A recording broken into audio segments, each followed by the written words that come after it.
and I will.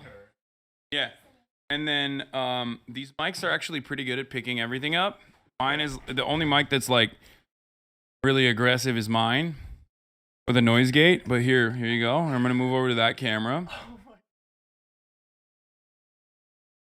A pilot here. Wow. God damn. You've never seen a setup like this. I've never seen a setup like this, man. What's going on, guys? All right, Not too much. it's happening.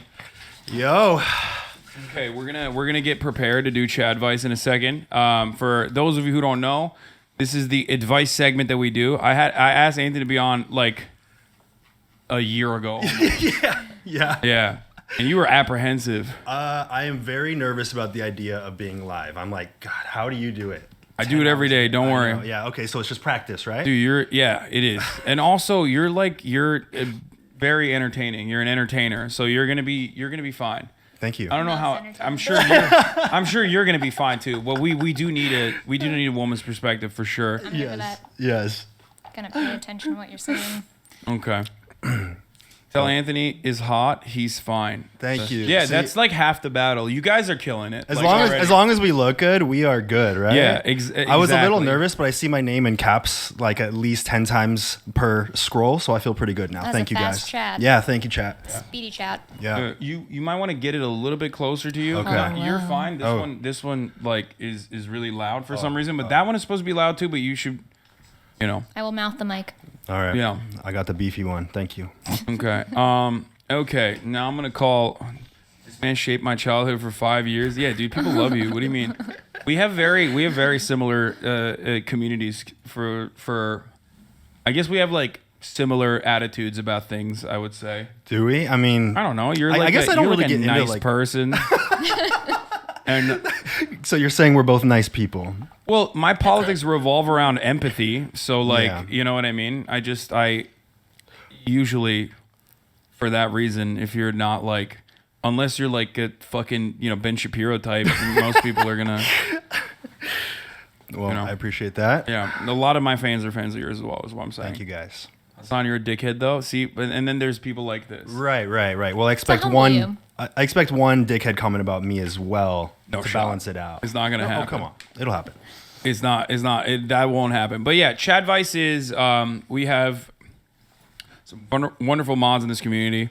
Shouts out to Frogan. Okay, who will go into the community and ask like the thousands of people in my Discord server on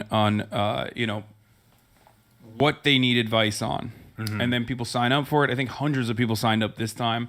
Wow. And they get screened for it. And then they come in during this process and we give them advice. Do we have any qualifications? No. For giving people advice? No, absolutely not. Absolutely not. Okay. So, but, we do it anyway.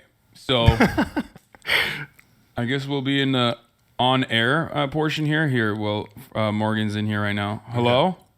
Hey. What's going on, Morgan? What do we got today? You want to give us a background? You want to give us, exactly what kind of incredible amounts of work you put into this? Yes. So we started screening for Chadvice last week. I put out a Google form into the community, both promoted on Twitch and on Discord, and we had 488 submissions this time. Jesus Christ. How much was it last time?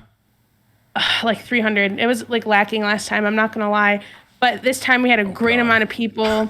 I threatened people this time. I said, if you give me one-word answers, you are not going to be picked.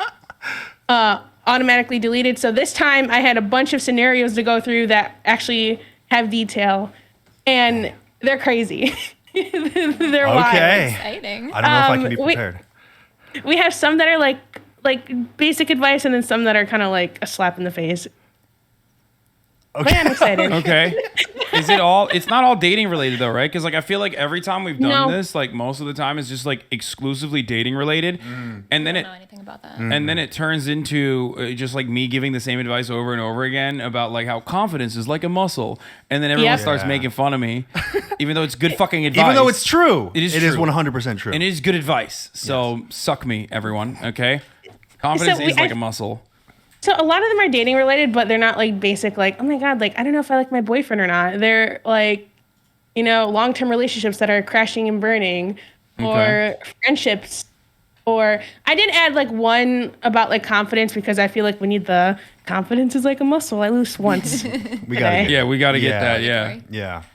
Just once. So We do this like once every 6 months at this point, I think. I always say, like, after I do it, everyone's like, oh, do one next week. And I'm always like, yeah, we'll do one next week. And then I don't do it for an entire fucking, for an entire year usually. But A year. It's biannual. yeah, it happens like every 6 months, 4 months. I don't know. Special. is Austin coming? Austin is not going to be in here. He's not going to be in person. Okay. But instead he will be joining us through Discord. So we'll just do it. We'll Okay. just pull him into the on-air segment. I don't know where the fuck he is. I told him 3. Right. And he Let me was in the message chat him. earlier. And he's in the Discord right now probably. So I don't know why the fuck he's not in the Discord server. Alright. Because you So- know his ass is probably farming reactions in there right I now. know. I just messaged him. But weirdly enough, we had like a common theme amongst the submissions. A lot of people were asking about like ADHD advice, which I thought was kind of funny. Since 1, you're wild, and 2, you're not like a psychiatrist. I was like, Hello. hi, Austin. What's your username? AustinShow. What's your username? Oh, What? Oh, Twitter. On Twitter? You don't even use Twitter I anymore, don't right? even remember what it is. Okay. It might be glam and gore. Maybe. A-N-D. Austin, yeah. Habibi, how Is are it? you? Hello, Okay. guys. How are we doing? I'm All gonna right. turn on my- Austin, turn your camera on. I did not get the memo that it was supposed to be in person today. Had no idea. Yes, you did. I just knew that you were not going to show up in person No, because you're a bougie Hassan, bitch. I thought I was going to meet Hassan- you for once. Dude, I'm so sorry. If I would have known you all were going to be in person, I mean, Hassan, forget Oh, it. I've seen him really good, but if I knew Okay, you guys were gonna be in I'm person, I muting would've him. I'm muting him. You're muted. You are very muted right now. Jump change. Yeah. toned down. But Hassan cannot okay, be in the I presence of a unmuted gay. you, but you were muted a second Hassan, ago.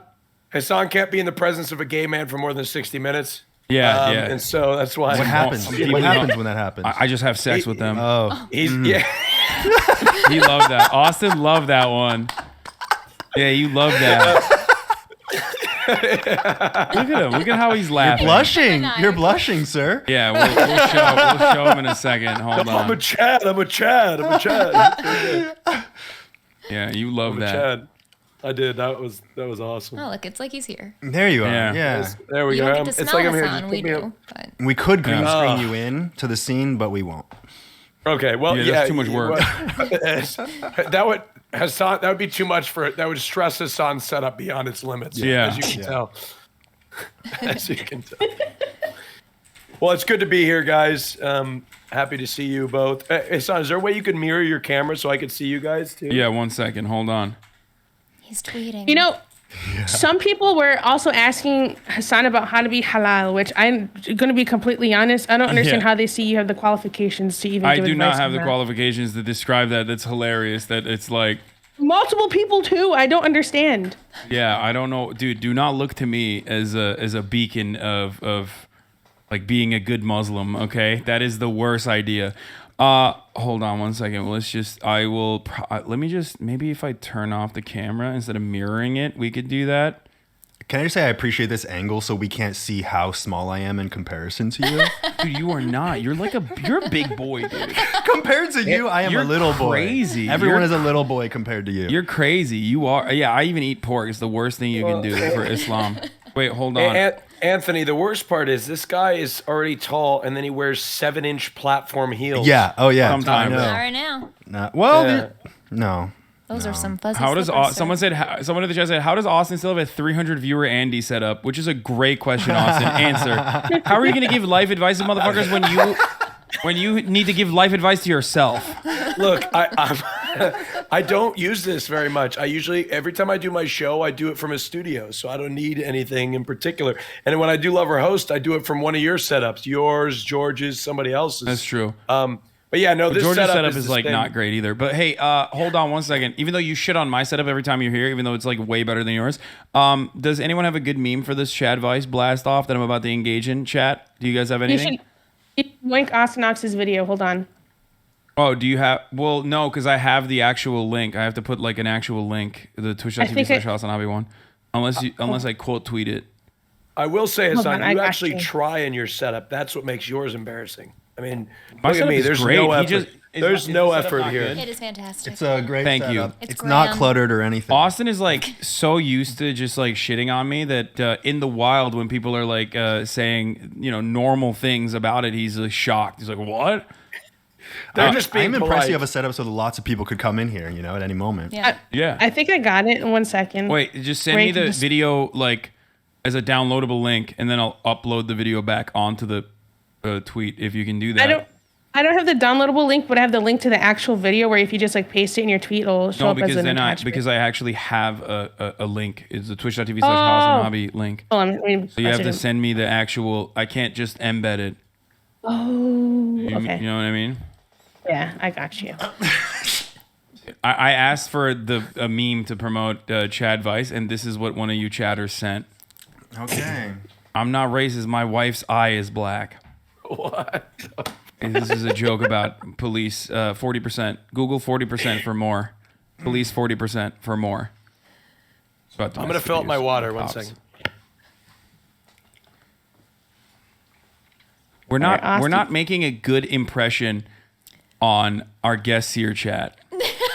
Yeah, there have been no good impressions made so Okay, far. you guys wanna introduce yourselves to the community? Hello, community. My name's Anthony Padilla. I've interviewed this man before. If you ever want to see what I do interviews now.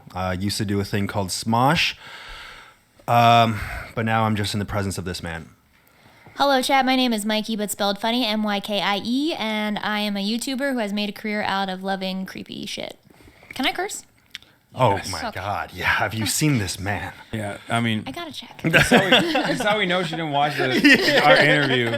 She did watch it, but it was I bleeped blacked out the whole time. because of the attractiveness of this man, right? Yes. The pure Okay. stature of Hasan. Yeah. I'm looking for a meme. This is what That- they send. I think that's pretty Okay. good. I think that's pretty good, actually. Honestly, Check That- it, DMs. Check DMs. The angle okay. checks I out. got you. it Hold on. resembles the angle of this camera. Oh, Austin, right I now. sent it. Okay, perfect. Oh, based. Perfect. Thank you, Austin Ox. You're welcome. Wait, Austin, you're taking credit for Austin Ox. That's sacrilege. I thought Austin Ox was Austin me, Ox is like half the reason why I got canceled on like numerous occasions, and some of the things like the Gucci shirt. Did the Gucci shirt even make it to that interview? No, right? No. No, that was a It was the Gucci shirt thing happened a week after we shot the interview. yeah. Yeah, that is the. You got canceled for the Gucci shirt. Yeah. How dare you? First of all, how dare you? Yeah, I know. Here, this is what he made. He's my editor. Also, juice this in the chat. Here you go.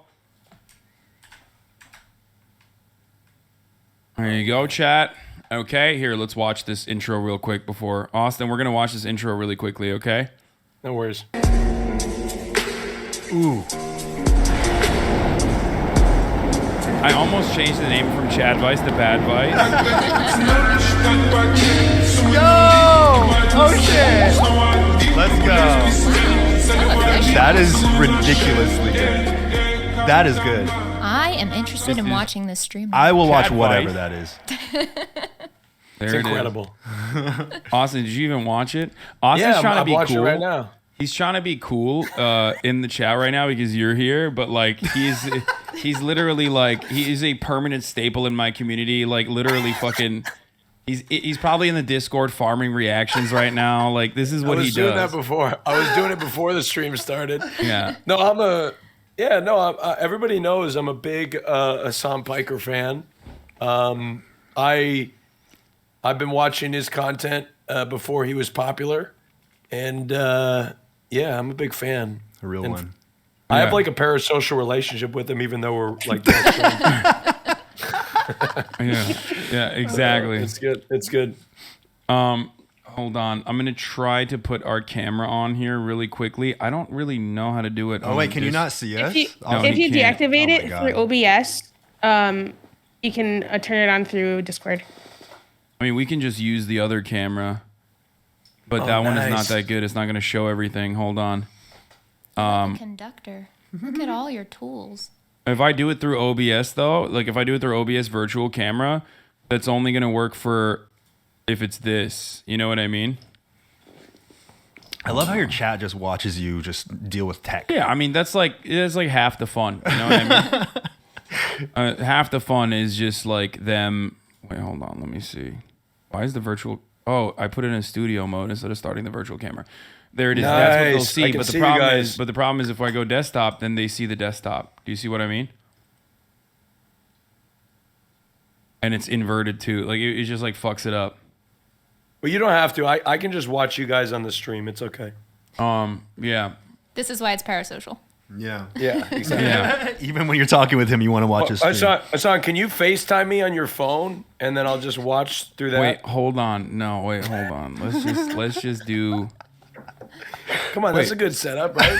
That would work, right? I'd be able to see You are so parasocial. You want to be FaceTiming with him, Is that on better? Discord with Can you him. see us, Austin? No, right? When we do I this, can see you fine.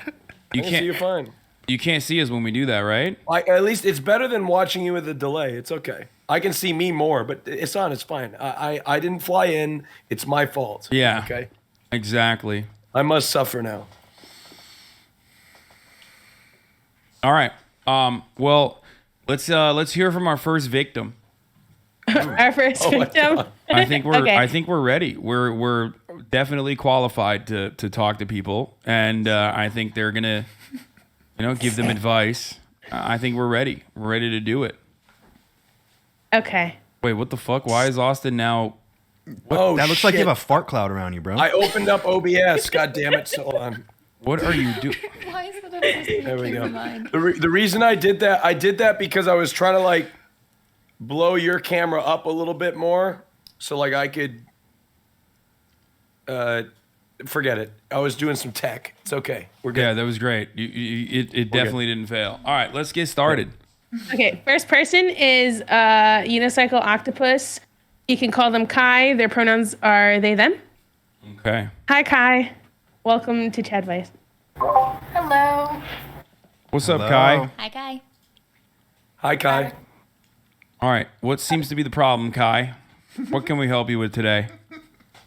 So, I have been working at this same job right out of college for about 3 years now. And recently, they hired somebody into a position I was supposed to be promoted in.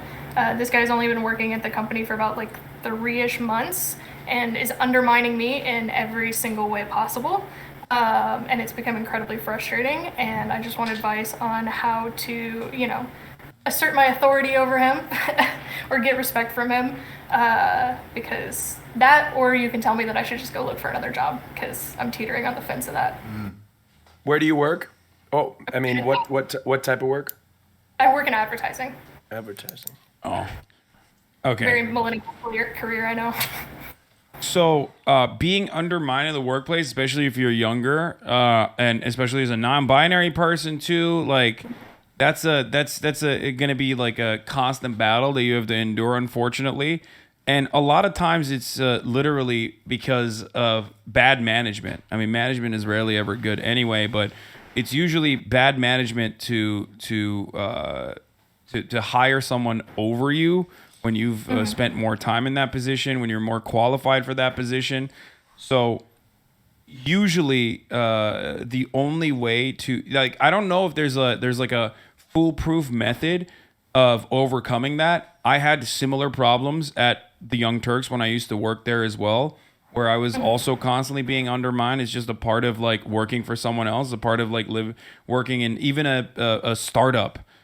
You encounter those problems, especially if you work at like a larger corporation. I don't know if there's ever going to be a method to like if there's ever a way to like really overcome that. Like, I can't sit here and tell you like, oh, you'll be able to win over your manager by, doing a set of, these set of rules. If you follow them, like your manager is going to magically change their opinion on you, especially when in a lot of instances, it doesn't even revolve around like what you're doing. Right. Yeah. So I don't know if there's any like foolproof solution. And if it does continue, it doesn't hurt to look around, shop around, and use market conditions to your favor, especially if there's like especially if there isn't exactly a lot of people vying for that same position. Yeah, that's fair. It's unfortunate because I love all the coworkers I have, and the only reason I haven't left is because I love my team, not because I'm getting paid well. Because shocker, I'm not. I mean, But one thing you could do is just like, rally your coworkers against the person who made that decision and try to get them to also advocate on your behalf. Like a coup? No, not like a coup, but like overthrow the management. no, I didn't mean like a literal coup. I just meant like obviously the workplace is delicate, right? And they don't want to rock the boat. So if there are people that are also of that same mindset, I mean, it's really hard to change certain things in a corporate structure once those decisions have been made. yeah.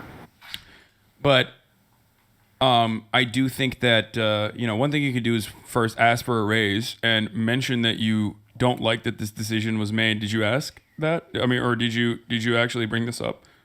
I have brought it up to pretty much anybody in management and any of my coworkers who would listen. And it's unfortunate because one of my managers I've worked with for a long time, who I was hoping when I went to her would take me seriously, but was completely dismissive of the whole situation. So that's been another thing of like why I'm like, as much as I don't want to change insurance and all of the fun stuff that happens with changing jobs, I think it is time. Well, I mean, that's why you don't quit without another option out there on the table. You know what I mean? Right. Yeah. Definitely not. I keep think- hearing and- that. Oh, go ahead. No, please go ahead. I keep hearing that the people in management at your job feel powerless in their own lives, so they look to the workplace as a way to make themselves feel better. I'm wondering if there's anything that you've tried to do or that you think you might be able to do to make yourself feel more empowered in that situation if you have to deal with it, if you choose to stay there. Because I think that ultimately people that are looking for a power trip, there's a way to talk to people like that, and it's kind of figuring out what it is that makes them feel better about themselves and then seeing if you can meet them in the middle in a way that also makes you feel empowered at the same time. Yeah, I think that's really fair. Like, part of being, new into a career like this is I haven't learned that, like, corporate jargon, please your manager kind of talk. And I think, if I tried to meet them a little bit more in the middle instead of being as casual as I've been before, it would probably help. Austin, what were you going to say? I find a lot of people that are,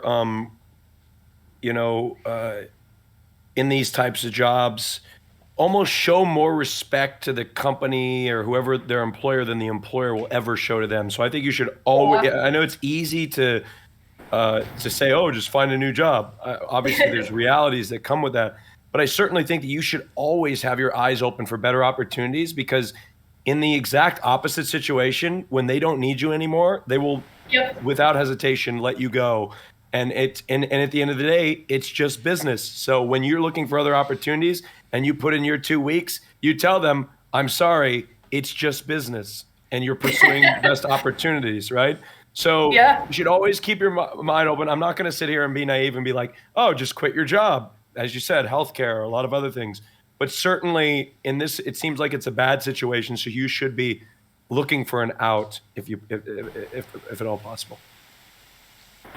Yeah, no, I think that's fair. I think I'm just looking at it a bit of rose-colored glasses because of, how nice it was a couple months ago and how bad it's gotten in recent months, that I don't want to admit that I hate my job now, but, You will never be rewarded for your loyalty, by the way, to the corporate Absolutely. structure. Yeah. That's Very not a true. thing. That's just a lie that they tell workers so that they don't actually leave their jobs. But if you even look at from a pro-capitalism perspective, even if you look at the data, it shows that people who job hop are actually making higher salaries on average than people who stay in the same place. Maybe there was a time and place where that was the reality. You got your golden Rolex at the end of your long tenure at a firm with a sweet pension plan, but that's not the reality anymore. So you need to be just as cutthroat just like Austin mentioned. Yeah, I started a company and it was purchased by another company, and I worked there for 6 years, and it was all going really great at first, and I also had those rose-colored glasses that everything was going to continue like that. And then at one point, I just kind of realized that I wasn't really being taken seriously. I wasn't really being respected in the space. Yeah. And I was in denial for about 2 years. And I think if I had to go back and give myself advice in that situation, it would be to, once you start recognizing it, it seems like you're recognizing it enough to start talking about it, even here. I think that's when you should really, show yourself that respect in making sure that you work somewhere where you are respected in the way that you know that you deserve to be. Yeah. Yeah. Amen. Yeah, I think that's very fair. I don't know. I had a job like that, and it traumatized the hell out of me, and I had to quit. Where you weren't being respected. Personally. Yeah. It was similar to what you just described, where like it was kind of a dream job in a lot of ways, and then management changed, and they became terrifying. Just like made the job a living hell. It seemed like for fun. And in that situation, I could not find the wherewithal to make it a situation that like I could deal with. Granted, I was 22 years old, but it made my life a living hell, and I did eventually quit. So it's not always a simple thing where we're like, yeah, just like try this and it'll get better. It might not. It might be time to leave, but I think that you'll know at the end of the day what's really practical in your situation. Yeah, I think that's fair. I think the move for me now is like continue or start doing interviews, and in the meantime try to make it as like palatable as possible until I can potentially move on. Yeah, absolutely. Don't let them know either. Yeah. Until you have like a solid, firm offer, because once you get there, then you will see the dynamic change dramatically. Because if they do see value in your position, and if they do see value in you staying there, they will probably make amends and actually listen and probably offer you that they will probably offer you that additional salary, that raise that you demanded early on.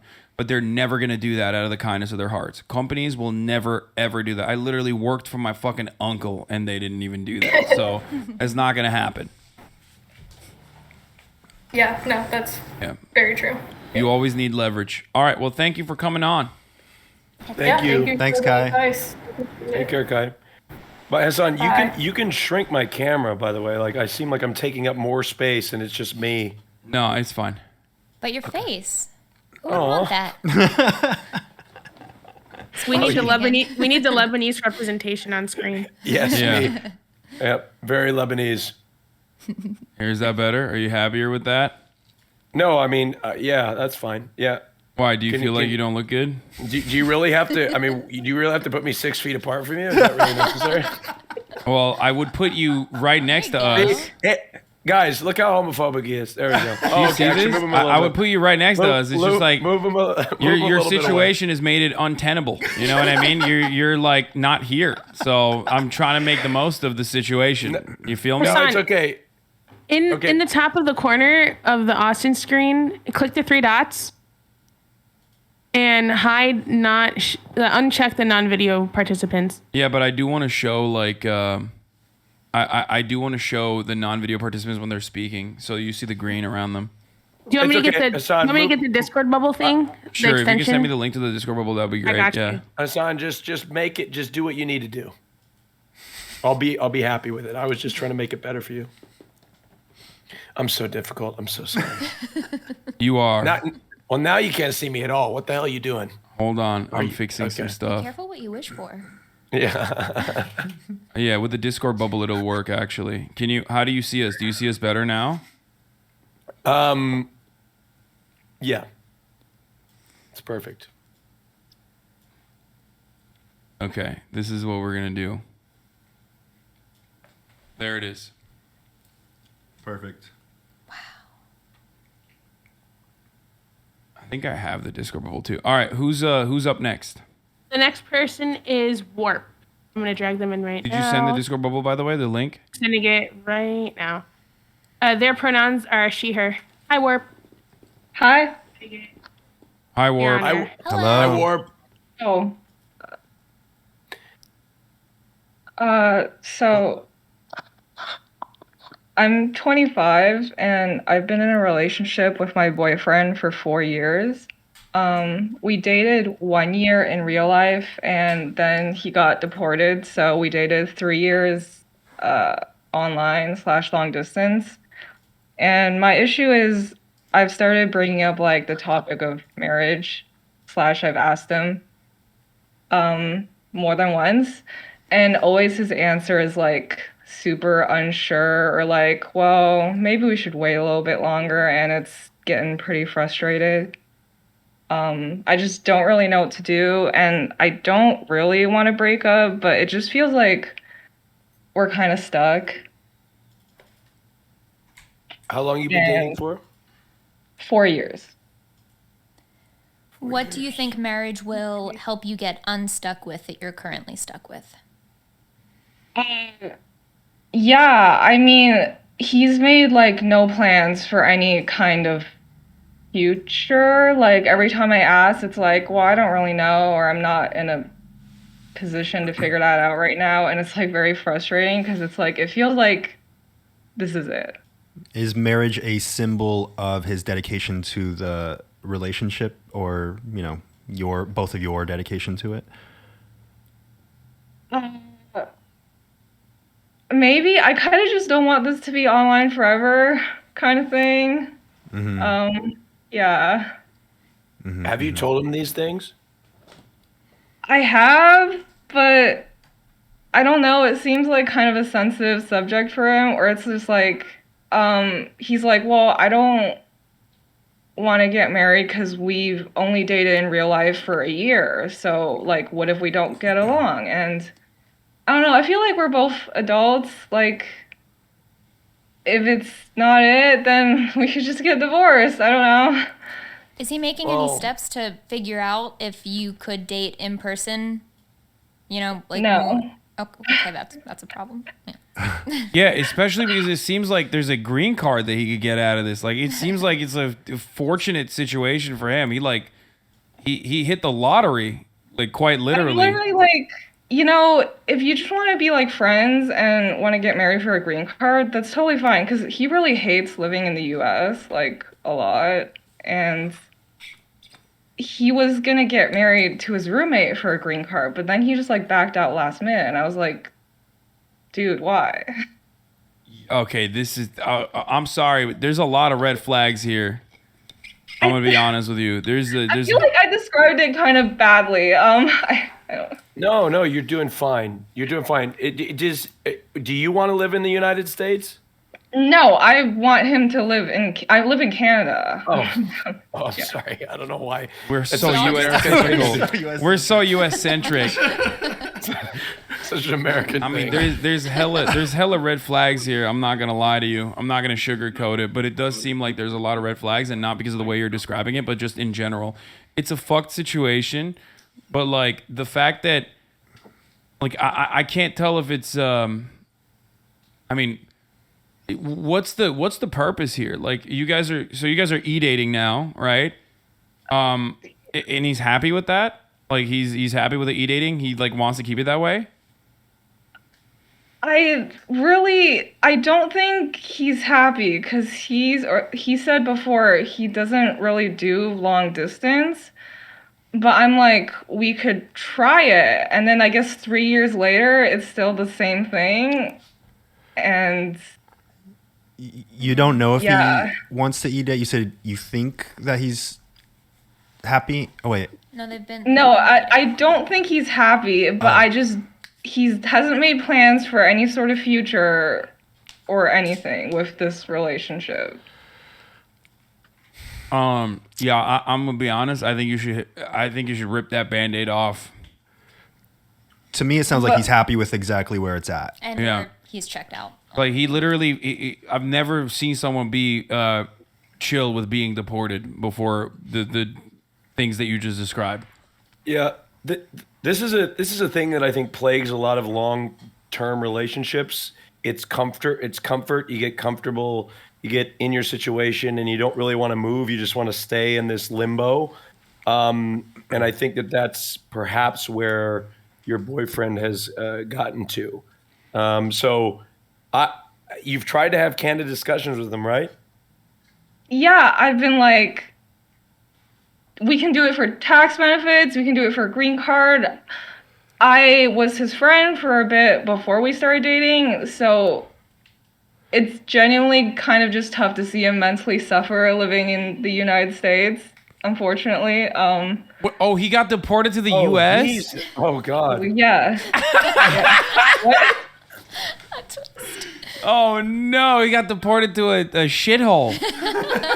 Oh, no. Okay. Why was I thinking it was We got some this all like wrong. other like country and like some other distant land? Yeah, why are you trying to date or marry an American? That's a L to begin with. Dude, okay. All jokes aside, though, look, I'm gonna be honest with you. I think right now we need is some hard to swallow pills, some cold hard truth. Okay, this is not working. It's literally not working, and you need to respect yourself more. You deserve better. You deserve someone who wants to be with you. You should not be staying with someone who's stringing you along, and it seems like he is stringing you along, and that is never going to be a healthy relationship. It's not a healthy relationship at this moment. It's barely a relationship, and it's never going to turn into a healthy one magically. With all of the things that you have offered, it's not going to happen. It just straight up is not going to happen. So you have to make a decision to free yourself and possibly this person.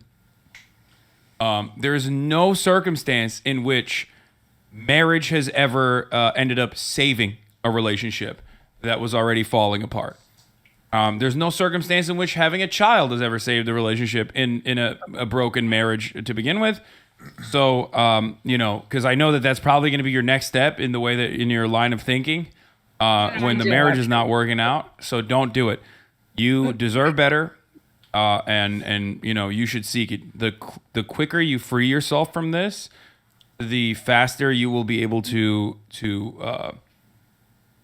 have a healthier outlook on relationships and open yourself up to a genuinely solid, healthy relationship with a partner that gives you the respect that you deserve. And puts in as much effort as it sounds like you are. Yeah.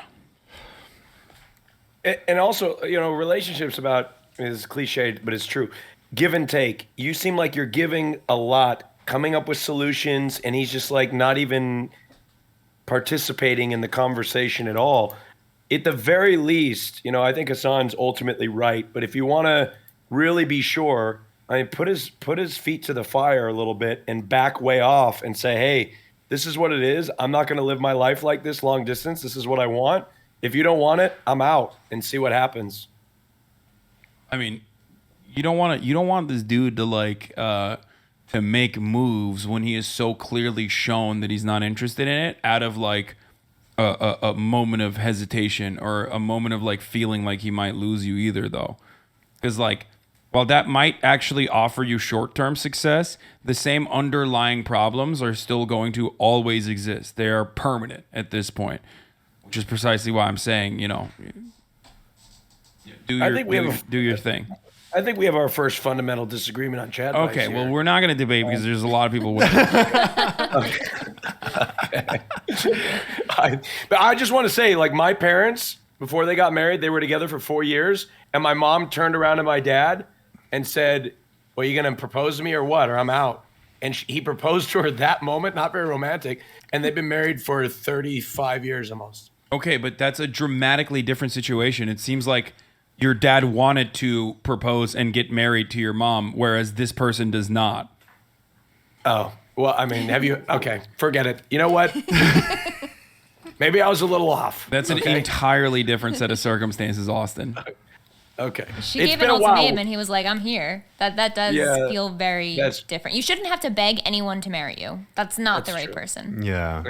Yeah, that's crazy. Especially when they get a sweet socialized healthcare added on citizenship. Like, are you fucking kidding me? That's insane. I retract what I said. I agree with my colleagues.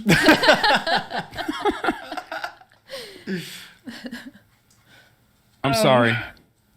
I feel like we still like have feelings for each other. I feel like I want to like give him the benefit of the doubt because he's like I feel like he might be trying to be considerate a little bit because he's like, well, if it doesn't work out when he comes to live here, then like what's gonna happen? But like it's been 4 years and we've consistently talked and stuff, so I don't. Marriage, Maybe you're right. marriage though, and long term is on a whole different plane than what you're describing, right? There's a lot of people that you can have intimate relationships with and talk to. Marriage is a whole different level. That's a lifelong commitment, right? You're gonna find a lot of different people throughout your life that you're gonna be able to be at this level on. But when you find that one, it's gonna be completely different. So I wouldn't misconstrue that with being, oh, because we have an intimate thing and we talk consistently, that means this is the one for me. You know what I mean? Yeah. I'm with Hasan here. I really do think. Also, you're 25 years old. Like, you have your whole life ahead of you. That's wild to make such like, permanent decisions almost. Even if you feel like it's not that complicated. I mean, you're also trying to fix a fire by dousing it with gasoline. It's just not going to work. You know what I mean? It's clear that there are already like fundamental problems that are stopping this person from making this decision, and forcing it is the least healthy thing you can do. And also, you entered this relationship when you were 21 years old, right?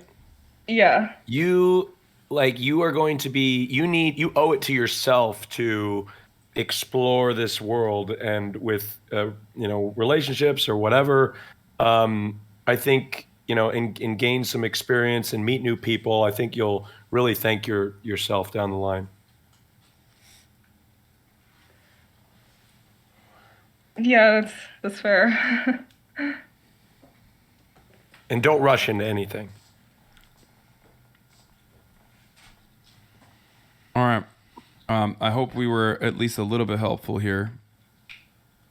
It was. Thank you. Thank you for coming on. Thank you.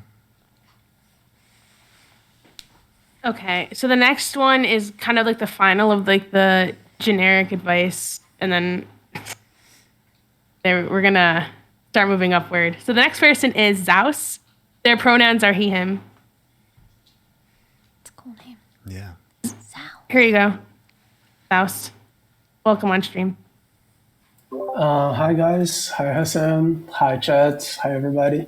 So I'm just gonna contextualize my problem real quickly. I'm a 20 years old guy from Brazil, and for most of my middle and high school years, up until senior year, I guess, I used to be a very fat kid, like acne on my face, kind of short, bad haircut. I think I was 5'8" at the time, weighing around 286 pounds, I guess. Yeah, that checks. But then puberty hits, I started to go to the gym, did a diet and all this kind of stuff. And when I finished my senior year, I was like 6'3", weighing 200 pounds, 216 pounds. God damn. Yeah. I had barely no acne on my face thanks to Octane. And most people started to consider me attractive, something I didn't experience in most of my school years. And I started to receive more attention from men, women, and etc. But since you went through something similar related to appearance and change, Hasan, this kind of stuff, I want to know, how did you cope with the newfound attention that you're receiving? Because sometimes, like if I'm at a club or something similar, someone will approach me like, "Oh, you want to hook up?" Like men, women, this, and I'm not even attracted to the person. I think this person is not my type, but I can't say no because I'm like, oh, I was rejected a lot, but when I was a kid, so it's gonna feel shitty for them, for me to say no. So I'm just gonna say yes to not hurt their feelings, because I don't know how to cope with like people find me attractive, this kind of stuff, and how to say no to people who I'm not attracted to, because I feel guilty, this kind of stuff, Yeah, you're suffering from success like DJ Khaled. Okay, listen. I mean, it's funny. It's funny because you have a good problem to have, obviously, but no, I know what you mean. Like I am notoriously bad. You can even ask Austin. I'm really bad at like rejecting people. It makes me very uncomfortable. Wait, why are you making that face? Am I wrong when people come up to me and I'm not attracted to them? I have a hard time gently. You don't. I don't think you don't like reject. You just kind of. You know what I mean? What does that mean? What is that face you're making? I'm just like indifferent. No. He's very. Hasan has a hard time rejecting people because you are so incredibly nice to everybody that you come into contact with. I feel like that was forced out of you. Like you made it seem like you did not believe that. No, it was. I do believe it. Hasan is incredible. I'm just. The chat makes me laugh. Okay, forget what I said. It's just like I don't think it's a good problem to have because sometimes I do stuff against my will. Like I don't want to hook up with a person, and then I hook up because I don't. Oh, don't do that. I've been there. Don't do that for sure. Yeah, it's very uncomfortable because like last week I went on a date with a girl. I didn't like the girl. I didn't want nothing with the girl, but I did it because I look at her. I couldn't say no. I was like, oh, she's gonna. No, I've definitely been there. I've definitely 100% been there. That comes with age. Like the older you get, the more confident you become with your like new body. The easier that will be to say no. It is hard. It is hard not to be a people pleaser all the time, but you have to remember, like, your body's your temple. That's your own personal space, and you shouldn't, you shouldn't let people that you are going to feel bad about later enter it if you don't want to, for sure. I definitely know. I definitely know what that's like. It's just, you just got to start practicing rejection. It's like a muscle.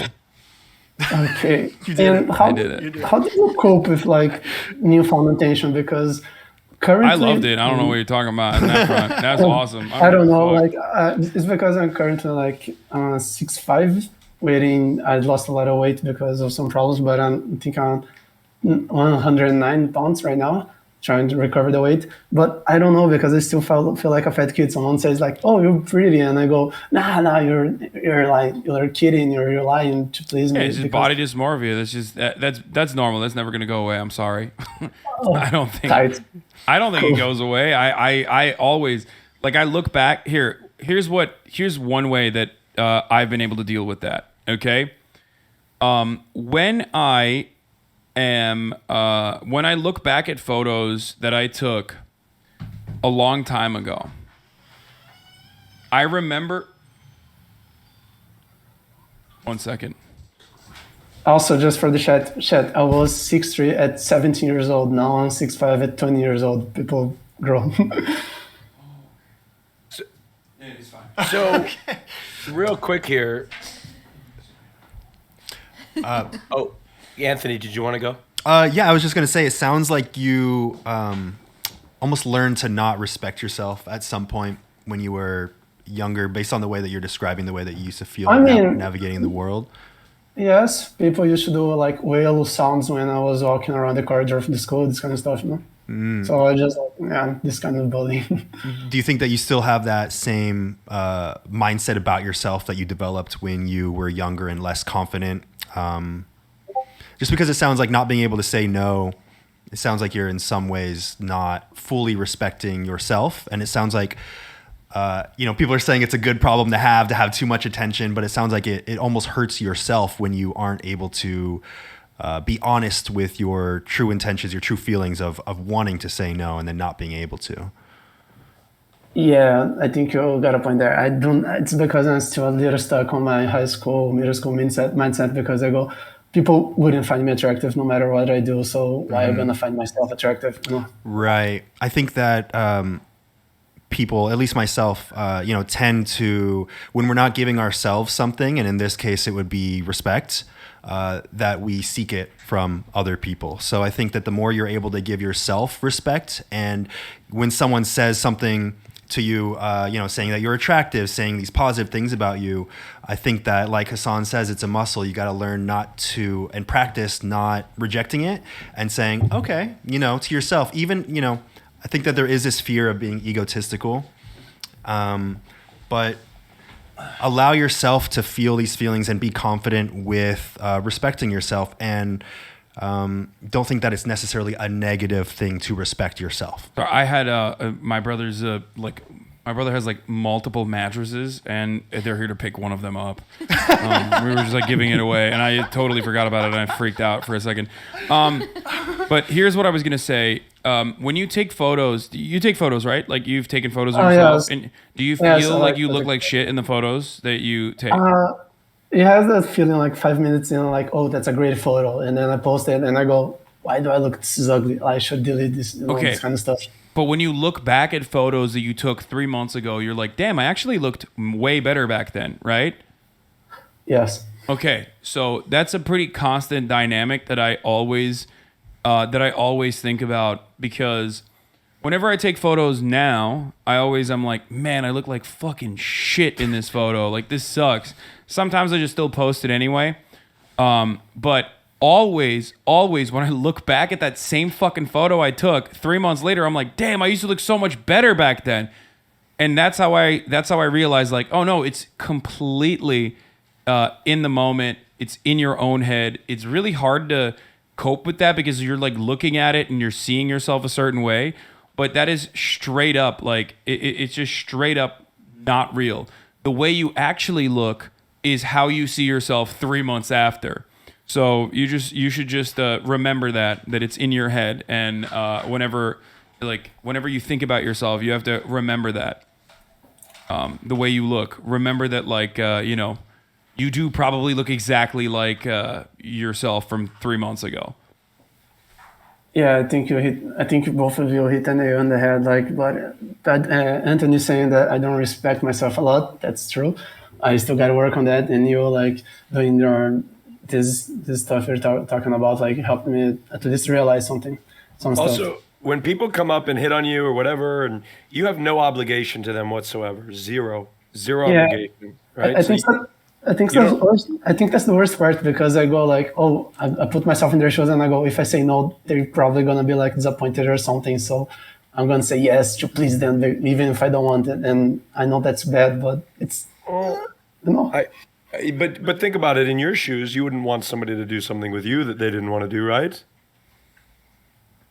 That's true. Yes. So think about it that way. I think being honest with them is the best thing that they could possibly do, and they should understand and respect for you being honest and forward with it.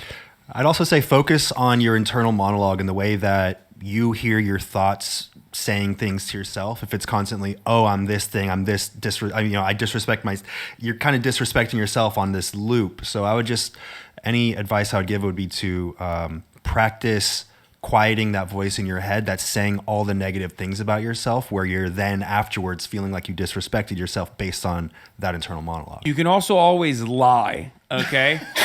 I'm an advocate for lying. You can always be like, hey, thank you so much, but I'm taken. Boom. Just carry a wedding ring with you.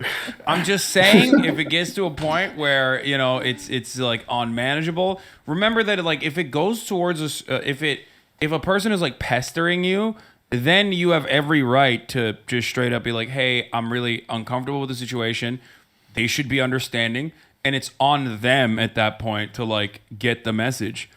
Or, sometimes you can, like I said, if you really want to fucking pull the parachute out real quick, that's my advice to you. You can just be like, hey, thank you so much, but unfortunately I'm taken.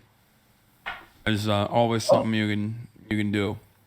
Okay, that's a good one to use, because I never thought about using this. You never thought about lying? Okay. No, because I feel bad, Hasan. For example, if I'm out, I'm like, okay. No, but that's like a white lie. Like, you're letting them down easy. They're like, oh man, like in another situation, maybe this could have worked out. That's what they're thinking. So you're like, basically, you have no obligation to this person. For the record, I think that's bad advice to give to a woman. Why? Because I think women are expected to say something like, oh, I have a boyfriend, as the only acceptable reason for a man to not pursue her. So just want to throw that in. Yeah, I mean, I would also disagree. I would say it's okay to say I'm really humbled, but I'm not interested in dating right now. I think that is an acceptable answer. Yeah. Also, well, the dynamic is drastically different with women for other reasons too. Like, usually men don't handle rejection very well, and then they'll fucking still be pursuing and Exactly, pestering. yeah. So for a woman, I'd be like, carry a taser and also have guy friends with you that will be the boyfriend. Yeah, it's just I think you all be in situations where we had to rescue some girlfriends of ours. Like a guy was pestering there. Yeah, I feel this. Yeah, I'm gonna try to work out more of this inner monologue stuff. I'm gonna lie when you. Great advice. Got him. We got another happy I'm gonna- customer. I'm gonna try to perceive myself as an attractive person who's worth of respect, than Yeah. being stuck on my high school mindset that people are still gonna think I'm ugly and this kind of stuff. Yeah. That's the one. Thanks, guys.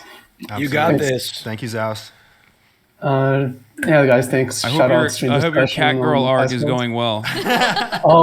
It's a Tinder story. It's been some time, but it's already happened. All right. All right, Yes. bye now. Hey, Hasan, I have a question. All right, what's up? What are the benefits of running the top of the hour ad break?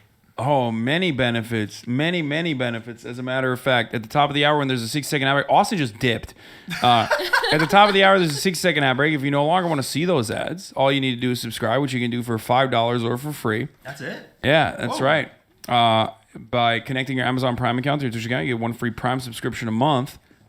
You can use it on your favorite streamer here. Okay, here's the 1-minute ad break now. You can also get gifted a sub too. Here it is. If you're lucky. Okay. Let's do it. Let's move on. Then the next person is Hasan Production. No fucking shot. Hasanabe Productions is the dark side of the Hasanabe Industrial Complex. I don't know if you're familiar with the Hasanabe Industrial Complex. Explain it to me. Hasanabe Industrial Complex is basically a sequence of multiple fan-made accounts of my content that some people, there's some fans edit and post on their own YouTubes. Some of them have like hundreds of thousands of subscribers. Hasanabe Productions has, I think, like 67,000 or something. They are completely unaffiliated with me, but they just like, will make videos, right? So this is the official, unofficial. This is production one of company. this is one of the many channels that are out there. We call this the dark side of the Hasanabe Industrial Complex, specifically because he is most frequently known for debating me or using my likeness with fans, and which are unacceptable. I'm reformed now. So with fans, like anyone in there who's as ever well. been on my stream, any women that have ever been on my stream, including Nancy Pelosi, as you can see here. Sometimes women that aren't even on my stream. She made us on tap out, making it seem like I'm going on dates with everybody. Yeah, some of them are good. He's a good editor. I just wish he would use his powers for good. Dua Lipa left Hasan for another man. Are you just gonna slander me the whole time? Yeah, or slander? Can I defend myself, or what's they going can on? see what you're. You have a great tabloid channel. This is great. Yeah. Listen, He's also a Hasanabe in real life. watches her squat. That was 3 weeks ago. The inflation is high right now. Gas prices through the roof. I gotta find a way to pay the bills. So that's the thing, by the way. I let them fucking take. I don't maintain any like ownership over my IP. So I tell people like, if you want to make money off of like my videos, is beneficial, mutually beneficial relationship, regardless. So you're creating jobs. Basically, yeah. And there are hundreds of accounts like this, and some of them literally have YouTube check marks. Who gives these check marks when they're not official? Does. No, YouTube does. I fought for them before with my account manager. Like they used to get taken down by like dickheads who would like false copy strike them. So I literally have like I've fought for them before. Here's a clip to best describe it. Okay. Ooh, a fresh pie. Save me a slice. That's good. Okay, that's good. Yeah, that's all right. That's good. These are all real, by the way. Guys, All oh right. my God. Okay. All right. Okay, that's good. That's good. It's enough slices. Is there any way to know how many of these unofficial channel, like how many views these unofficial channels get in total? Is it more than you would ever get on your own? I mean, it's more than I would get for sure, of course. Definitely. I don't know. The way I see it is I do 8 to 10 hours of content every day, Yeah. it would be impossible for me to edit all of that. You know, True. what's going to happen when you actually make a YouTube channel? That's really interesting because I do already have a YouTube channel. Fan. So yeah, They don't even know. and now they're taking over TikTok too. There's It's like, impossible to know you if you have a who we real sh- channel or not. I tried looking. I couldn't find if you had a real one. Wait, really? Yeah. I tell them like at least point to this is on TikTok. There's Hasan Abi Daily. There's like multiple Hasan Abi channels on TikTok as well that also pop off. But who's the real Hasan? The real one is just Hasan Abi on YouTube. This is it. There you go. Nice. YouTube.com/C/Hasan Abi. You got almost 1 million subs. Yeah, You got this. that's the OG one. That's the real. That's the only real channel that I have. You don't have a clips channel? No, You want one? maybe. Okay, so what's up? Let's talk. Hasan Abi Productions reformed Oh God, supposedly. damn. That was a long intro and slander session, but I do Get have. into it. Ask props. Yeah, I do have legit. I have a legit question. Basically, I don't have an issue with getting dates necessarily, and I'm only saying that because I'm very particular when I ask out people, and I only ask them out when I really like them.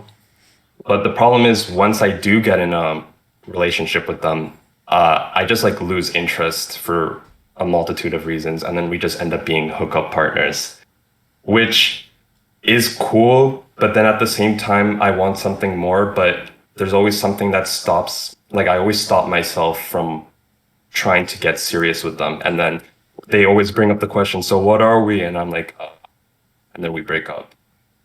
But these are like good people. They're like super nice. They're like smart, attractive, everything. And then I don't know. After And then they a find while, your I just YouTube kind channel. of. They find your YouTube channel. They're like, oh, dude, we can't do this.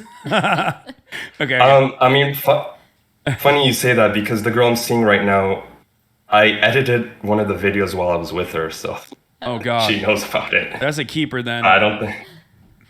Well, yeah, but even then, it's still a problem of like, I Is just it- don't really see myself being long term with them. Is it a fear of commitment, or is it because you like genuinely feel like you haven't found the right person?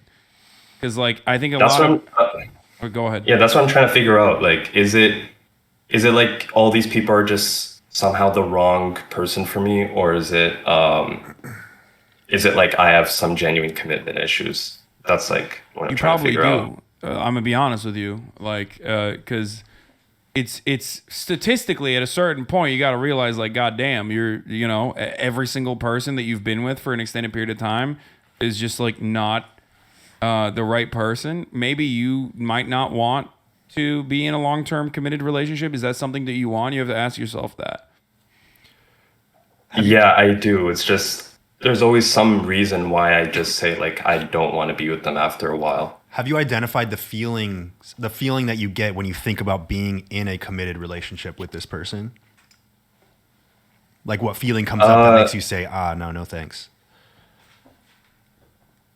It's different from person to person. I really don't know. Like sometimes it's like I prefer a friend, someone who I like is like a best friend, but then I just also happen to be in a relationship with them as well.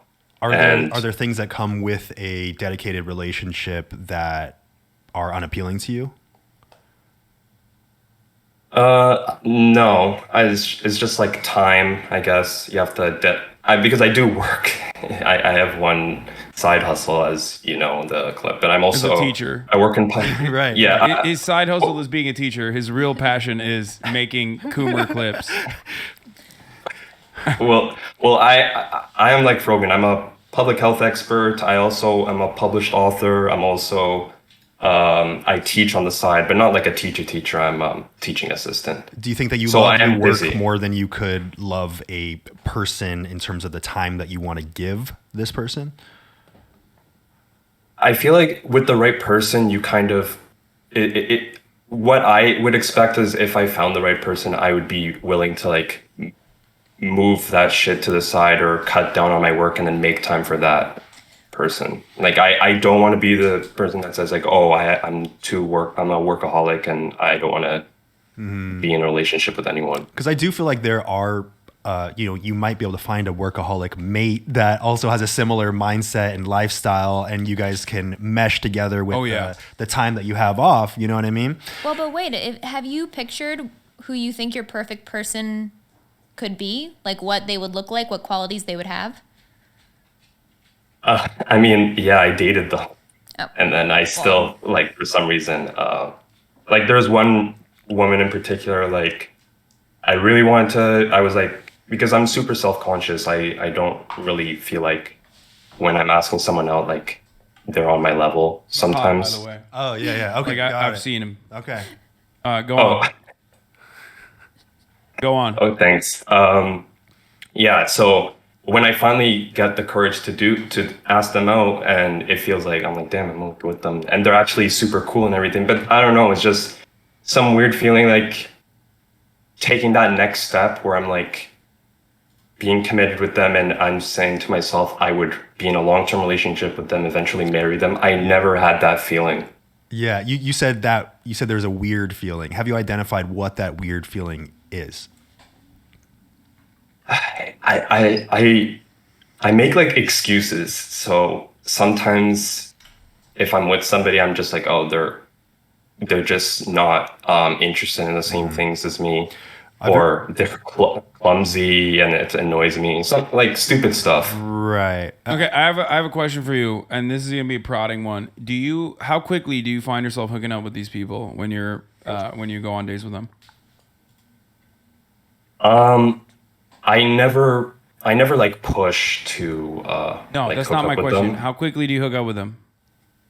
Probably latest like second date, I guess. Yeah, or there's third your date. problem. Okay, But they're putting it on me. No, I'm I know. not, I'm I not, understand like, that. No, I get it. Trust me. I've been in your shoes. Okay, what you're supposed to do in the situation, it sounds weird. It sounds counterproductive.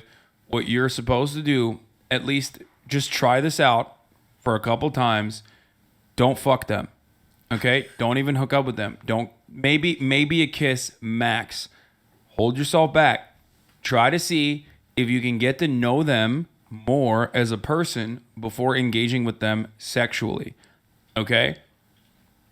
That is one way that you can get to know a person a little bit better and develop something that is more than just like pure primal, I find them sexually attractive. I can't believe I'm giving this advice, but it is absolutely one way that you can develop a more impactful relationship with someone that does not immediately revolve around sex. This way, even if they want to fuck you, you should be like, no, I don't want to do it. I'm not going to have sex with you immediately. If you don't want to see them any further, if you don't fuck them, right, that means you were never going to be in a committed relationship with them to begin with. But if you actually are truly interested, you should be able to commit more. You should be able to, spend some time. And by that, I don't mean like, don't fuck them for like 3 months. I just mean, take some time, get to know them better, and then have sex with them. There's nothing wrong with having sex on the first date. There's nothing wrong with any of that. I've done it many, many times over. But one thing you can do is absolutely get to know a person better, because clearly it hasn't been working out. The other thing hasn't been working out. I know. Oh, go ahead. Yeah. No, I just wanted to say, like, I don't know. I feel like they'd be offended because if they're the one who's coming on to me about like hooking up, No, just and then communicate I say with no, them. they would. Like, No, you can communicate with them and be like, listen, I like you. I want to get to know you better before we have sex. Dude, trust me. I've been in your shoes. You can set boundaries. It is totally valid. I think And there's if they also don't, plenty of girls that don't want to rush things. Like Yeah. they exist. So I don't think they're Certainly. all going to be begging for it on the second date necessarily. Also, for me personally, I would say that often the relationships that I've had in the past where it's almost you find somebody that you really like And it may sound weird, but I actually don't want to sleep with them right away. And those are the ones that I feel like you should look out for. See, find the ones that you could almost be a little patient with them. You know what I mean? Like, it's like, oh, maybe I actually enjoy the wait up to this and getting to know them a little bit more. You know what I mean? So what I'm getting is like, do you think like the sexual aspect of a relationship is like clouding my judgment on whether it can be like something that's long lasting? You can absolutely have sex with someone and then develop a relationship with them afterwards. Okay.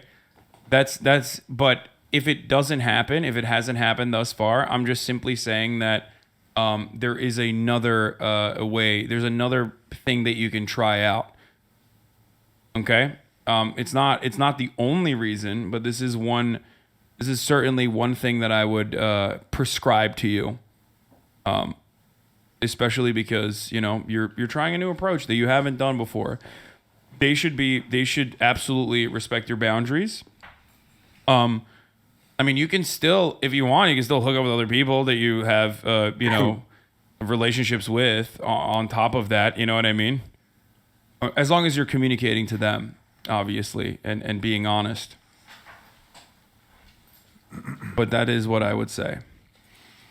I guess this is for like Anthony. Like, how do you know if you find like, what kind of feeling is it when you know that that's the right person? I'm only asking Anthony because he's the only one in the relationship. Hey, Mykie. How do you know? I think. Be careful. You don't want an Anthony Padilla Productions channel pop. It's gonna happen. I think it's just a matter of. Well, each and every relationship, I feel like I have learned something from, and then I go into the next one with a completely different perspective. And before getting into this relationship with Mykie here, it was really the transparency and communication and how strong those aspects were. It was also taking things slow initially and finding out what it is about her that really. Like, what about our relationship together that was really working before jumping in and making it official? And yeah, I think it's about really taking your time and setting those boundaries. And, you know, relationships are going to require communication. And I think it's okay to communicate these things with this person. Say, you know, hey, I have, you know, this thing with me where I end up cutting off relationships pretty early, even when I'm really attracted to a person. So, you know, work with me here. I want this to work out. So let's take things slow, or like, let's try a new approach that I haven't tried before. And this person might even have some input that they're willing to give. And then that's, you know, that kind of relationship that you're building there with that transparent communication, I think is a great foundation for a long-term relationship. I know you didn't ask me, but can I add something to that? I think it's interesting that you said that because, and I see some people in the chat saying something similar. I knew that Anthony was the right person for me because I told him a story about something that I thought made me undateable, completely undateable. Mm-hmm. And I only told him the story because I didn't think he'd ever be interested in me anyway. So I was like, we're pals, I can tell you this. And he told me that he liked me later that night. And I thought, but I told you my worst thing. Mm-hmm. So it was knowing that I could be super myself, super vulnerable. I could show him like all the ugly sides, and he still chose me. I think that if you would communicate with someone really honestly and upfront about what it is that you're working through, that you're struggling with, and they still have that patience with you, that understanding, they meet you with that vulnerability, that's the one. Facts. Is there like tell everyone you're on a date with your deep dark secret, your Hasan Productions clip channel. Oh no! It might scare some people away. I mean, the girl. I already said the girl I'm like seeing right now. She knows, so but she's not. She doesn't watch you, so it doesn't mean much. Oh, then you know what, dude? If she doesn't watch me, then that's a bad pick anyway. You know what I'm saying? Get rid of that. Just send her this part of the episode, and if she's still down, then she's the one. No, I'm kidding. But like, okay, let's talk about that really quickly. So you're seeing someone right now. It's not a committed, exclusive relationship, from what I understand, or is it? No, it's not. Okay, so you guys are casually hooking up, and do you hang out with her? Do you hang out with her in a non-sexual situation ever? Like the plan sometimes would be like in a non-sexual situation, and then it still ends up being in some capacity. Okay, that's fine, but like you'll like it's not just that she doesn't come over and you guys are watching Netflix and then you guys hook up. Like it's not you do make plans that don't revolve around like you guys having sex in the end, right? Like recently it has pretty much turned into that. Initially not really, but she's honestly like she's the one who kind of pushes for it. Like she says like, how about we go to your place, stuff like that. So what am I supposed to say? Like I mean, you could say no. I mean, that is something you could say just to try it out. You know what I mean? Like to see how it goes when you don't have any when you don't have sex. You know what I mean? Like what I'm trying to find out here is that like, do you have any interest in this person beyond sexual gratification? Mutually beneficial, of course. I do, but I don't at the same time. Like there are really good qualities, but then I just don't see myself being, yeah. Can I ask a question? Yeah. After you have sex, would you mind if she just left? Serious, like, would you do you want to spend time with her? Yeah. This is a serious question. Great, that's a great question. Actually, I was going to ask that as well. What do you mean by spend time? Like, yeah, I spend time. I don't like the idea of just like them leaving after. No. Not out of kindness. If she was like, oh man, I really gotta go. Like if she was busy, right? So you guys hook up and she's really busy the next morning. So she's like, oh, I gotta go. Does that make you even feel a little like sad? Do you want to cuddle with her after you hook up with her, or do you want to like watch stuff with her after you have sex with her, or is it more like, okay, good, like now I can have some time to myself? No, I like cuddles. I love cuddles. Real other question: is she maybe potentially could be watching this? Or are you going to upload this content to your YouTube channel? That are you afraid? No. Okay. No, I won't. It's just making sure that your answers aren't, Yeah. I'm not uploading it. Don't worry. Okay. I'm just curious. We don't. Okay, just making sure we're getting the truth. Do you want to cuddle with her afterwards? Like you? Yes. Do you So guys you would do feel anything sad other if she left after you guys hooked up? Like you would feel a little bad about it. You'd be understanding, What do you mean? obviously, but you would prefer her to stay after you guys have sex. Yeah, I mean, I would prefer her to stay, but I guess I wouldn't have that utter sadness once they're gone. Yeah, okay. You guys are in a, you're just hooking up. You just don't see her as, I don't know. You just don't see her as like you're in a friends with benefits style situation. One thing that you can do, like I said, is definitely, like I said, you should just not have sex with someone and just hang out with them, go on dates, get to know them better before hooking up with them, and see how that changes your experience. And it's also kind of fun too. It's really fun too to like, it kind of, I don't know, the tension is really fun. I think, in those sort of relationships when you're just like hanging out and like, it starts to it's like a slow build instead of like just having sex right away. I gotta like balance, I guess, those things. But yeah, I'm just trying to figure out, because now I'm talking about someone that I'm with. I don't really know what to do in that situation because, I think she wants a relationship, but then she also understands our situation right now, and I don't really know what to do with that. I don't think that's healthy. I think like being pushed into a relationship with someone that you are not like interested in being in a committed relationship with is only going to hurt them down the line. Agreed. Especially because like it's not gonna be healthy. There's got to be something greater under all of this. If you're saying that you're finding the person on paper that fits everything that you want, and at some point you still lose interest. There's something internal happening there that I think you really want to basically like interview yourself, spend time with yourself and ask yourself questions like, what is it that comes up when I start to feel like I want to leave because I don't want this commitment? What is it that feels like I'm like, is there a need that's not being met that you don't realize that you have? There's something else under there that I think is like the core of what's happening here. Yeah, and an interesting tactic too is identifying the feeling that you feel when you start to feel a little resistance. And this is actually something Mykie told me, but when was the first time that you felt that feeling? If you can really go back and try to trace your steps back through your life, like when was the first time you felt this kind of weird feeling? Because that might give you some clarity about why you're feeling those feelings now.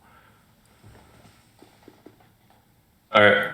You want me to answer that, or is that just No, something? that's homework. Yeah. Unless you wanna. Unless you want to get into it. Guys, stop saying.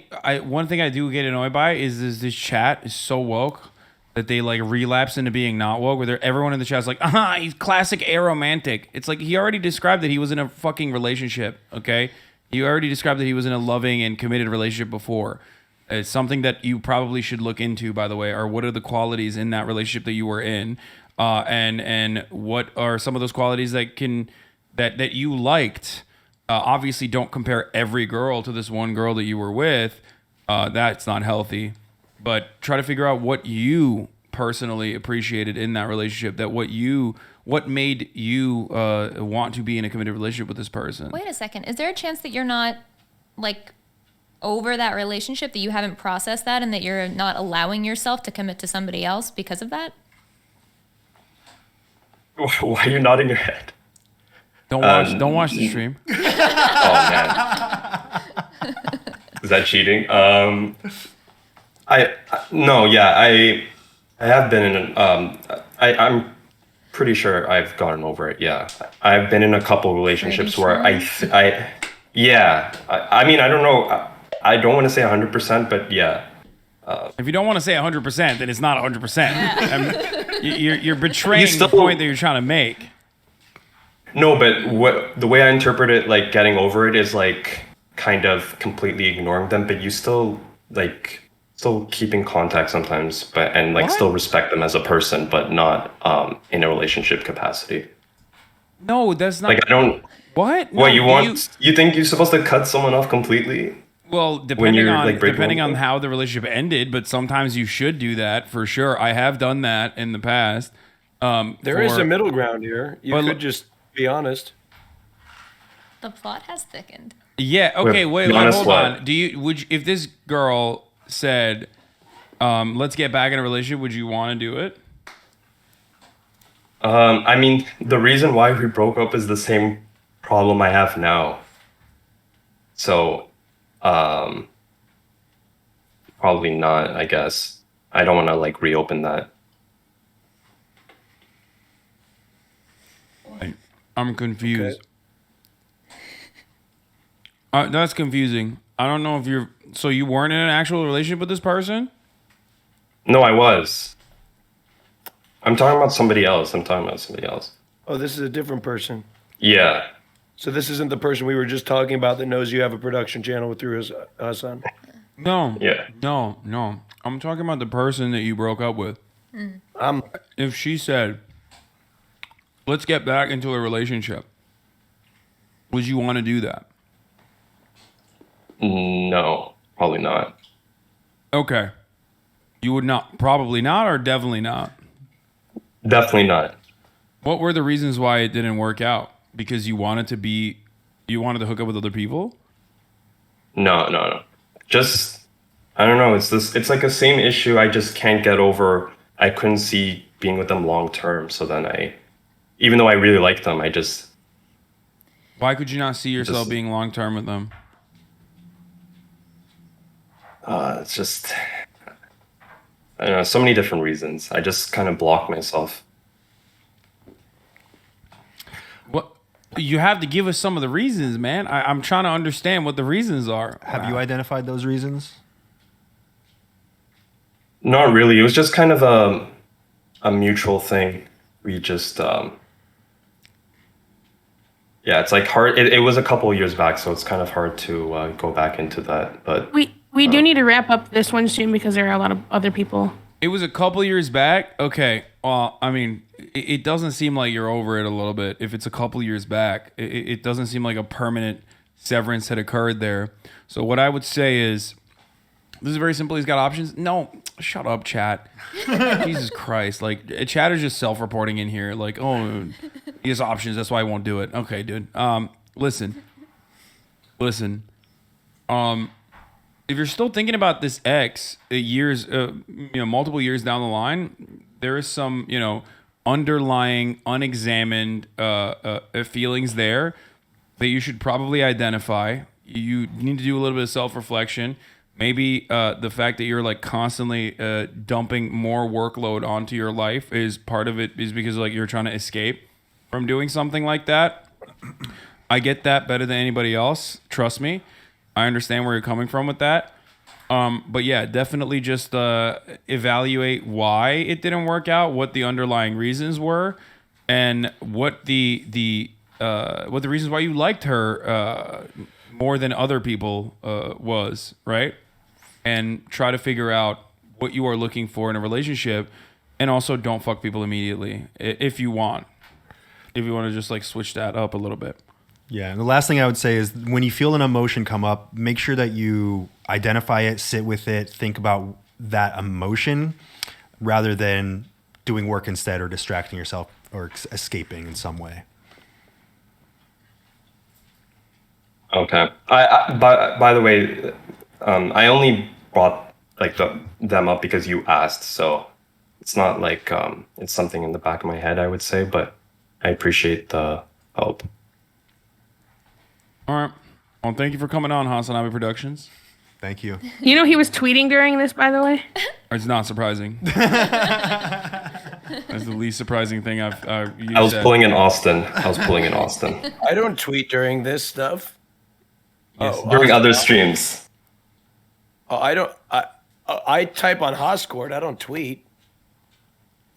All right. Hello? Bye, Hasan Productions. All right. Okay.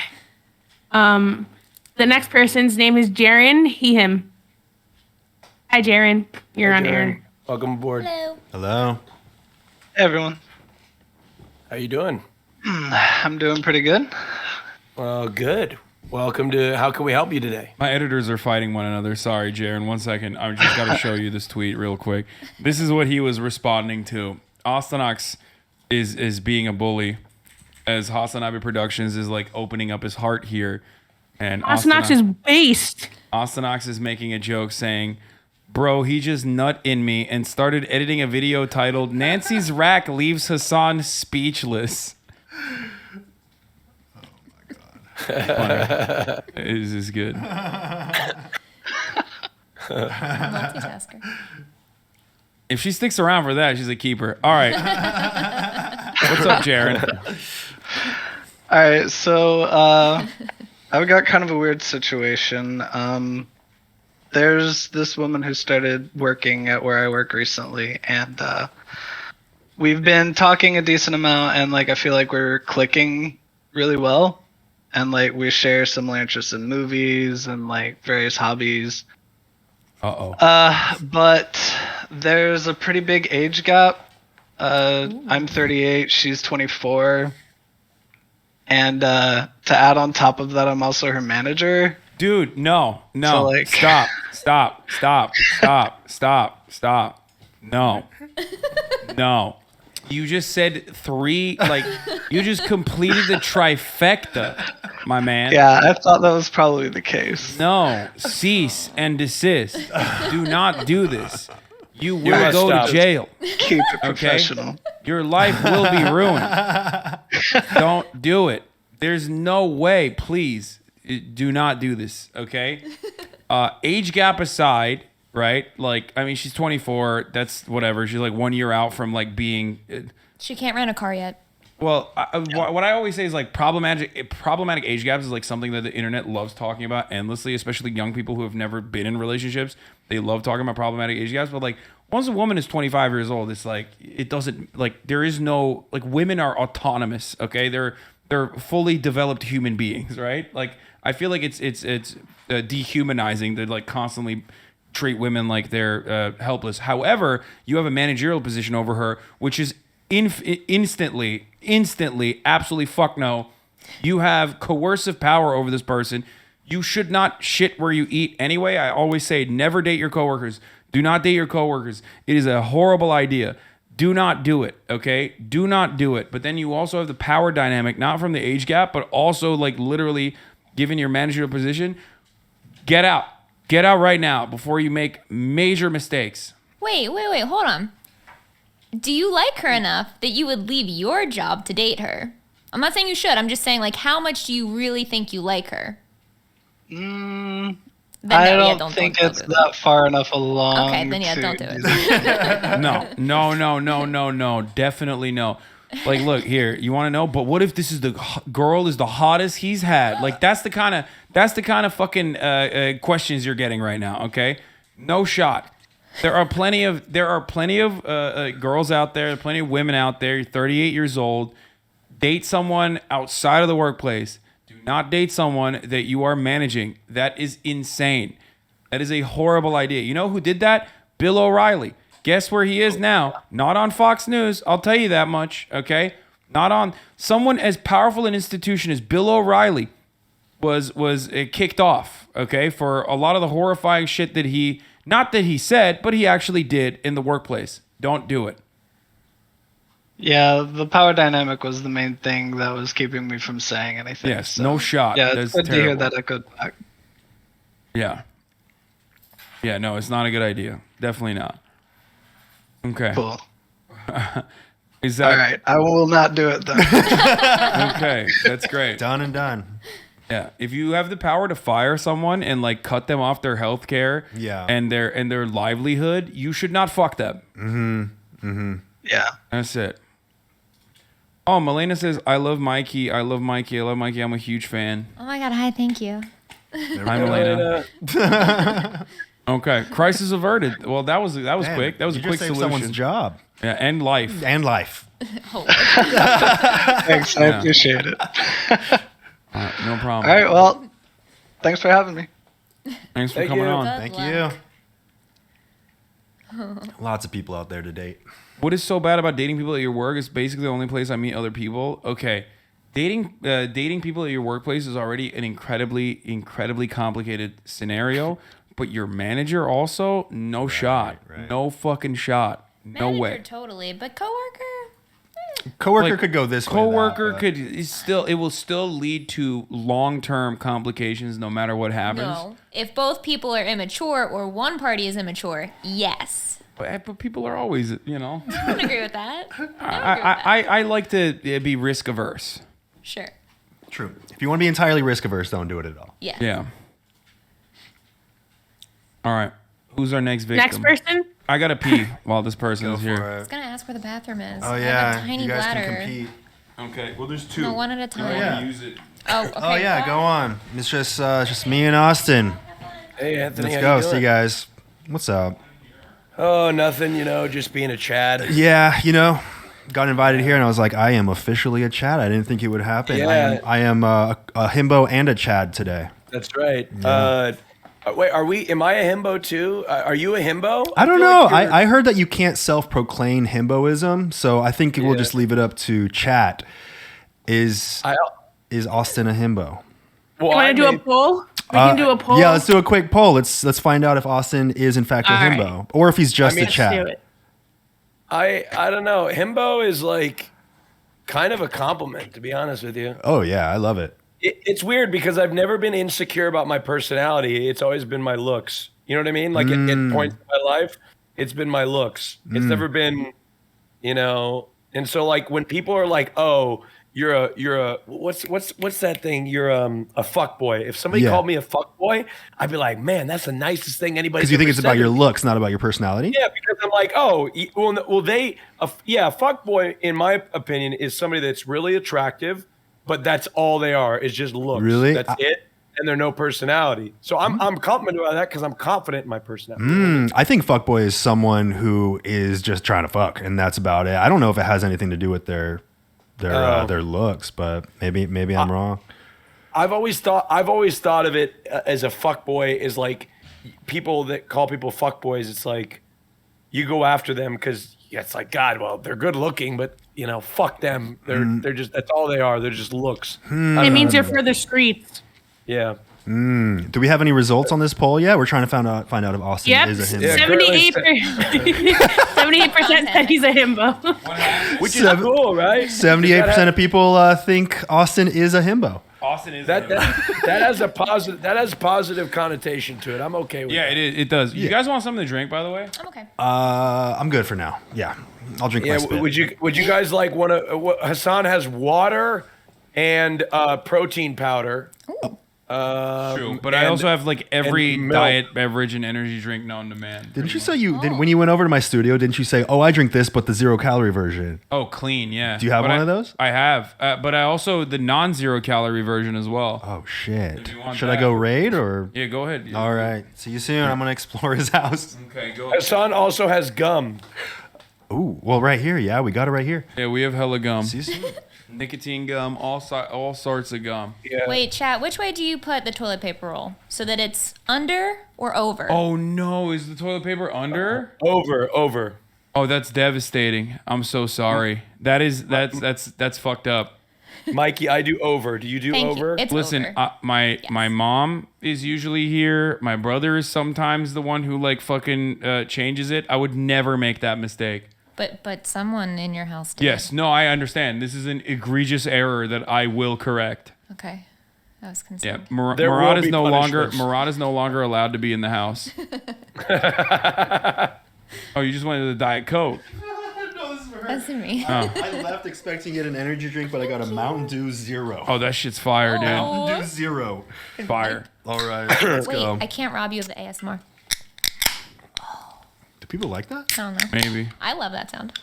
All right, we got Meat Prison on his or their. What's your Pronouns are she, her. Oh, Meat Prison on her sobriety arc.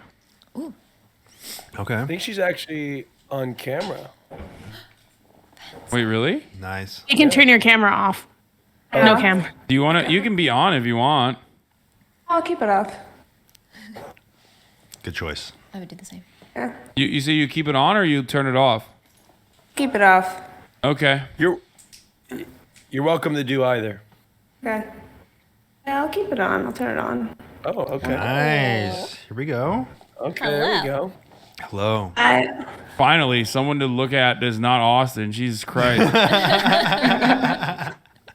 Hey. Hey, he's a himbo. Okay. Yeah, I'm a himbo. I'm okay with that because I'm a himbo. Now I've been validated, so I'm good. All right, what's up, Meat Prison? Let me start at the beginning. I've been working for 4 years at this art gallery for this really wealthy, influential New York's arts figurehead. He's 79 years old. I'm 28. And we've had kind of an antagonistic relationship for a while, but it's evolved into like a deep, trusting friendship. And he's asked me, well, what he asked me was how much I made for a bonus last year. And I told him what it was. And he said, I'll give you double that if you will talk to me the way that you have during our arguments outside of work hours. Oh. Wait. I was not expecting that. Whoa, what? What? Dude, I'm confused. I'm sorry. Wait. This person is 78-year-old art collector, very rich, is your boss, says they're going to double your bonus if you talk to them in a way that you would talk to them outside of their work hours? Like, what do you mean? Sorry, so he wants me to berate him like outside of work hours, and he's going to double my bonus to do that. Oh, fucking get the money. What do you mean? What? Yo, grab the bag, Meat Prison. What the fuck? Are you okay with this? Is this what you want? Initially, no, but I've been talking it over with some people, and they were like, "Oh, that's called FinDom." Like Yeah. he's asking you to set up like a FinDom situation with him, but I don't know. I don't know what that like consists of, and I'm like really nervous to do that. But also, I don't know what the like repercussions of doing this for me professionally would be. I feel like you've hit you, my friend, have found the golden goose, the golden ticket. You know what I mean? Like, what? This is awesome. We talked about FinDoms earlier this week. I don't know if you were there for that when Charlie was covering it, and a lot of people don't think that that's a real thing, but it is. And from all of my sex worker friends that I've talked to about this particular matter, they always almost universally agree that FinDoms are often like the best clients that they have. It's not like it is basically the best kind of sex work you can do in comparison to all the different versions of sex work that you could be doing. Now the problem is, like, you guys already work together. How much do you love your job? You know what I mean? And what that might do to the dynamic in your actual regular workplace, because like the moment that it like seeps into your regular place of work, then you know you need to set boundaries ahead of time and make sure that they're never violated. And if you do feel like he would violate said boundaries, which FinDoms usually, from what I understand, are very courteous and like don't do that because they literally get off on like being dominated financially and being berated. I would say that you know, if you are trusting of that, then you know it's something that I wouldn't urge you not to explore. People are saying it's her boss, bad idea. Yeah, what do you? FinDoming is literally the same shit, though. It's like she's being contracted to do something. And it's not like I haven't done a lot of stuff that's like outside of my job description, so I feel like this would just be like just another new thing that I would have to do in my job. I don't know. What? Okay. Is it the same sort of thing that you do on the clock, or does he want like different content? I mean, I'm a web developer, and I'm really easygoing and like easy to get along with, but this guy is like he's very hateable, so like we have gotten into like shouting matches like at work, but I don't really speak to him like face to face in my daily job, but I do say hi to him sometimes. But I haven't spoken to him since he's brought up like the possibility of doing this. This would be pretty out of the ordinary for my job. But you love your job and you want to keep it, right? Correct, yeah. Hasan, what's the difference between this situation and the last situation? There is no emotional and real sexual contact involved. But he could take away her benefits, her job, if something goes wrong in that other relationship, right? No, I agree, which is why I'm trying to understand. That's why I was asking, like, how much do you like your job? And plus, we're not talking to the guy who is asking one of their workers to do a FinDom thing. We're asking the actual person that is, you know, like, there's a difference. If a manager asks me, like, can I fuck my coworker? I'm like, no. Or can I fuck someone that I'm like, I have power over? No, of course. But if we're talking from the worker's perspective in this situation, there are obviously a bunch of there's a bunch of things that you need to think about. There's a bunch of things that you need to consider, like how much do you like your job. Obviously, make a contract. That's one thing. I would urge you to talk to, if you have the capacity to, talk to some sex workers as well that do this sort of thing. Unfortunately, we don't have any here today, which is surprising. I normally would have like at least one person who does this. But yeah, definitely make sure that you are protected. And I definitely think you should talk to a sex worker who has done this before. Better understand what like the demands are going to be, and to better understand what the boundaries you can set. But ultimately, if he wants you to like, if he wants to be your pay pig, like that's fucking awesome. Okay, yeah. I could probably find someone to talk to. Yeah. Yeah. How do you? I think I'm gonna explore this. Yeah.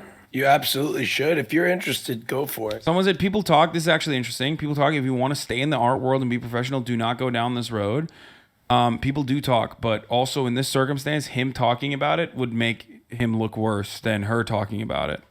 I think I feel like it's different for women. You know, like the stigma I think could fall on you, unfortunately, even if it shouldn't fall on you. So that's something to also consider. Fair. That's actually really good. I have a blind spot. I'm a misogynist. I also did think like because he's 78, like he's probably gonna die. You know what I mean? Oh my God. Right. That's what I was thinking. Like, That's what I'm talking about. Yo, get the fucking bag, dude. Straight up, get the fucking bag. I just received a text from a sex worker who says she should go for it, but definitely talk to a sex worker.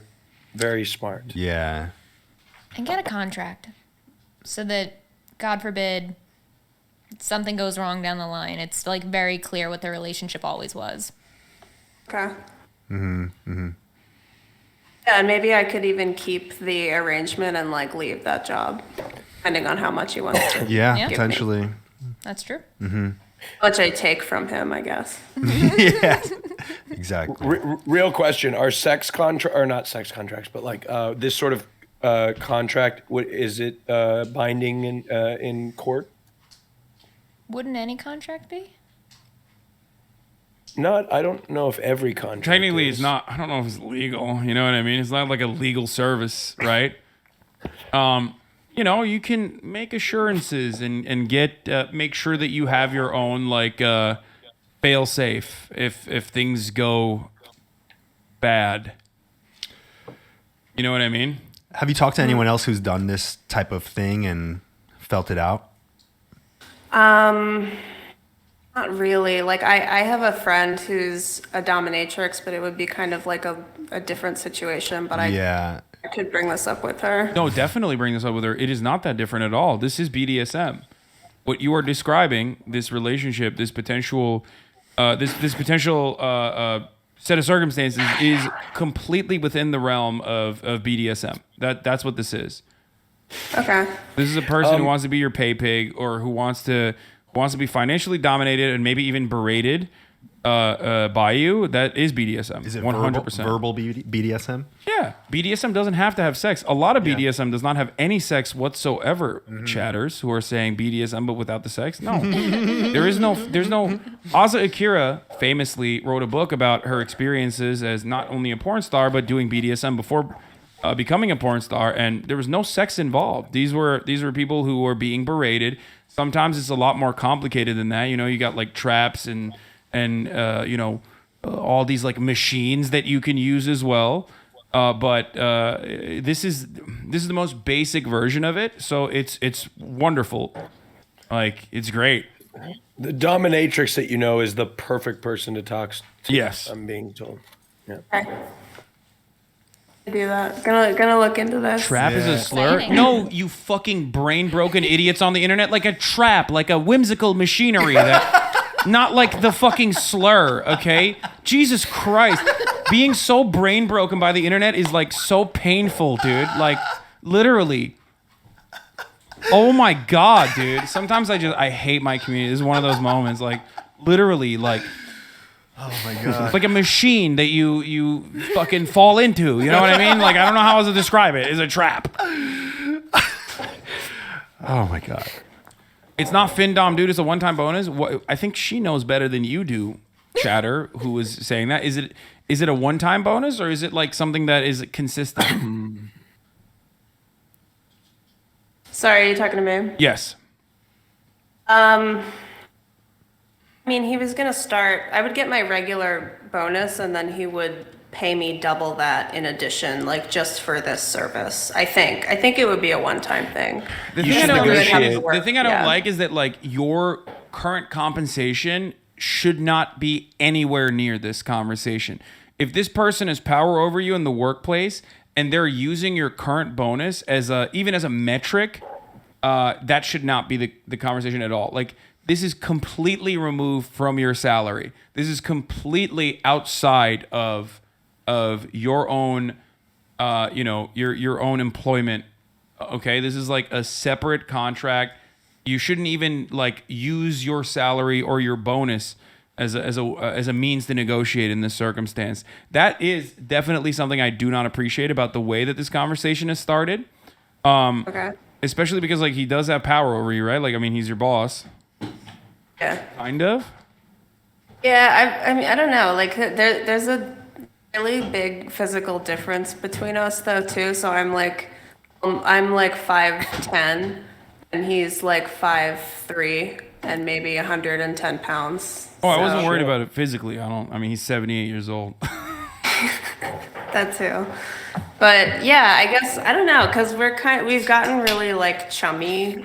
I guess we've gotten maybe a little too familiar, and that's when he like decided to bring this up. I don't know. It's wild that the old man from Up is your boss at the art gallery. Even wilder that he's into being your pay pig. Like I said, don't do it unless you're comfortable with it, obviously, but you also need to make sure that you have completely figured out, like, you're ready to even maybe lose your job at a certain point, if that's the case, you know what I mean? Like, you have to be completely comfortable with this. And if you feel like you could go somewhere else to work, or if you feel like this is, something that is reasonable, if it's a good amount of money and you think like it's adequate, like, you obviously ultimately you're going to make this decision on your own, but talk to someone who engages in BDSM, like, for sure, a dominatrix, and then figure it out from that point on. But make sure, like, no ties to the job itself. Okay. What are your biggest concerns? Because it sounds like you have a couple of hesitations. I don't like, I have done this, I have done like dom adjacent stuff before, only because I've been asked, but it's not something that I really enjoy doing, but I get asked to a lot because I'm like very tall and like confident. I have attracted like subby guys, but I guess it's different because I would be getting paid for it. Oh, you've only done it in like relationship type situations, is what you're saying. Yeah. Huh. Do you enjoy it? No. You don't enjoy it. You don't enjoy being dominant. No. Okay. But you see yourself doing it, like, for money. You can do it for money. Like, that's something that you would be fine with with money. I think I could. Like, I've already done it. Like, I've done it like having not enjoyed it. So I feel like I definitely could do it for money. But It's ultimately your decision to make, nobody else's. I think if you whether you enjoy it or not, if you feel comfortable doing it for money, I think that you certainly should pursue it, but definitely get good counsel. A chatter brought up a really good point, and I have to read it. It sounds like he was getting it for free, and now he wants it back. No matter what you do, never be mean to him again for free. I agree. It does seem like you guys had an antagonistic relationship, which he was like, getting kinks out of. And if he's easy to be mean towards, then fucking why not make some extra cash on the side? You know what I'm saying? yeah, I think that's a good point, because the first time that we had like a verbal altercation, I thought that it was really weird that he didn't fire me. And because we were like, I was screaming in his face because he just pushed it like to a level that like triggered me. But yeah, now I know why he didn't fire me the first time. Do you think he's a dick on purpose? Oh yeah, that could be the case. What if he's a dick on Like- purpose to people? To get people to yell at him? Ratting? Yeah. That's possible. What a weird set of circumstances. Yeah, have you tried negotiating your rate? Not yet. I just told him that I was going to think about it. You literally unlocked a kink in him when you yelled at him. He was like, "What the fuck? Why am I bricked up right now? Holy shit."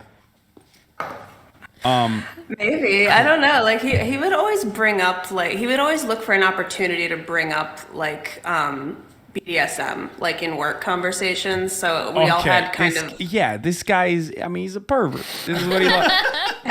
This is his thing. Okay, you might as well get the bag for it. How do you bring up BDSM in a professional environment? Like, how do you find the segue? Love finds a way. Well, he only does it over Slack, so he's never spoken to me about this stuff in person. So you already have this documented too. I mean, it's GG's. You have more leverage than he does. Okay, that's all I'm gonna say. Yeah, I have like a whole folder of screenshots in case stuff. Yeah, like you goes have leverage. south. You already know the importance of leverage in a situation like this. I think you're pretty well situated in this circumstance. If they were to, misbehave or behave out of pocket. Austin's question, how do you bring up BDSM in a work context? I remember so clearly the first time that this happened because it was like November 2020. So it was like the peak of COVID. And I Slacked him and I was like, hey, I want to invite a curator to curate an art show about domestic violence because that was like a really hot issue at the time. And I was Art like, I'm scene really is so weird. Sorry, Yeah. go on. And I was sorry, I lost my You said train of thought. he said he wanted to bring in a curator to curate something about domestic violence because it was a hot topic at the time. Right. So I said that to him, and he goes, I said, I'm really interested in like the effect of domestic violence on men. And he goes, that's all I said to him. And in response, he says, wow, you'd make a good dominatrix. Oh. Like out of nowhere. And I was kind of like really taken aback by that. And I was like, haha, let's dial this back. And then he immediately dialed it back and like changed the subject. So that tells me that he does kind of understand boundaries, which I think is a good sign. I certainly hope he does. Yeah, I mean that's okay. He's definitely kind of a weirdo, but like I said, get the bag. You already know how. You already are aware of how to protect yourself from workplace harassment. You know what I mean? So, I'm just like I said, talk to a dominatrix. Maybe even like a lawyer potentially, and then move on from there. Yeah, Yep. This has been really helpful. Yeah, best of luck to you. Thank you, Austin. You're welcome. Try to get on the will too. He's 78. Oh, Jesus. Also, he doesn't have any children. Oh, get on the will. Get on the will. Get on the will. Get on the will. Get the fucking bag. Get on the will. Get on the will. Get on the will. 100%. Someone's got to go on the will. Yeah. And then I want when the you become a gallery. multimillionaire, gift subs in the community. Give back. Give back to the Hasan Do hits. that. Yeah, I'll give some more subs. But he doesn't have a successor for the gallery, and what I want is the gallery. So I think that. I think you're my friend. I think you're well situated for that. Yeah, I think you should fucking Seems show like that a, little no, I mean pussy. it seems like a mutually beneficial situation, is what I mean. Tell him. Yeah, Tell I him. agree. Yeah, tell him you're gonna get the fucking gallery, and he's gonna fucking like it. Ooh, yeah. Okay, Austin, what the fuck? Nice. Austin be like, I'm texting a sex worker right now. Meanwhile, it's just him. He's the one. All right, cool. Well, thank you. This was definitely an interesting conversation. Yeah, that was fun. Yeah, thank you guys. All right. All right. Before the next people, I have two questions. How much longer do you want to go for? We can definitely keep going. I mean, this has been Yep. great. Okay, cool. I And cleared then my evening schedule for this. Oh, thanks, Cool. Austin. Thank you. And then- You shouldn't have. And then second question is At the top of the hour, what happens? stop, don't ruin my transition. Ha! What do you think? You're the only one. I'm the one who fucking debates in here, okay? No. Me. At the You top of ruined the my hour, you know debate. what happens? A 60-second ad break happens. And if you no longer want to see those ads, you don't have to be a dominatrix for a very rich art gallery owner. You know what I mean? You can just, for $5 or for free, avoid the ads and have an ad-free broadcasting experience. You can also get gifted a sub if you have a dominatrix gallery owner. If you're a dominatrix, if you're a sub gallery owner, you can gift subs in the chat. Here's the woman ad break now. This next one is probably my favorite. Better than the last? Oh man. Well, listen. Okay. Just wait. Thank you, So her name is- Gobbler and Geophoria over the 5 get the subs. You're good. So it's just her name is Valentine. She her. All right. You're on air. Hello. Hi. Hello. Hi. Hi, Valentine. It's Valentine, just to Oh, make. hello, Valentine. I'm sorry. No, it's totally okay. No Valentine. worries. Thank you, Bobby. Yeah, Digital, for the hello. 5 get the subs. And Hello, Valentine.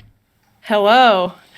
Okay, so this has a lot of layers, but I'm gonna try and make it as concise as possible. So my boyfriend, he's born and raised in Russia, and he lives in Russia currently, all his life. Yeah, oh yeah.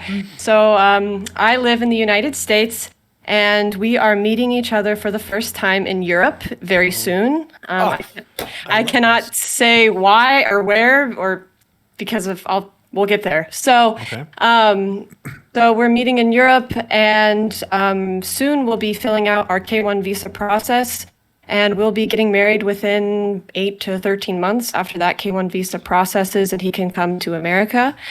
Now here's the fun part, which is not really fun. His name is Vladimir Putin. No. So He's a spy. No, stop. Say that. so Okay. he is actually anti-Russian government, and he does not support his government. And he has been contacted twice by the Russian military to come into the military commissionate to give them his personal information because he will be drafted to war if he does that. So he has been basically evading the Russian military, and it's been really terrifying. Conscription, because, obviously if he goes to Ukraine, there's not good chances. So we have been kind of dealing with that.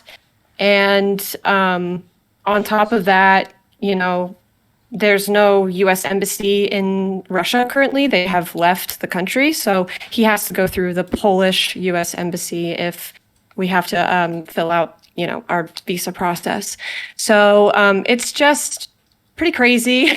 And my mother, on top of all of that, has been not super supportive. And it's just been really hard to tell her that I'm getting married to this person who, he's the love of my life and I care about him more than anything. And so it's just been really hard on my end with my own family and the Russian military.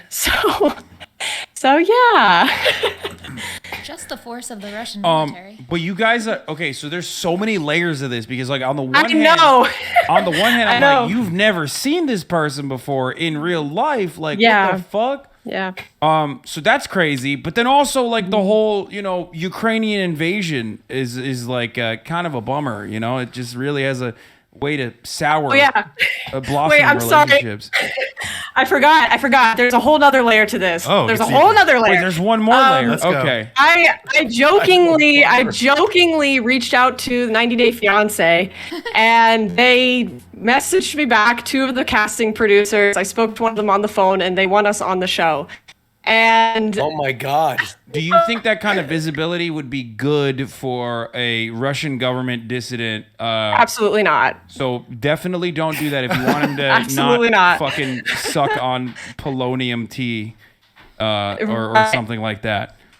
No. And when I spoke to the producer on the phone, she was really nice, and she said, talk to him. And so I talked to him, and he said, I'm willing to do whatever you want to do. It's completely up to you. And I said, well, I kind of don't want you to go to prison for 13 years. So let's not do that, ultimately. Okay. Yeah, definitely don't do that because like I don't think they have enough of like they don't give a shit enough about the characters on the show to like provide adequate protection. You will not get like additional legal help in that circumstance if necessary. I mean, it would be fucking content, like holy shit. But also, like I said, I don't think that would be good for his. I don't think that would be good for his safety. But goddamn, the content would be fucking great. Shit, maybe we should do it. We would definitely watch it on stream. Well, that's funny because when I talked to him on the phone, he said, "This is crazy." I was like, "Yeah, I know. This whole thing is crazy." And we just couldn't really believe it. And honestly, when I reached out, I was not expecting an answer. I truly thought, it was a joke. I was hanging out with my friend and she was like, "Oh, just, send them an email." And I was like, haha, yeah. And I didn't think they would actually respond. But they did. And obviously, like, this is like grade A content for them. And the thing about it is, like, I want to be very transparent. Like, I am a very genuine person. My relationship with him is very sacred and it's important. And I would never want to put my relationship out there for it to be faked, to be used for entertainment, for money. Like, that's not how I want the world to perceive the love of my life and my relationship. What do we got? The FSB in chat? Someone literally is like, where in Russia is he from? Yeah, no, definitely. Cannot tell you that. Yeah, what the fuck? Literally, like, FSB is fucking 2-year subscriber, 27-month subscriber here. Like, hey, would you like to dox your potential boyfriend, potential husband for me? Guy from Idaho. Tell me town. Long time viewer of Hasan. Yeah, I've 27 months. I love this. Yes, I'm from Washington State. Yes. Yeah, the works hard, but the Russian military works like 2% harder, so I can't really dox him like that. Yeah. Yeah, no, they'll definitely, I mean, if you watched enough, oh wow, someone literally, I could literally ask someone, I could phone in someone right now, Nadia from Pussy Riot, right this very moment to get additional advice. Should I do that? I don't mind. Okay. I do want to say, like, there's a lot of people that are saying, like, don't marry somebody you've never met. I've gotten that a lot by people. I just want to kind of say, like, one thing about international relationships is that, unfortunately, my relationship is unconventional. I don't have the luxury of being next to my partner every day.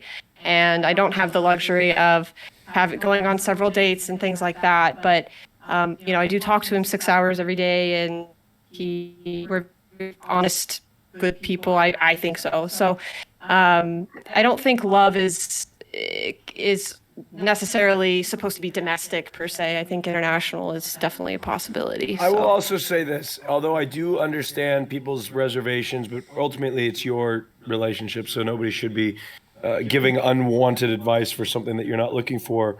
But I will say, in the modern era, I think it's much more possible, more than any time in history, to have conventional relationships through the internet.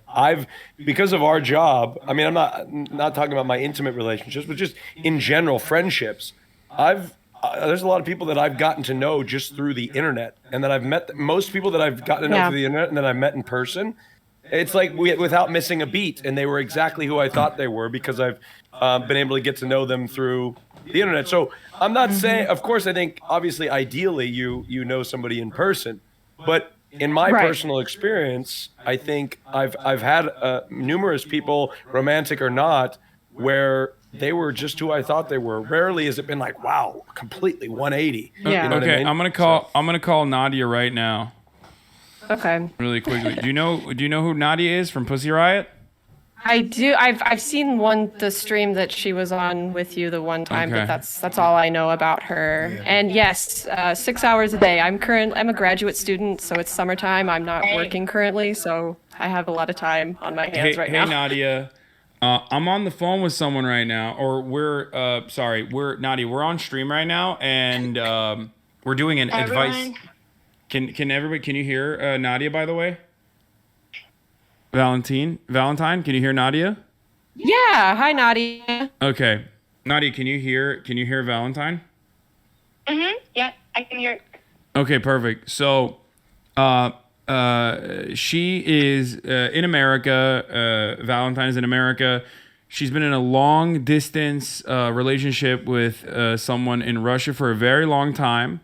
And he is trying to come to the United States and obviously immigrate and get married and get a visa. And I was wondering if you could give further advice to Valentine about this, if you think that it's a good idea or anything like that. What is the context? What is the context, Valentine? Do you have any political context for that, or is just a personal case? Well, it's a personal case, but then also on top of that, apparently, the military's trying to conscript him, and he doesn't want to do that. Obviously, he doesn't want to do what? He does not want to join the Russian military, but the military apparently has tried to, get him to join the Russian military.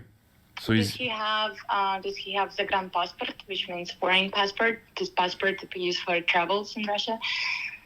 Yes, he does. Mm-hmm. He does have it, apparently, yes. Awesome. Does he have any sort of American visa? He doesn't have No. No, he doesn't have an American visa. But, as far as I understand, I do believe that if you marry someone who has American citizenship, you can get a visa, you can get a green card. So that would be one way.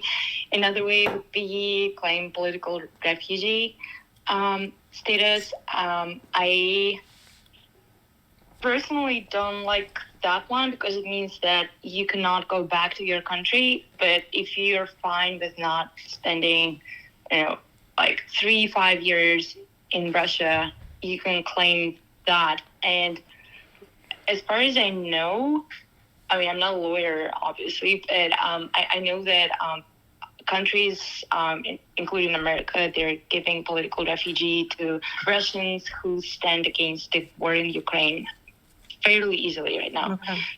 Yeah, no, but Valentine is actually interested in marrying this person. From what I understand, and that's what the plan is, right, Valentine? Yes. Marriage is the ultimate decision. That's dope. That's fairly easy. I don't think that something can go wrong. They will ask you for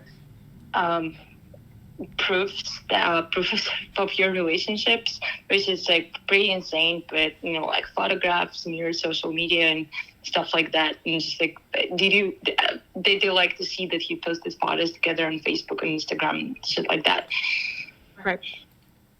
Yeah. Okay. I do want to say that there's people that say oh, is it just because he wants to have citizenship? That's always a very common thing with international relationships, especially with United States and a foreign country, is, your partner in this foreign country just wants to have United States citizenship. And to me, that's objectification of people in general. It's they just want you for this. And it's this is another human being. And but I do want to clarify that my partner has stated to me that he does not care where we live. He says that he just wants to be with me ultimately wherever that is. So it's not really about him getting a green card, basically. By the way, Nadia, they've never met in person before, though, unfortunately. So it's that is very soon. We will soon. Yeah. Yeah. Well, I know that immigration lawyers would give the best advice here, but I do know that any sort of proof of your relationship and pre-existing relationship is needed. It's not guaranteed that they're going to go deep, but in case if they flag you and flag your case, they can go pretty deep into the history of your relationship. So you wanna prepare something. I'm pretty sure even transcription of your chats, your chat history could also work. Right. Yeah, and they're planning on meeting in Europe. That's gonna help. So just post things on social media once you meet and be it's kind of weird and uncomfortable to me, but this because I'm a fairly private person, and I do understand that there are a lot of people who do not post things about their relationship on social media, but I guess for immigration authorities, they like this they take this more traditional approach to things. So they believe that if you do not post about your relationship on social media, then it doesn't exist. And also, I know that they love when people actually live together. So I think, it's possible to fake it if you don't actually want to live together, because I personally think that living together with someone, even if you're in an actual relationship, is detrimental for a relationship, because you just go into like, why didn't you wash the dirty dishes type stuff. But they want people to live together, so like they would ask questions like, what kind of toothbrush does she use? Like what day does she do her laundry? Yeah. Okay, that's good to know. Well, Nadia, thank you. We'll talk more about when you guys are coming over tomorrow. I'm excited. Hell yeah! Thank you so much. You were very helpful. Thank you, Nadia. Bye, guys. Bye. Ciao. Austin has been doing this chow thing since we went to Europe. This is his new thing. He always says chow. It's the gayest thing you do now. Really? Yeah. No, you sound sophisticated. I thought sucking dick was the gayest thing. No. Saying chow after every conversation, I think, is the gayest thing you do. I think we should all adopt chow. I'm not. I'll say ciao with you, Austin.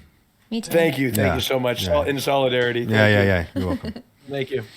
Okay. Ciao. I hope that was helpful. I do FaceTime him. I see him at work. I know, his job. I know pretty much. I know everything about him. Everybody. There's no like mystery with this person. This isn't like I don't know anything about him type of thing. So. I just want to clarify that as well. Like, I know this person. I talk to him every single day, and as much as we can, and spend a lot of time together and stuff like that. So yeah, you don't have to justify a relationship to chat. Don't feel like you're being pressured to like. I'm sorry. Offer. I just keep seeing it. I'm like, shit. I have to answer all these questions. Yeah, you know how this works. Come on, you've probably engaged in berating me every now and then. You know what I mean? It's just how it is. Anyone that's on screen, chat thinks is like open for ridicule, which of course they would never want to be in that position themselves. It sounds to me like you really love him, personally. I do. He's the most important person in my life, and he really is a wonderful human being. Where did you guys meet? So I'm actually learning Russian, and so I have been learning Russian, and I was on this app called Tandem that you choose a language you'd like to learn, and then you get matched with people who speak that language fluently, and then they want to learn English. So we met as friends. It was very, very he was so sweet and kind. He never really even pushed any sort of relationship on me. He was very respectful and polite. I've never met a man as polite as he is, which American men need to learn. But, he was just so kind, and was a really great friend for a bit. And then it just kind of evolved, naturally into a really beautiful relationship with each other. So he's fantastic. Wonderful. And he's watching. So I love you. Yeah. That's really cute. The 30 people that are watching in Russia, one of them. Yeah. Okay. That's very cute. Yeah. And I do hope it works out. Are there any other additional points? I feel like we covered all the bases. People were saying in the chat that ACLU actually has immigration forms that you can, take a look at as well. But it seems like you got a clear plan of action here, and I really hope it works out for you guys. Thank you so Keep us much, posted. Hasan. It means a lot. Yeah. Thank you guys, and thank you for having me. I really appreciate you guys hearing out my crazy ass life. That was awesome. It truly is crazy. Someone else in the chat said, "Do you make a lot of money? Like, is this a money thing?" No, no, I'm a graduate student. I'm getting my PhD in history. No, So you're broke.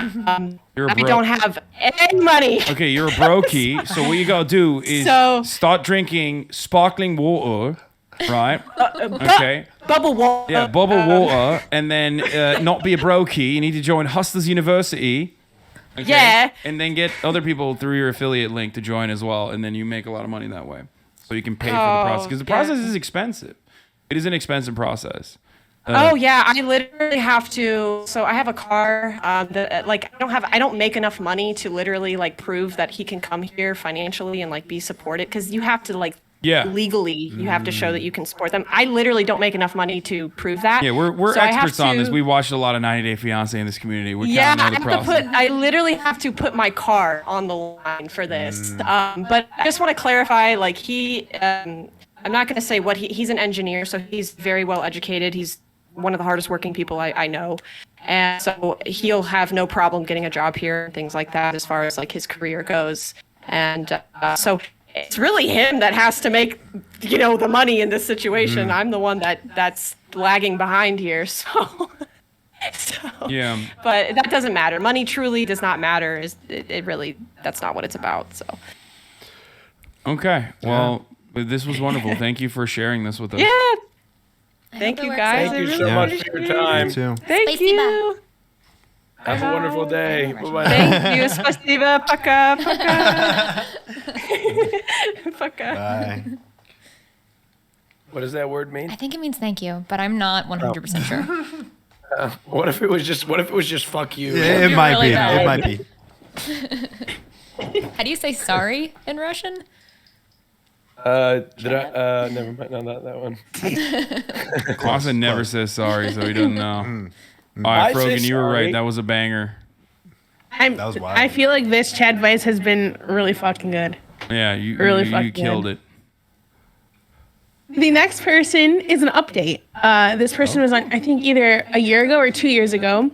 I don't know if you remember. So Austin and Hasan had this person. They found out their mom was cheating on their dad. And they want to give an update. Okay. Oh my God, I remember this. Let's hear it. So this is Lara, pronouns she, her. Laura, before you give us the update, could you briefly fill in our guests that might not know about the particular situation? Yeah, of course. So Hasan, I don't know if you're going to remember this at all. It's been a while. But I came on Chadvice in, I think it was December 2020. And I basically told you guys that I found out that my mom was cheating on my dad by like looking through her messages and DMs and stuff. And I was asking you like if I should tell my dad or how I should go about that. And, your advice was, first of all, that we're probably swingers, which, I'll get to that. And second of all, like to tell him, which I think is obviously most people's reaction. So after that, I ended up, I think I sat on it still for a little while just because, I don't know, I was like scared. I don't know, obviously it's a kind of hard thing to do. But basically what I ended up doing is I was on a trip with just my dad and we were in a hotel together and my mom was home. And I was logged into her like Instagram on my phone and I could see that she was going to meet up with someone that night, and I was, with my dad away, and I really, felt like I had to do something then. But I didn't want him to know it was me. So what I ended up doing was like making a random email account and just sending him like the screenshots and proof and just kind of, which I know like sounds crazy. I probably wouldn't do it the same way again if I did it now, but whatever, I made that decision. And so I ended up basically just giving him the information and like letting him do what he wanted with it because it was like, everything was in there. Like he had all the information.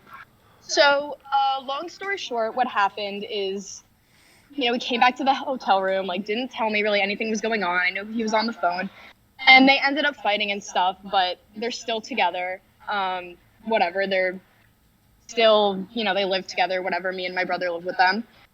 And so I basically just sat with that and nothing came of that for a little while. And then I think 6 months later, I was kind of fighting, like arguing with my mom about something else unrelated. and I brought it up, and I said, Uh-oh. I basically told her, I told her it was me, and he basically just lied about it to me, which is obviously what people who cheat do a lot, is just like not, I don't know. So she basically said like, no, it didn't happen, like whatever. And I felt like I was going crazy for a while, and I was kind of like questioning myself. And then I ended up like reading the screenshots again and being like, no, I was definitely right about this. But I basically haven't brought it up again, and I haven't talked to my dad about it. So that's basically the update, which is kind of a crazy story. And then I guess if I were going to ask you guys for advice, it's, I don't know, is this something that basically I should ever talk about it again? Do I just kind of go to my grave with whatever it is right now? And then also I mentioned kind of briefly, I have a younger brother. Like, do I ever tell him about any of this? I guess there's no reason in particular he would need to know, but I don't know. I don't love keeping secrets from him and stuff like that, so I'd like to get your guys' takes on that. Ooh, okay. I'm confused. Did your dad, like, how did your dad respond to this?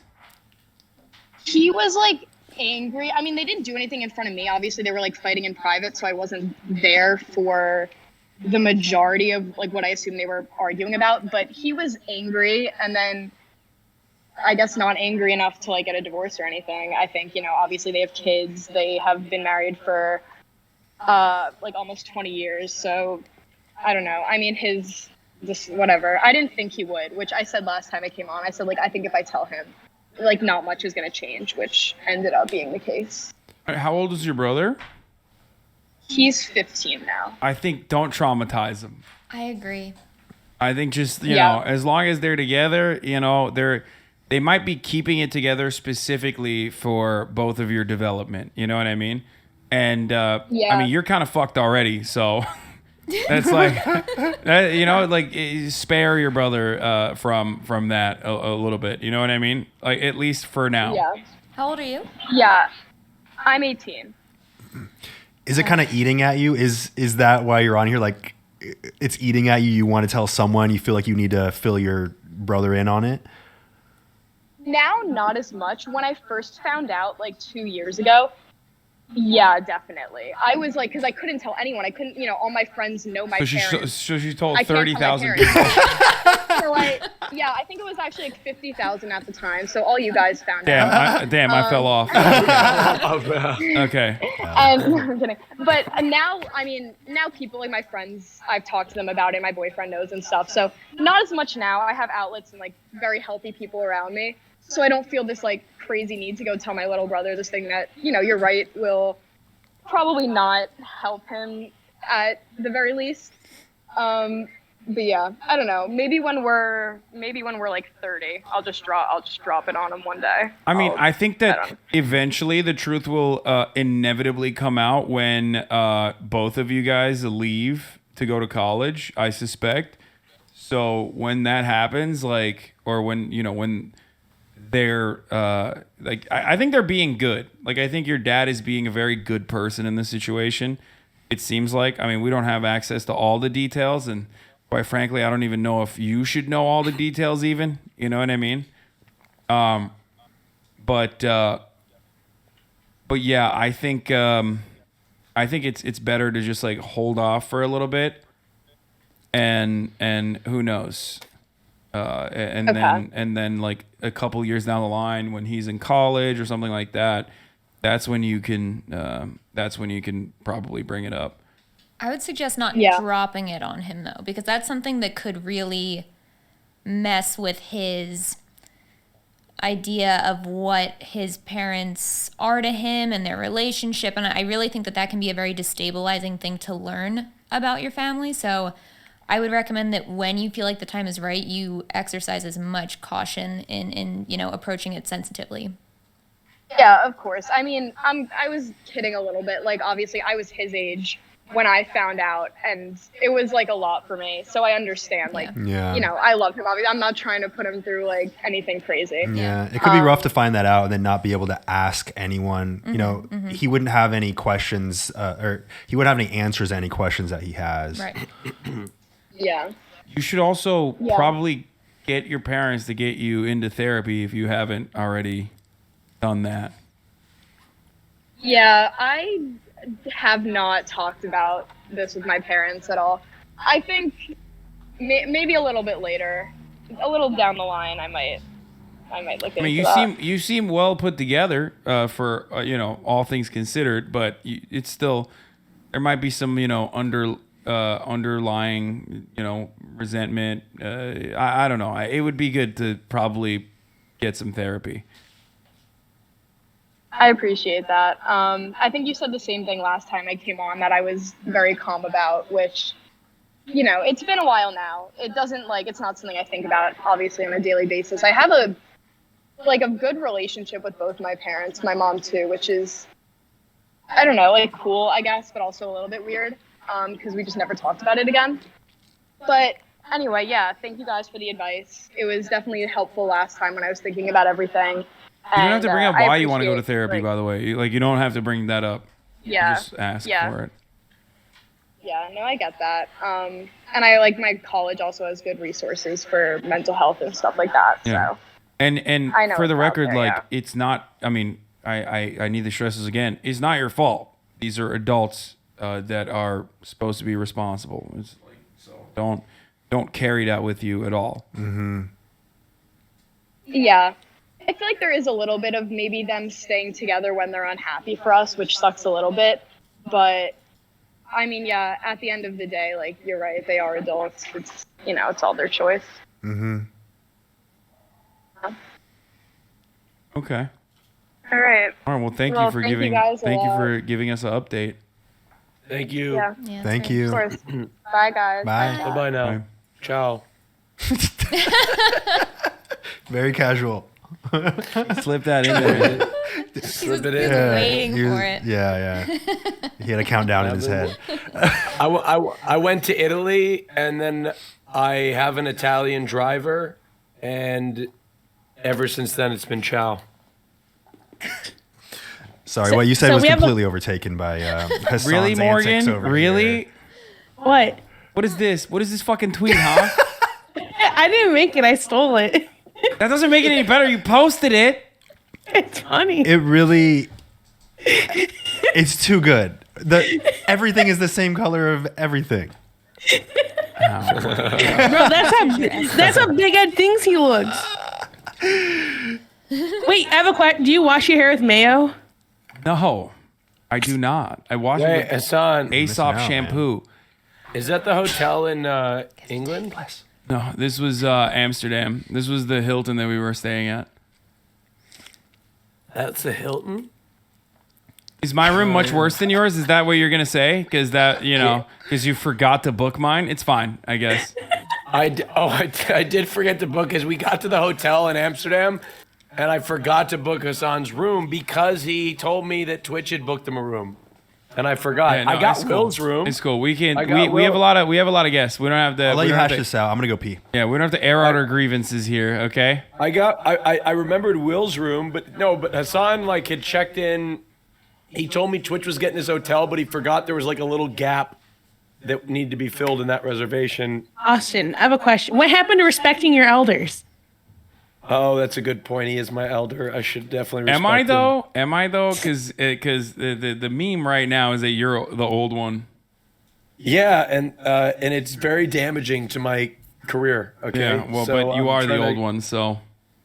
No, you are older than me. Well, by I do have about youthful 7 exuberance, which you lack. So who's to say I'm the old one? Anthony's older than No. all of you. But again, Really? youthful exuberance. See, Austin didn't even believe it. It's true. Dude, I saw the tweet this morning. I was like, there's no way he's 34. Yeah, I He's mean, gonna I love hearing this. I thought, yeah, I was shocked by that as well when I saw the Tommy in it clip. I want to be a dad for sure. People say I have dad energy. I wanna You be are dad, wearing but a not- Nike dry fit shirt right now. I was about to go work out. I'm going to work out today, Hasan. I go to the gym. You should try it. Okay. I mean, I went to the gym this morning, so. Well, I'm going to go run. Yeah, and going then in the I'm gonna go afternoon lift is weights. dad behavior, so. No, it is, but I'm a good friend, and I was here on Chadvice, something that I Oh, that I thanks. love to do. Yeah. By the way, he's saying that sarcastically, but he literally asked me to be on. No, I asked him, am I going to be on Chadvice? And he said yes. And I said, okay, I'll be there. Yeah, we don't believe that you're 34. What is that? What chat's talking about now, or is that what you guys think are it's talking about? we think it's a government conspiracy. You know, I do have this theory that maybe my parents faked my birth certificate, so then they just lied to me my whole life. So there's that. Probably. Yeah. All right, who's our next victim? So before we get into it, like, do you want me to, like, how many more do you want me to do? Do you want to do? We can cut some people. We already told a few people that they're not guaranteed, so don't feel bad.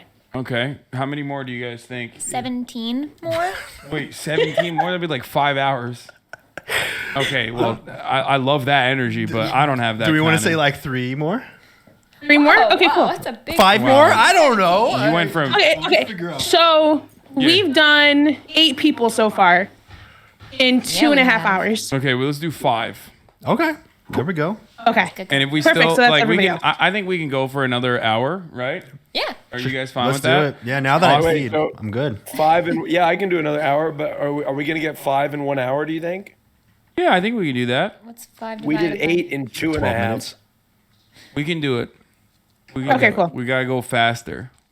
Can I warm up some food here? No, No. I'm kidding, dude. Go do your thing. Don't worry about it. No. I'm just I need some protein. It's eating. It's like your eating hours. You know what I mean? Yeah, go do your thing. Don't worry about But it. I'm listening. I'm gonna get in Discord on my phone so I can make sure. I'll listen on the stream. here, so I'll Austin, make go. sure. And you're Okay. wasting time. Okay, we'll be able to give advice without you. Don't worry. No, I just need to be here to give my opinion. Okay. Okay. Hey, Austin, ciao. Ciao. Oh, he didn't hear me. He didn't. Ciao. Ciao. Okay. Ciao. Ciao. Okay. There we go. All right. All right. The next person is, I don't want to butcher their name, either Tara or Tara. Pronouns are she, her. Hi, it's Tara. Hi, Tara. Hello, Tara. Hi. So here's kind of the, I guess, dilemma that is going on. So I have lived in Utah my entire life, like a suburb of Utah. And my husband has also lived in Utah his entire life, and we like Utah for the most part. Like it's a beautiful state, but I was raised in a very loosely Mormon family. And when I say loosely, I mean like we didn't really go to church. Both my parents like smoked cigarettes, like, just very loosely Mormon. I never really went to church, basically. My husband, he grew up in a more strict LDS Mormon household. And he left the church a couple of years ago, but I don't know how much you know about Mormonism, but he served a mission and like all of that. So, basically we had twins last year, and, I don't want to raise them in Utah. And the reason for that is that when I was a child, I had a really hard time, not really being the Mormon child. Parents wouldn't allow me to hang out with their kids, things like that. And there's not a lot of diversity. And so I really want to move, but my husband is very against moving, because he loves to snowboard and camp and fish, and Utah's a great place for all of that. So's Colorado. Yes, so is Colorado. And we've talked about Wyoming and a couple of other places, but it seems like he just doesn't want to move. And it's been kind of weighing on me especially because now that I have little girls, with everything that's going on, Utah's a very conservative state. And so, I don't know. I guess that's the advice that I need is, what would you do? What do you recommend? I mean, I get out of Utah ASAP. But that's me. I think not only are your concerns valid, but I think it's very healthy of you to want to raise your children in an area, especially if you're not interested in raising them inside of like the Mormon culture and community. Considering your background, it doesn't seem like you want to do that. What I don't understand is your husband interested in like at least having some kind of association or tie to the church? Did I misunderstand that part? Or is it only not at all. Oh, so it's He literally doesn't. just like I love Utah. Like he rides for Utah, and he thinks the Utah fish are better. Yeah, basically. Salt Lake is drying up anyway. And the mountains are better. Like the snow's better. No, the snow is good everywhere. I think so. That's not a reason to stay in Utah. It seems like you have some very good reasons for your family, and if it's just if it's the nature aspect of it, kind of going with what Hasan was saying, there are other places to have that nature aspect of it. And if it really is about your children, I don't know what to say about it. It seems like that's a deeper discussion that, to find out if there are additional reasons why he doesn't want to move. Because if it's just for the nature aspect of it, you can find that somewhere else. So there must be something else deeper to it, another reason that he doesn't want to. Yeah, I think that a lot of it also just kind of has to do with the fact that, like, the idea of moving is stressful, and the idea of moving, like, out of state is even more stressful. But, like, we both have jobs that are super, like, I work from home. I can work in any state. He is a pharmacy tech, and so he has he just has to renew his license essentially to work in basically any state. So like there's nothing like really holding us back. We don't own a home or anything like that. And so I think and maybe it's the friend, like, he's had the same friend since like literally like middle school. Right. Does he not share And your all of our concerns families here. about like the future for your kids? Does he not feel the same way that you do? I think that he does, but I think that part of it is like almost like there's no hope like anywhere. Like it's kind of just it's like so it's hopeless no matter kind what. of lost hope. But your concerns are specifically with Mormonism and Utah. in Utah, which is definitely not everywhere in the same way. Yeah, so yes, that's right. So like it's the fact that like I don't want my kids to be the weird ones because they're not Mormon, and the ones that, don't get to do the things that other kids get to do, like summer camps and all that stuff. Because like honestly, I wouldn't even want my kids to go even if their friends invited them, because like the church would allow like a non-member to go, but like I don't want them to go essentially. So when you bring that up with him, does he agree when you bring up that it's Mormonism specifically in Utah that you worry about? Yeah, I think so, because he and it's interesting because he has a completely different view than me, because he was LDS as a child. Right. So he talked about like the Catholic kid who was like considered the weird one. So like he knows even from the other side what it's like to not be Mormon. It seems like if you had a pros and cons list of the idea of moving, it seems like it would be heavily weighed toward the pros side. Is that right? Yeah, I would say so. Yeah, I think that there might be some other underlying reasons. Like it seems like he's comfortable there and he's afraid, because this is a big change no matter what, obviously, regardless of whether he's within the LDS or not anymore. I think that kind of change is pretty dramatic. Has he left? Is he like publicly left the church, or is he? Because I'm sorry, I had to open the door for a reason, but I don't know if you mentioned this or not. So. I wanted to see, is he still connected to the church? Is he still connected to his family? Yeah, so like, I mean, we're not like the type of people who are like, oh, we're leaving the church. We just kind of did it, you know, like he doesn't like, so he served a mission.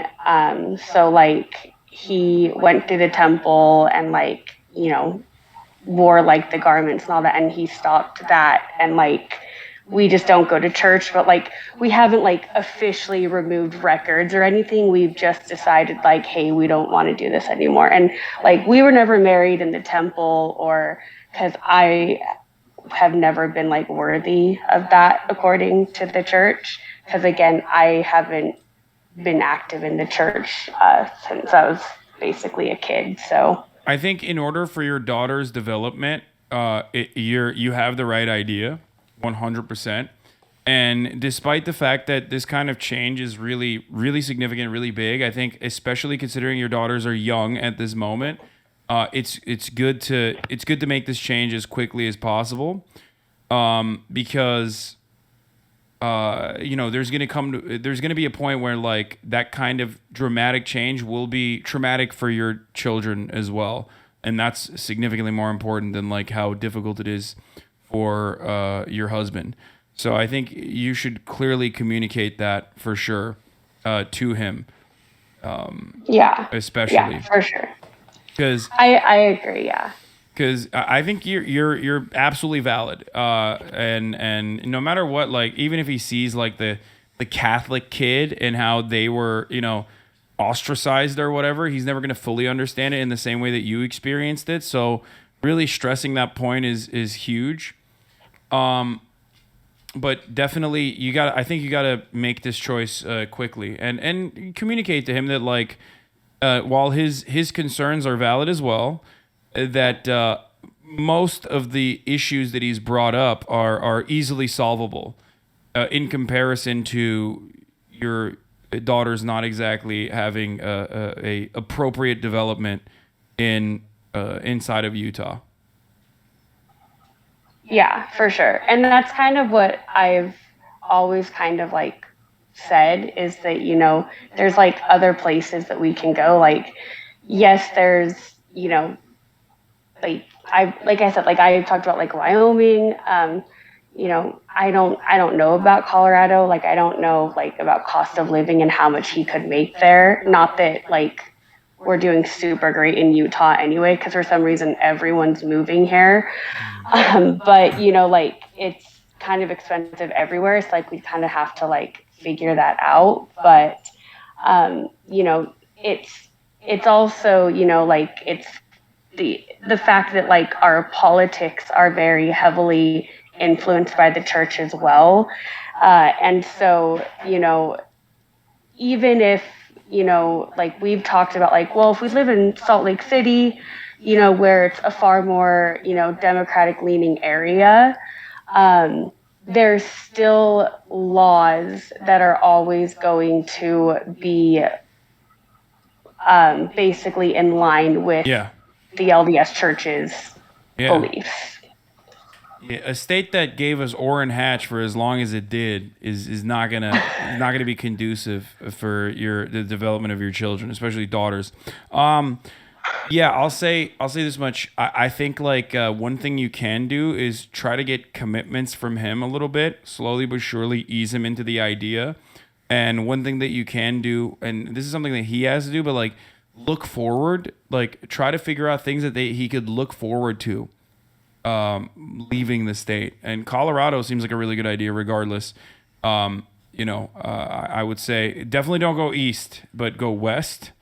Because, you know, the mountains are much nicer out there and all the outdoorsy stuff is much nicer out there. It's just like liberal, but also you get the same vibes. Yeah, like he should look for, you know, comparable positions and like try to see himself in that situation. Try to see himself in Colorado first. And it seems like maybe he could warm up to the idea further. Yeah, for sure. Okay, I think that's like a a good starting place. Because like, you know, we still have like a year with like almost a year with our lease. So there's like time to like figure it out. So yeah, I think that's a good idea. And Colorado's close, so like we can Yeah, still, exactly. you know, see our family and Exactly. you know, Yeah. so that's my recommendation for sure. All right. He's left the state before, right? yeah, I mean, his family's from California, but I personally would never live in California. No offense. No pagan. It's just, you know, whatever. I don't blame you. High income tax, high gas tax. Okay, you high sound like sales Trump. You tax. sound like you're just doing Trump now. That's what you're doing. Democrat-run cities, folks. Can't let it happen. Yeah. Can't let it happen. Okay. I mean, I'm also from New Jersey, so like I can't really like talk too much crap on California. Yeah, but no, I'll tell you, someone who lived in both states, California is fucking infinitely better than New Jersey. But the bagels. yeah, but he also lives in Only thing they got. Argentina because he, you know, served a Mormon mission. So, you know, he's also lived out of the country, and so yeah, he's definitely seen places and been places, but Yeah. Okay. Well, like I said, you got some homework now. You know what I mean? Like trying to find adjacent jobs, like things to do, and the best way to persuade someone is usually to try to not convince them, but rather make it their idea. And the best way to make it their idea is by showing them how awesome it will be, like to live in Colorado. Yeah, it might be about, you know, finding different places to live and just getting it on his radar so he starts thinking about the fact that he could live somewhere else and have that same connection with nature and whatnot. yeah, for sure. Cool. Okay. I think that's a good place to start, is to find other places that are good, you know, not just with nature, but also education and stuff like that, because education also sucks in Utah, which is another concern of mine. So there's a lot of reasons, but the two that we talked about are kind of, you know, the biggest ones for me. So we will definitely do homework. He's watching right now too, so he's hearing this. Oh, all right. Oh, hell yeah. Nice. I like that. That's awesome. Well, good So luck. cool. Well, thank you guys. All right. All right. I hope you guys can get the hell out of Utah. Yeah, good Me luck. too. Thank you. Good luck. Take care. Bye. Bye. Ciao. Notice, oh No. god, Sorry. Notice how Austin never mentioned Oregon even once. Yeah. How about you ride or die for your state, bitch? No, I just like it because I was born here. But look, I wouldn't recommend somebody come to Oregon. Fuck that. You could go to a much better state like Exactly. California. Washington State has no income tax. Wait, why is income tax your main consideration, Austin? Stop. California is beautiful, and it has all the mountains and everything you want, okay? All right, let's move on to our next victim. Next victim is Ellie. He, him. You're on air. Hi, Ellie. You're on the Hasan Abi broadcast. It's Eli. Oh. Sorry, I was thinking about my cat. God damn it. You're good. Hello, Eli. Did you want me to do this before or after the 60-second ad break? Oh, Jesus Christ, dude. Oh, my God. I've developed a community of fucking debaters, a community full of deceptive people, okay? Yeah, here's the ad break now, okay? God damn it. Fuck. Okay, if you no longer want to see the ads, you can subscribe for $5 or for free with the Twitch Prime, or by getting gifted a sub. Here's the 1 minute ad break now. Suck the life force out of me directly. Eli does not want to be stopped in the middle of his. No, I just. All right, well, let's go. Let's do it. You got me. You fucking got me, okay? All right. Eli, is there any way to maybe up your volume? Because I cranked you out, but you're still a little low. Don't put it up too high though. Let me check my Discord settings.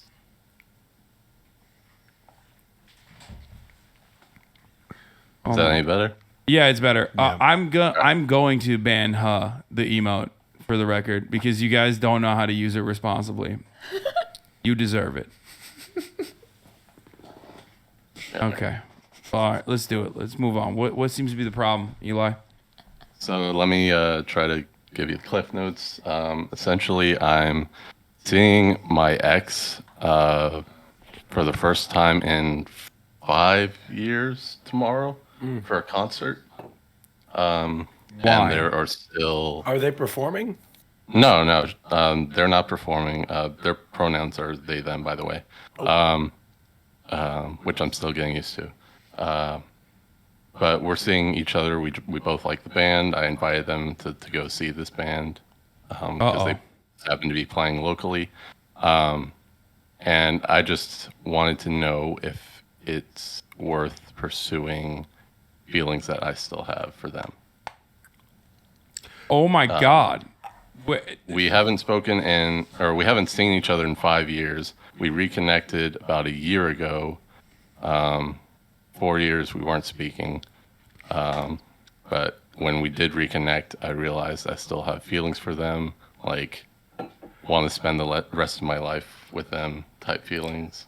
I feel like the number one question would be, why'd you guys break up? There we go. Yeah. It was kind of a petty thing that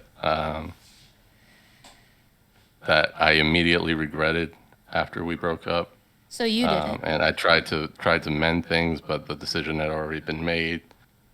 And they weren't willing to reconcile.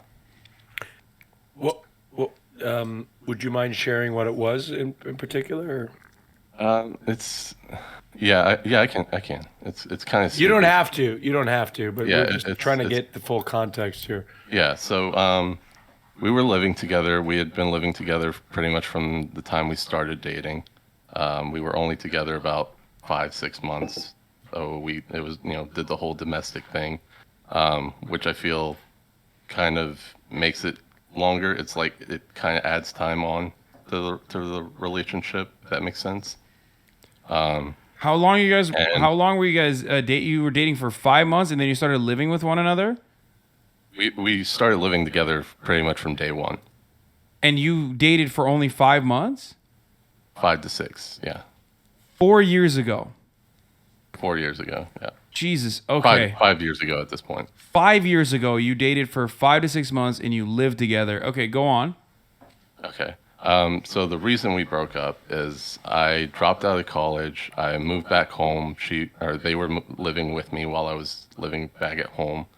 And there came a point where something happened and our water heater broke, and I guess we weren't taking showers because of the hot water. They hadn't taken a shower for 3 days, and they wanted to get intimate, and I kind of got grossed out. And I mean, I kind of somehow initiated the breakup at that point. Okay, that's what. I told you it was petty. It was stupid, and I immediately regretted it. No, this is a real problem in anarchist communes. Okay, many anarchists have these exact same qualms on a daily basis. Okay, listen. So that's wild, but not for the reasons that I think you think I'm gonna say is wild. So this was a 5 to 6 month relationship. Broken up over, as you correctly admitted, something super petty, but also it's kind of like it's so marginal that them going along with the breakup and continuing on with the breakup for 5 years kind of makes it seem as though, I don't know if there's any, I mean, that's a whole new person. You know what I mean? It seems like they came out after you guys were in a relationship. Like, yeah, it's literally a whole new person. We're both different people at this point, but I don't know. I mean, we're different people mentally. I think I've Austin has to leave because he's reading chat and sorry. Yeah. Go on. All right. No, I was still very depressed at that point, and I wasn't doing anything about it. But from between that point and now, I've seen a therapist. I went on medicine for a bit, and I think I'm definitely in a better place mentally. I'm making moves towards a long-term career. They're also doing that, I think, or at least they're doing something that they are passionate about. So I think we're both in better places individually. So I don't know if it's, it was maybe wrong time, right person, wrong time, or what. Do you feel like you've gotten to the bottom of the part of you that wanted to break things off for that petty reason? What do you mean? Like, do you feel like you've identified the emotion that you felt that made you just want to just act out, which you said that you kind of immediately regretted? Have you identified that, like the emotion that you were feeling that made you just want to end it over something petty like that? Not really. I think I was just really grossed out by it. So, I mean, my advice would be to... No, but... sorry. Yeah, no, please. Being really grossed out is one thing. Being really grossed out, but then like ending a relationship over it is entirely separate. And I think you're misunderstanding Anthony's point here, and he's too kind to point it out. Okay, he's saying like, yeah, we get it. Like you broke up over something like silly, but you broke up. You know what I mean? Yeah. And there has to be some additional underlying reason as to why it got to that level. And is that something you identified? Yeah, I think also maybe I thought that they saw me as an escape from their own issues, like with their family and stuff. So like they always wanted me to rescue them from like family situations, and it was just one thing on top of the other. So was this basically your out of the relationship? You had been wanting an out and you found it? I think so. Well, that makes more sense. Yeah. Do you also maybe think that like there's some underlying insecurities there that you thought like that they were only in a relationship with you to use it as an escape hatch? That's something that you could potentially examine as well within yourself. I think there were insecurities on both sides. Them using me as an escape, and me not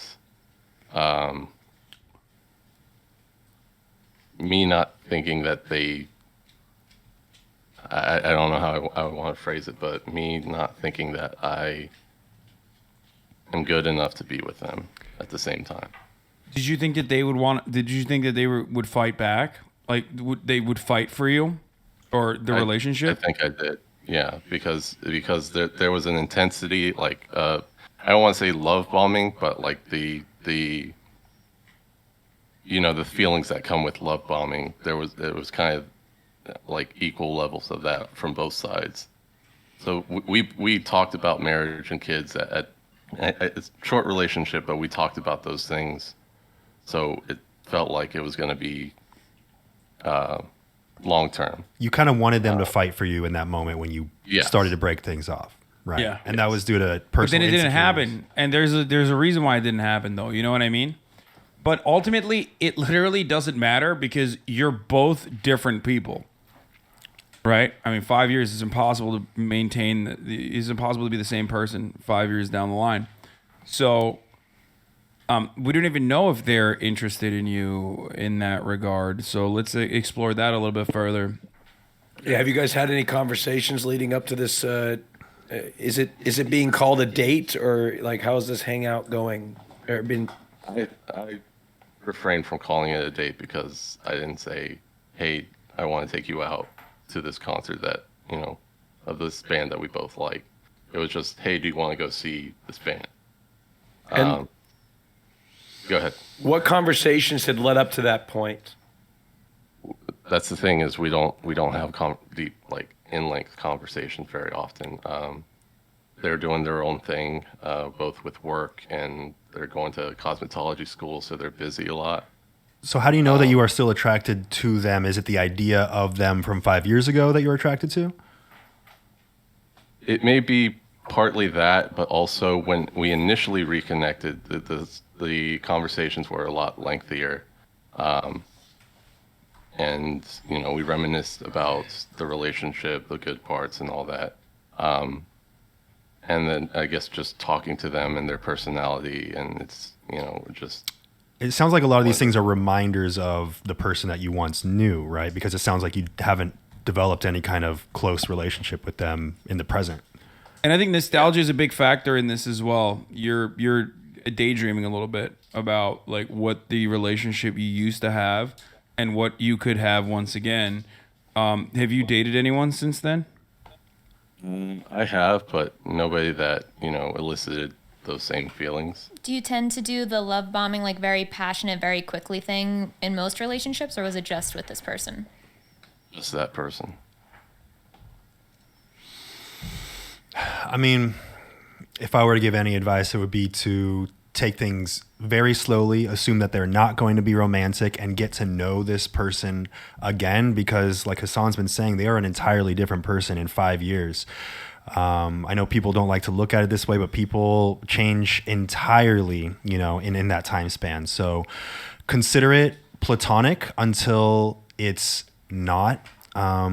But just take it. That was going to be my approach anyway. But can you is the real question, and you need to be very honest with yourself with this, okay? Even if you're not honest with us, can you even consider this platonic? Because if that's not, because like it doesn't seem like it. I'm gonna be honest with you, it doesn't seem like you're capable of viewing this as just a simple friendship. Considering that like you started off by being like, "Yo, I like this person. I want to get back to where we were at." For a 5-month relationship that we were in 5 years ago, and that's a little wild. Like, I'm gonna be honest, it's a little wild. So if you're not capable of seeing this person platonically, I would suggest not even doing this until you have a better grip on whether or not they are into you in a similar capacity, because if not, it's going to only hurt you much worse down the line if it's one-sided. And that was going to be my approach, is just platonically, we're just going to go see this band, and I'm not going to say anything. I'm just going to enjoy the night, you know, with conversation, the music, etc. But I mean, if there is something and they initiate something, is it worth going after, or should I say, hey, that's not a good way to initiate, though. If you want to spare your feelings, if you want to, hi Fiona, sorry, Fiona brought my lacrosse ball to me. If you do you understand what I'm saying? Because like, it doesn't seem like you have any assurances whatsoever that like, or even any evidence whatsoever as to whether or not they are interested in you in that kind of regard. It is odd, obviously. Like, it's weird that like they're talking to you, even considering that you guys were in a relationship 5 years ago for 5 months. So obviously that could be mutual, but there is no assurances, especially if you guys are not having like super long conversations with one another. So I would test the water. I would test the waters a little bit further before initiating physical contact, even if it's in a platonic capacity. Especially if you're saying stuff like, if this clears things up at all, when we first reconnected, they were sending like half-naked pictures and stuff, and that's definitely. Oh, I sent you this video of me singing in the shower. Oh, accidentally, there's a nipple. Well, that's important context. Okay. Well, there's a nipple. Okay. Damn. All right, that changes. That's a little different. Yeah. Brother, that changes the dynamic dramatically, Eli. That's what I'm saying is I don't know how to read this situation. But well, I mean, you got the physical thing is there. I think if you're just casually singing in the shower and oops, there's a nipple. I think. Why the fuck would they send you a shower singing compilation? Okay, that is literally that's just like they are trying to be like, yo, this is what you missed out on. You want to see this they them pussy? You know, you got to come get it. Okay. But then they were like, oh, I didn't mean to. Like, yes, you've seen me naked, but you didn't have consent to see me naked, or I didn't have your consent to send you this in this context. So I don't know. I mean, it could be that could be a couple things. It could be flirting, and then are they an anarchist? I don't know what their political leanings are. I would say left leaning. Well, I don't think you're getting any right gun-tooting conservatives with. No, I know. This is very specific. I don't know. This is a specific grievance I have. Okay. Well, they could also be saying, like you said, this is what you missed out on. It could be a. I mean, who the fuck? Okay. Oh, oopsie! I didn't have your consent to send you this. Like that sounds like someone who's brain broken by Tumblr. Okay. Sorry. I know people are gonna get really mad at me for even saying this, but. Okay, look, listen. It's just okay. Why did you hide that? You buried the lead on that, Eli. What the fuck? I didn't know. I didn't know. Eli, have you reciprocated and send you singing in the shower with a little nipple? Unlike them, I am not as confident in my body. So no. Okay. Bro, get after it, you dog. What do you mean? I don't really send things like that anyway. No. Get after it. No. Definitely go to the concert. Are you fucking kidding me? Sure. I mean, I don't know. Are they mischievous? Are they a demon? Is it demon time for real? Because or are they trying to like fuck with you to be like, this is what you missed out on, bitch? Or is it like? Are they a demon? I don't know. That's what I'm saying. Is I don't know how to read the situation. Hey, by the way, dude, I mean, it's pretty obvious. There's no reading into it when someone sends you a titty. Like it's, you know what I mean? Unless they're like one of those sex bots. Like, oh, come click this link for more detail on pussy. I'm so horny. Unless they're doing that, then it's pretty obvious what's going on there. I'm gonna be honest. I think you're overthinking it a little bit. But at the same time, you still have to respect their boundaries and you can't assume anything. Still, a nipple in the shower isn't consent, so you still got to go through the process. But I think your chances are definitely good. Yeah. No, That's fair. A chatter actually pointed something out that's interesting. They might have just been bragging that they shower now. That's true. Maybe they're like, yeah, look at this. I shower all the time. I even sing in the shower. Oops, a nipple. That's crazy. Look what you missed out on. Yeah. No, That's a good point. Eli, you're okay. I don't know if that was well received. He's being quiet, but Eli, sorry, I'm absorbing the information. Eli, you're in a good position. The feedback. Yeah, you're in a way better position than I thought. That's why we're messing around with you. I thought you were like, lovesick, simp, delusional, obsessive originally. No, you're. It's understandable why you are in this position now. Now that this person has like thrown all of these like very clear signs towards you. Now, are they just shower singing, or is there like other like deliberate pictures? Because the shower one's a little passive. Oops, a nipple. That's but is not there like passive, Austin. Don't say it's passive. It's not passive. What? I've had guys send me after workout shirtless pictures. It's not and I'm passive. like, I'm not sure. None of that is I'm not passive. sure what that means. Maybe they want to show me their progress. Eli, King, they're throwing a bait your way, okay? 100%. But why is the conversation after the titty? Why is the conversation not reciprocal or long, or why do you have fears that this is not reciprocated? I guess I'm overthinking that it, if I read into it and it's not what I think it is, I could lose this person. You could lose this person for good. I mean, what do you mean? It's either there or it's not, and it seems like it's there. Why? This person, they're very. What? I don't want to say free spirited because that's very cliche, but it fits the bill. they're very free sexually, and they were very free sexually before we met. You could just say anarchist, honestly, at this point.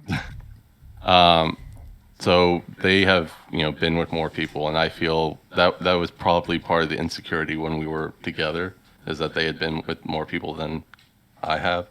So I don't know if that's just part of their personality. They're just very confident in themselves, their body, and that's just a dynamic that they think they have with their friends, and I'm just one of those friends, and if I read into it and it makes things awkward with us, then... So, Hasan? I understand where you're coming from, but it also feels like you have not actually. You're finally opening up, and you're finally explaining to us what the underlying insecurities were, and it doesn't seem like you've addressed them. If we're being real, but ultimately you are overthinking it. What you should be doing is keeping it cool, keeping it chill. Don't be overbearing. Don't over communicate. Mykie is correct. Just ask what what they're looking for. That's one way of doing it. Maybe it might be a little too aggressive. I don't think it's as bad to go and be around them. But also remember that, like, if they're free-spirited, and you do end up hooking up with them, like, what if they don't want a more serious thing with you, and you know? Son, now you're confused. Well, no. That is a very real and valid concern. They might want to be with you, but maybe not, like, be your friend. I don't know what the fuck the term would be in that situation. I'm sorry. Your partner. Yeah. They're the ones that brought up, they are the one that brought up marriage when we were together. It wasn't a conversation initiated by me. 6 months in? Maybe a couple months in. Maybe. Well, I mean, look, it's up to you with what you're comfortable with, right? If that's not too soon. Yeah, that was 5 years ago. That doesn't mean shit now. I'm gonna keep it real. How old are you guys now? I'm 31. They are 26. Okay. You're kind of in this spot where you don't.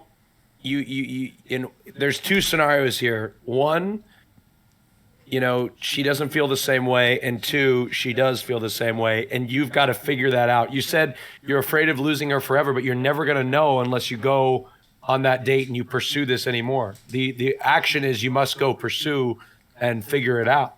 You know what I mean? That's the option. That's what you must do. Isn't there something for this? There's like a what? It's like a common. It's like the box. The box in the. Oh, whatever.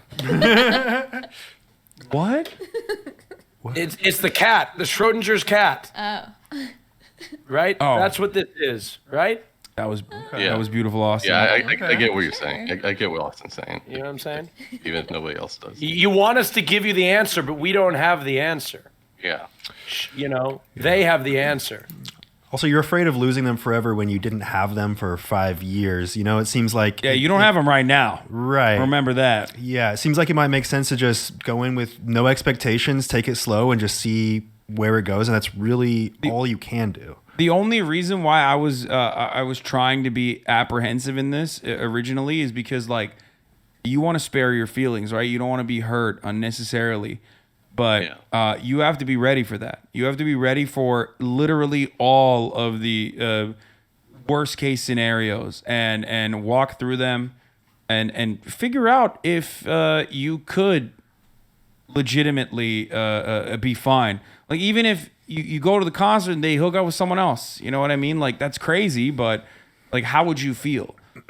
If that is something that if you're potential to get back with this person, God, I've been watching too much Nathan Fielder. If your potential of like getting back with this person overrides that, I mean, I don't know. I think that it's worth it, but like I said, you just have to remember that, like, you have to stress to yourself, and this will be healthy, that like this person is not the same person. They are not your girlfriend. They are just interested platonically in you for the time being. Okay. Do you get what I'm saying? Yeah, I get it. Yeah. And if you really go in there without any expectation whatsoever and you're willing to just take it wherever it goes, I don't think that you'll get your feelings hurt if you go in with that mindset. And then if a titty pops out, a titty pops out. There we go. Yeah. So what I'm suggesting is you need to rebuild the exact concert venue in a garage somewhere. Okay?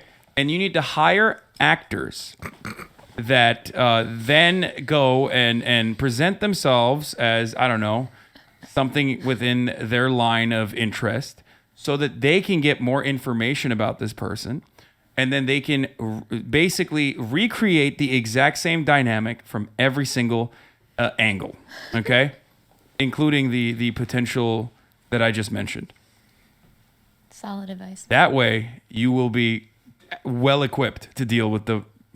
that way, you will be able to... you'll be well equipped to deal with the matter at hand. I think... You see what he's getting at? I don't know about hiring actors. I think I'm making I was making a Nathan Fielder rehearsal joke. I'm sorry. Okay, look. It's all jokes aside, this is a cool and scary, but you know, ultimately quite fortuitous potentially situation that you're in.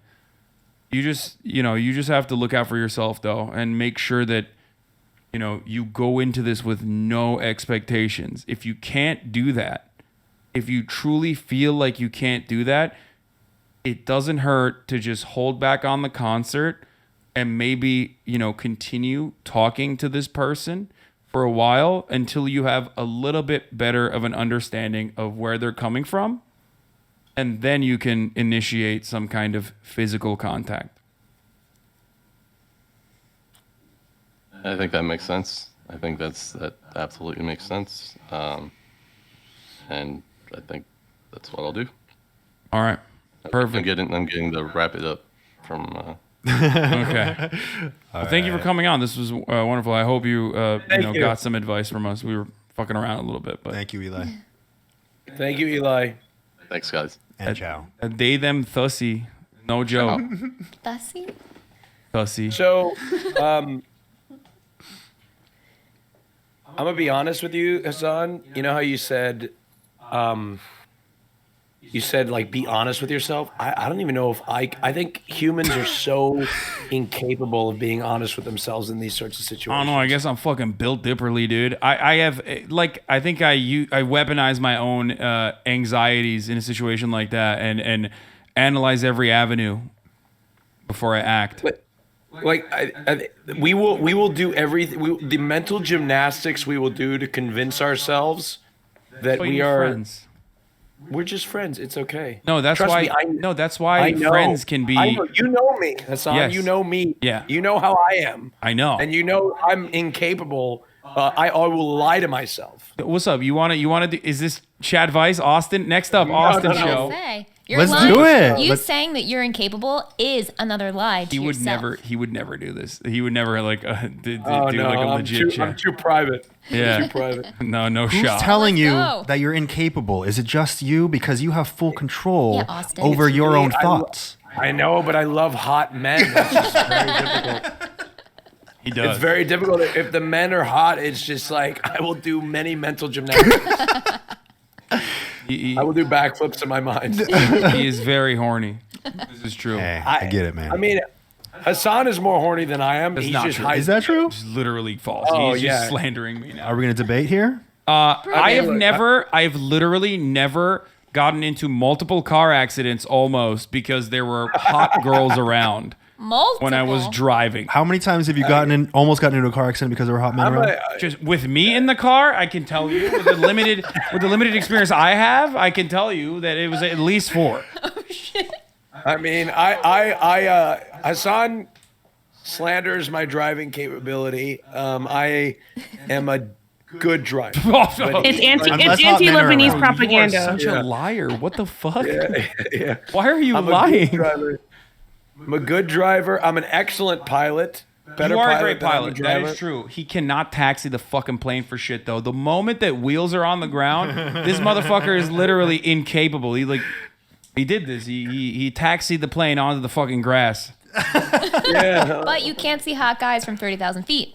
Yeah, I know. That's He's why. just bad at driving because he's gay. He knows there's no potential of a hot man in sight. Yeah, that's true. That's very true. Well, enough about me. Let's All get right. the next Yeah, who's next? Okay, the next person is. Oh shit, I forgot their name. Wait, Her what the name is fuck is Austin. this? Austinox made an edit already? What the fuck? Come click this link for more detail on pussy. I'm so horny. Come click this link for more detail on pussy. I'm so horny. God damn it. That's a good loop. Okay. Okay. All right. That's too fast. Who's our next victim? I'm crying my makeup.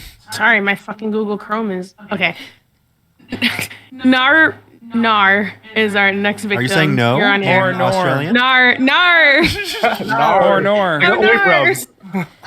Nar, man. Hello, Nar. Hello. Hello. How are you? I'm good. How are you guys? We're doing good, all of us. I can't speak for all of us. Are we all doing good? We are all doing Yes, good tonight. Doing great. All right.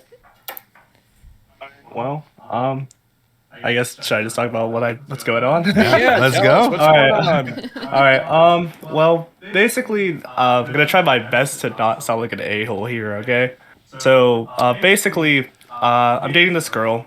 I've been dating her for about 2 years now. But I think the issue I'm having is that as of lately, I've just been I'm not into the relationship as much. I think I'm kind of, looking at other girls more often. I go out basically every weekend nowadays and stuff like that. And the girl is she's really sweet. She's really nice. She could be the mother of my children. I'd probably be like, cool, awesome. But I think it stems from that I had a relationship before her, right before her. It lasted about 4 years. And then she cheated on me. Oh. And so now I'm basically I think I'm kind of scared of the commitment. But at the same time though, I also don't want to just I don't want to keep dating someone for it to just end like that again. And so it's do I break it off with this person, even though she's a great person, but it's not fair to them to kind of be also looking at other people all the time. In what way are you looking at other people? You want to sleep with other people? You want to date other people? Sleep with other people. Because, I dated that person for 3-4 years, and then, it was probably 5-6 months, and then I got into this relationship. And for context, I'm 23. I'm 23. Have you had that? So you've been in relationships from your young adult life pretty much the entire time? Exactly, yeah. When I was in college, there was maybe a couple months of just messing around, and that was it. Okay, and you definitely want to sleep with other people. Be honest with me. Oh man. Yes. Or nor. Nor, I'm going to be honest with you. You are 23 years old. You've been in relationships from the time you were very young, and you haven't had the opportunity to explore, and you owe it to yourself to do that.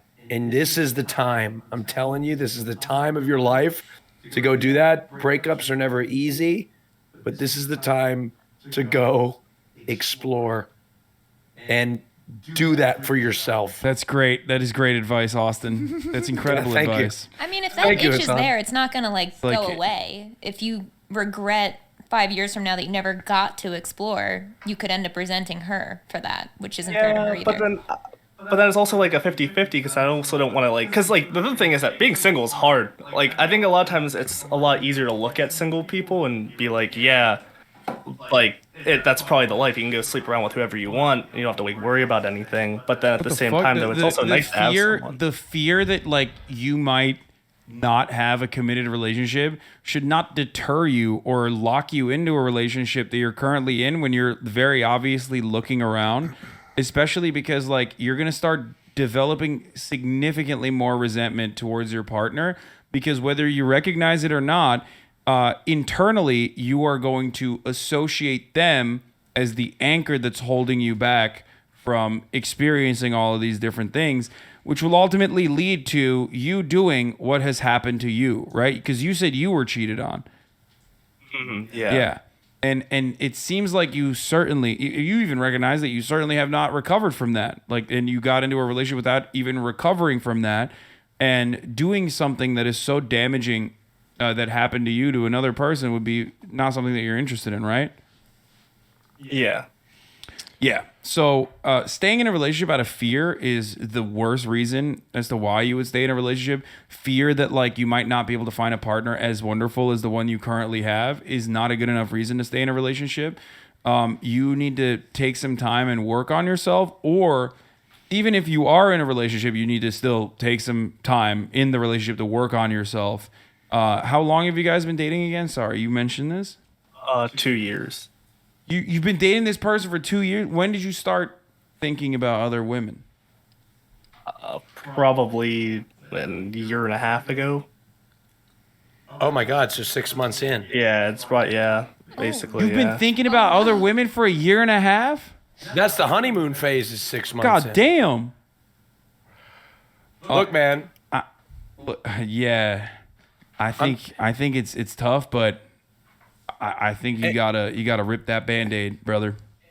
And also, don't think of it as like just purely sexual. Like you mentioned, like don't think about that part. There must be something else deeper, right? That makes it so you don't want to be with this person, right? It may be something else. So don't think about it as just purely sexual. Someone in the chat also correctly pointed out it seems like a Rona relationship too. Yeah, it was. So like that's the thing. Like every time, like everything, like for the last basically that first year was basically just me and them hanging out all the time together, like nonstop. Yeah, So it's hard because like I also don't want to hurt during that Rona, person. you didn't have a lot of options. You couldn't fuck around. Yeah. And then once that was unshackled, when everywhere opened up a little bit, now you have like literally the opportunity to do such things. So your eye is wandering. It seems like that's not. It doesn't seem like it's healthy. It seems like the longer you stay in this relationship, the more you hurt this person.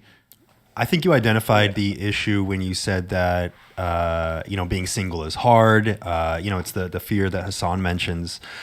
I think if it was a Rona relationship and you got into it because potentially you were afraid of being single, it was a lot easier to be together with someone at that time when everyone was quarantining.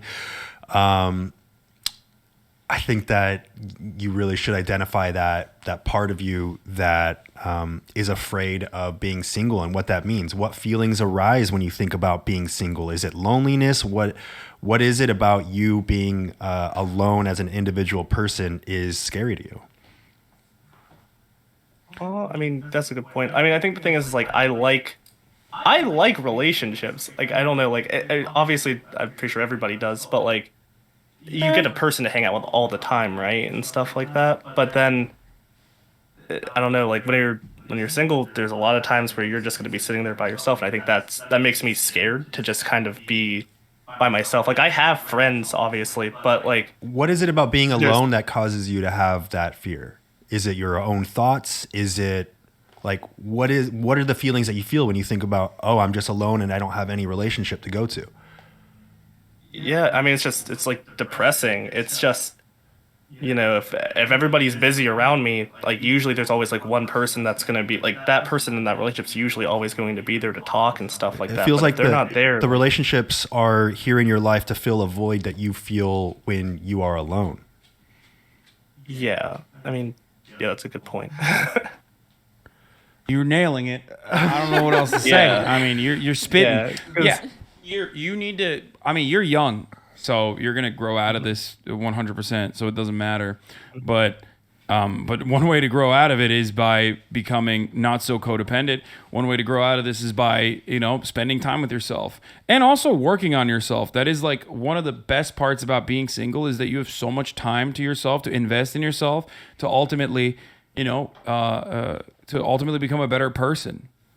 You know, I would challenge you to challenge yourself to, take a weekend where you don't see your partner and this is literally just your time to identify the feelings that you're feeling that come up when you, like, why do you feel the need to be with someone? Why do you feel the need to break that time of being alone, and really kind of get down to the bottom of that? And I think that's the source of your issue here, because if you were totally fine being single, there is a chance that at the 6-month mark, when you started looking at other people, you would be able to identify, this relationship, I thought that it was something I wanted, but it's not. And it sounds like you stayed in it for, 4 times longer than you may have, because you have that fear of being alone. And here's the other part, okay? Even if you're a selfish person, I'll give you why you should do this as a selfish person. Like, even if you don't value their time, right? And you're like filling a void, basically, right? With this other person. You have to remember, like, there is a better person out there for you that will actually captivate you, that you 100% will not have to just use as a security blanket like you are currently. And you're kind of cucking yourself from finding that person that you would want to be with, that you would truly want to be with in a healthy relationship that is based in, mutual respect, like a real partnership. Because right now, what you have doesn't seem like it. That's a fair point. And she deserves someone that really wants to be with her. Yeah, but we're misogynist. Yeah. This is why you that's brought me, right? Yeah. I mean, that's why, I'm that's my thing. Like, I think that she does deserve better. And that's why it's hard, because you don't want to hurt that person. Like, I don't want to hurt them and make them sad. But you're hurting them by staying with them if you don't really want to be with them, and if you're looking at other people. And the hurt that they will feel is only exponentially worse the longer it goes on. Yeah.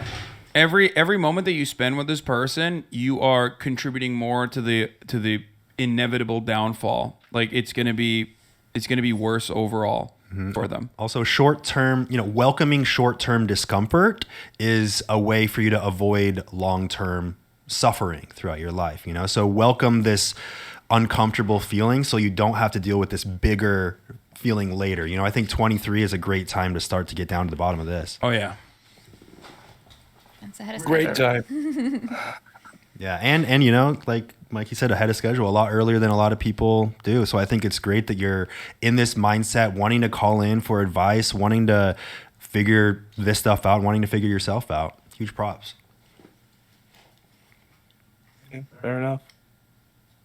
All right. Well, thank you for the advice. I think that was great. Hope you figured out Nar. Yeah. Nar. Nar.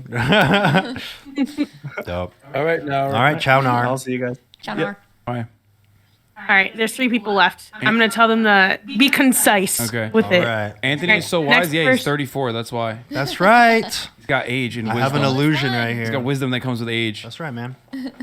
You have a lot of gall calling somebody old. You know what, Morgan? You're getting older too. Okay.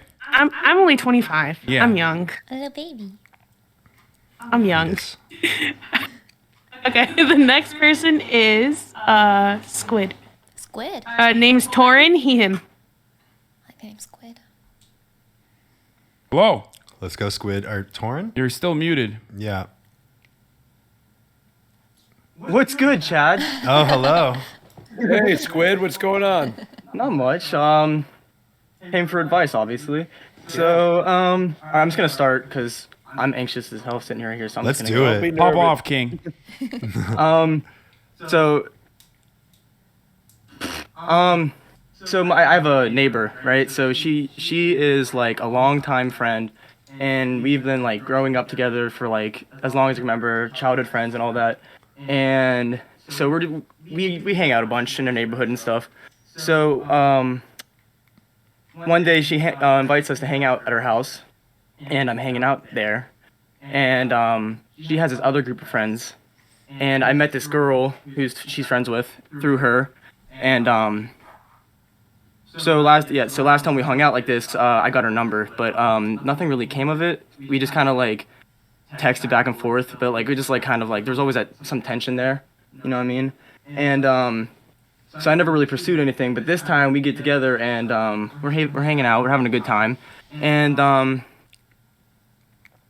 things start to escalate because we're kind of drinking and stuff. So next thing you know, we we're in like the pool together by ourselves. Everyone else is out of the pool. We're just hanging out, just talking and stuff. And we start like macking on each other, to say the least. And Making out. yeah, buddy. And all right. Nice. and I was so down with it. Was pretty cool. It was pretty cool because like this is my first time since like I got over a bad breakup, like not a bad break, but like over a breakup like a year ago. And like it's my first time kind of like getting on with somebody. And I was like, all right, word. And so the night ends, whatever. It was a fun time.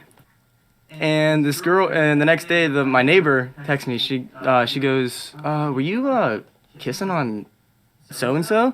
And I was like, "Yeah," because I was like, at the time, I didn't see a problem with it. I was like, "Yeah, whatever." It was awesome. I didn't feel the need to lie about it. And she was like, pissed. She was like calling me a slut, and like, I was like, "Damn." And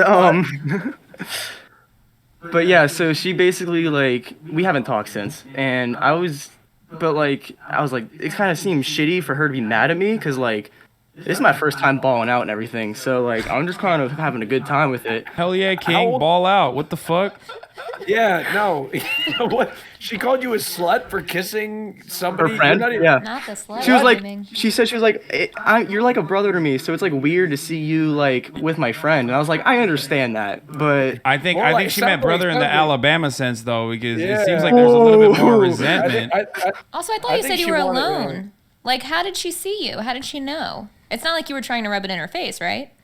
I don't know. Okay, that's a good. Yeah, I don't. They kind of just Her picked up on friend it. told her, I think, probably. No, because I told her, and then she told the girl I was like.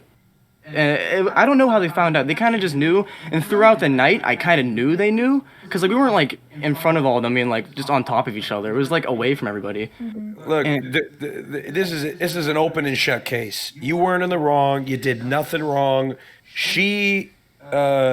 She's in the wrong for calling you a slut or even having a problem with this situation whatsoever. She doesn't own you. She doesn't have any right to tell you who you cannot have relationships with. It's not your problem that she has a problem with it, okay? And don't go crying to her or like asking for forgiveness, because you don't need any forgiveness. She should be apologizing to you for how she acted, period. Damn. It's over. Continue your macking. Damn, yeah, buddy. Austin. Go continue. But yeah, so I was gonna wrap it up just by saying like, yeah, because this is sort of just a summer thing, because we're gonna go back to college in like a month. And it's none of it's gonna even matter at that point, because like we've been like hanging out and everything since then. And I haven't talked to my neighbor, and I was just like, should I just like try to make things better with my friend? Like, 'cause, like she's a lifelong friend. And I was like, should I even try, or should I just be like, I'm gonna ride out this summer fling because. No, ride it out, King. No, ride out the Bro, summer fling, and then because you're not in the wrong, she's in the wrong.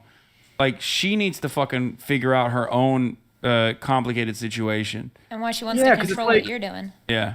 I was gonna say, because it's like we're not like, it's not like at the party there was like any of my exes there, or like I have any previous altercations with any of these people who are at this, or especially her. Yeah. So it felt dumb. Also, It is dumb. she likes you. She clearly likes you. That's why she's Yeah. reacting this Yeah, way. it's slut boy summer. You should have sex with her too. Ball out. That'll solve it. Ball out. All out. Have you gotten any vibes before that she would not be cool with that, or like did she ever say anything outright about that, or anything, any kind of I indication? mean, like, because like we've been friends for a long time, so I've hung out with these friends before, and like we've made I've made jokes about like, and like she's always seemed icky about it. She's like, ew, like that's Torn. You don't talk like about him that way, and it's like stuff like that. She wants you to be a step bro. I think she's a little. I'm gonna be honest. Like she comes across a little like emotionally stunted. Like she's not. Like I think she just can't. Seems like she doesn't want your attention taken away. Yeah. Like she was like, this won't happen, and then it happened, and then she was like, what the fuck? Yeah, you were the nerdy kid next door, and then you took your glasses off, and you became a hot piece of ass, and now she's like, what the fuck? Squid, the hot piece of ass. Yeah, no, you got this. You know. You think? I think Yeah, she's hot into boy you. summer, bro. I think she is into you for sure. She probably knows that you're a Hasan Abi head, and immediately was like, "Damn, those guys are hard to come by. They're kings."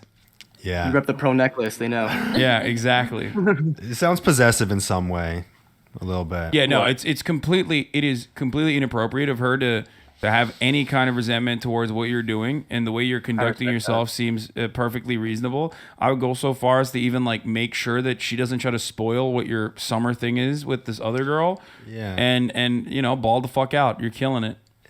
Amen. Go Squid. Thanks, guys. I really appreciate that. For sure. Yeah. All right. All right. Thank you. I guess that's all. All Peace right. out. Thanks. That's good. Peace and love. Ciao. Peace out, Oh, ciao. God. You That's got right. everybody saying ciao now. Oh my God. That's right, it's the new thing. Man, I can't believe he got called a slut for making out with somebody in a hot tub. I'm a whore if that's the case.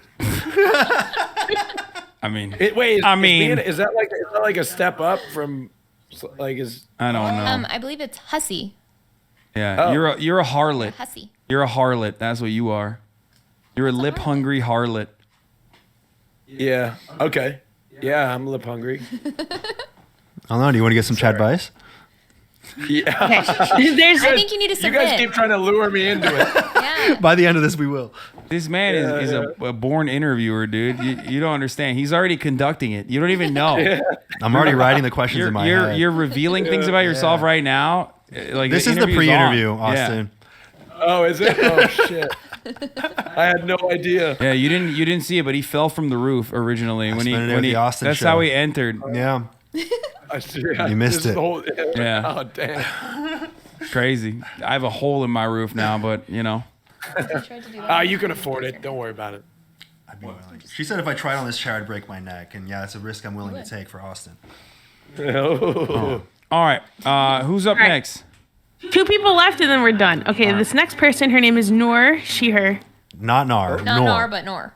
Noor. Gotcha. Nor. Noor, you're on air. Hello? Hello. Hi. Okay, I just wanted to make sure my mic was working fine. Oh, this one is actually a Nor. Yeah. Yes. Or Nor. Yes. This is Noor. So the thing that I wanted to mention, it's a really complicated long thing. I'll try to like squeeze it in as much as I can.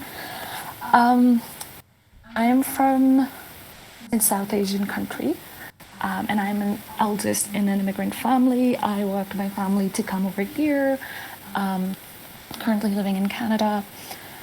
All that stuff, and I've taken responsibility. I moved here like 3 years ago. I'm already like working towards paying off mortgage, all that stuff. But the thing is, I've realized that a lot of things I've done are because of my family. And when I was about 20, like before I moved to Canada, my parents kind of like not lured me in, but like they kind of told me that I needed to get married and all that stuff, and I did. But this person I was seeing for over, I guess, 9 years. But it's also like a South Asian seeing this person, so it's really not like you're in a relationship. Oh God. Okay, it's wait, more watch out like- with yeah, the it's additional more- sounds. Sorry. I just turned you up a lot because you're speaking quietly, so make sure Okay. Hello? Is it any better? Okay, Oh, I'm gonna yeah. lower your audio. It will It's be. much better. It's much better now. Yeah. Okay. Hello? Oh my God. No, you can keep it at the previous level. You're good. Okay. Can you let me know where, like, I cut off or? No, this is good. This is great. Just okay. Right. So I've been seeing this person for over like 9 years, kind of, and it's kind of like a South Asian seeing where they're like, oh, they're interested in each other kind of thing. Before I moved in 2018, I got married.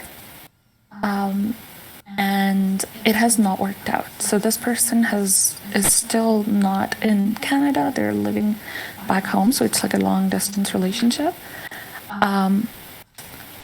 I want to get a divorce, and I'm trying to bring it up to my parents. I am 24, and I'm married for 4 years, and I was 20 when I got married. So I'm trying to bring this up to my parents. I know. And I just don't know how to do this. I have constantly, like every time I bring something up that I want to do, I notice that I worry for my parents' health. I am like, oh, I need to keep them happy. I have a lot of people that I love genuinely back home, but I know if I pull through this, I'll probably be kicked out of the family, or like they would talk to me for very, very long time. And I also care for this person because I've known them for 9 years. However, they are very controlling. They are also like, they've always disrespected my boundaries, and I never recognized it until like I moved here and they started like thinking I was cheating on them while I'm working to become a doctor. Every time I'm not available, they're like, oh, are you seeing someone in your, like, in Canada? Like, all that sorts of stuff. I've also recognized that a lot of things that we think of do not match. His comments about younger girls wearing revealing clothes and being like, oh, that's so shitty. That shouldn't be like that. These sorts of comments really, like, get to me. And I also don't like kids. But I'm a little bit more, I guess, like open-minded in comparison to like what back home in South Asia people think. I just don't know how to deal with him and my family, and also be able to stand up for myself when I'm doing everything that my family tells me to do. Yeah, that is. Do you have a support system outside of your family? I have moved to Canada alone with my, like, by alone I mean just my family. I do not have any support system. After moving to Canada, like, COVID hit and I wasn't able to make a lot of friends. And then, like, my partner, he was very controlling in a lot of things where I don't even talk to a lot of family back home, because every time I would be free from work and school, he would be like, oh, if you're free, why are you not calling me? Like, it's hard to explain to someone living back home how busy it can get. Like, I'm working full-time, I'm a student full-time, I haven't taken any student loans or anything, and I'm paying everything off, but now I also own a house, and it's just too much for this person to continuously come and ruin my mental health. Yeah, it seems like you already arrived at the conclusion that, like, ridding this person's influence from your life is the positive and smart and healthy thing to do, which I recognize. I think you're right about that. Your instincts are correct on that for sure. And now it seems more like you need either a support system or the confidence to be able to do so. But while you're doing that, you need to also do it in a way where your, like, family is going to be understanding. I don't know. Like, I hate to say this, but I don't know if that will happen with respect to, I don't know exactly where you're, I mean, I don't know what country you're from, but I do understand how, at least, some families are like, and I don't know if they will be supportive with your decision in that situation. And that's something that you got to almost brace for. And that's why the first thing I asked was if you have a support system outside of your family. But ultimately, that liberation will absolutely make you feel significantly better in the long run.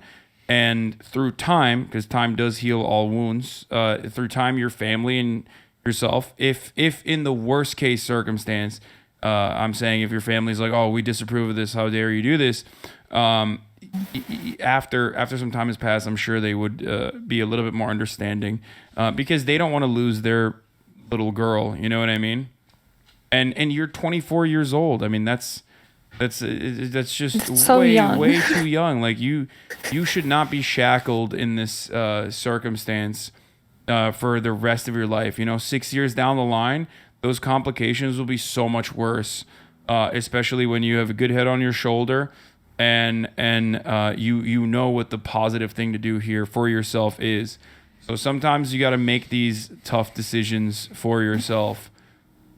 And it is definitely better to do it now before it becomes harder to do so. it seems like it was a blessing for you to be able to come to Canada and be able to even recognize these sorts of things about the circumstances that you were put in. You know what I mean? Mm-hmm. Like, I think it's really, really hard in a situation where, like, for the entirety of my life, like, my parents have relied on me so much on everything. They have seen me have extreme mental breakdowns once or twice. And I did bring up the idea of, like, not liking this person and also not wanting to hurt them, because the more I stay, it's worse, right? I brought it up to my mother once, and to my surprise, the answer was like, how can you be happy after ruining this person who's so in love with you's life? Like, don't think of that. And, like, it kind of, like, hurt me thinking that my own family would think that way. But ultimately, I also understand from being, like, traditionally Muslim and also being from South Asian country kind of has, like, a cultural impact on it. no, absolutely. But it's like, no, I completely understand where you're coming from. Yeah, I think, like, your parents in that situation are absolutely trying to keep you in this marriage, in this relationship. I assume the families are tied to one another as well at this point, right? Like your parents and they are I'm actually very close to his family. Yeah. So yeah, like, they're like family friends, very close. There's also a past history with their family where somebody else in our family kind of left one of their family members previously. So the reason why I agreed to the relationship is I thought, like, I was 16 when I got engaged. It's too young, please, I know.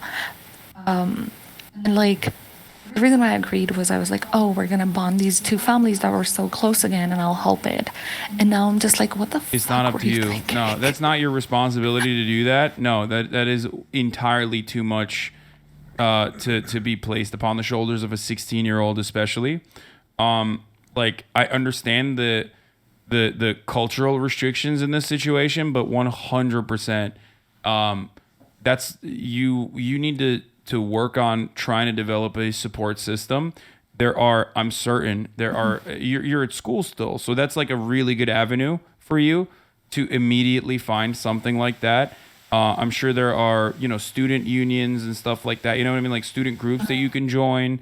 There are certainly, other like-minded students who are also living in Canada with similar opinions, maybe even going through similar struggles as well. They will absolutely help you out in this.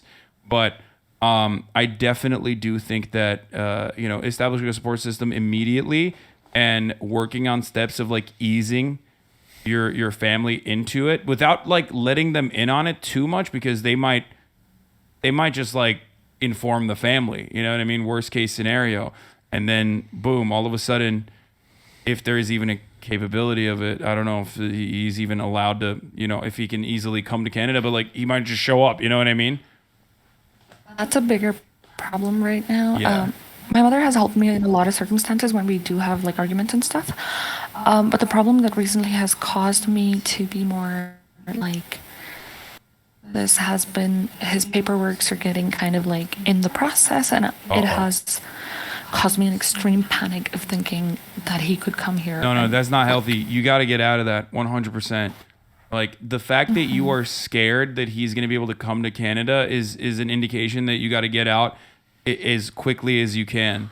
And 100%, one thing you should do is in order to soften the blow for yourself, recognize that, like, there might be a period of time when your family might not be there to help you, there to support you, and that's something that you gotta ready yourself for. It sucks to hear it, but it is the reality. And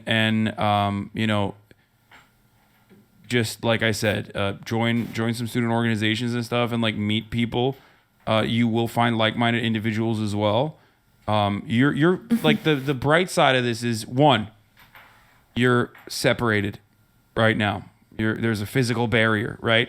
So that's good. It could be much worse, right? Two, you are in school, so you could establish relationships with other people.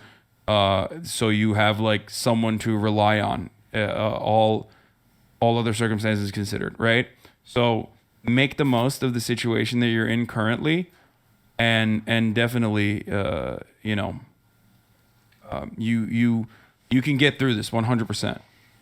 But it will be better for you in the long run to not be trapped in the situation that you're in. Right. And also, like, in future, if there are any like kids and stuff, I don't want to bring anyone into this issue where you don't like a person and you're in a relationship with them. Having like there are three of you, like three guys, and I was wondering, like, how do you think I should approach him in this situation? I've known this person for 9 years. It's just that we're not compatible. His behavior, he's been very apologetic recently because I think he recognizes that I'm no longer going to stay in the relationship. I don't know how to bring this up to him and be like, I'm done with this. What is your guys' dynamic right now? Won't hurt him. Like, can you be completely what do you mean, transparent like- with most other things? Can you communicate well otherwise? I think that has been the bigger issue about communication. I was depressed for a very long time. Moving here, taking the responsibility of like never working before and now like running a whole house and everything. I was depressed, and I've had him say this to me, like, why are you always upset, or why are you always sad? So over the 4 years of me moving here, I feel like our communication has gotten so much worse, and I would put boundaries and they would be broken consistently. Like, I would keep saying no to something and he'll be like, come on, let's try this thing, let's do this thing.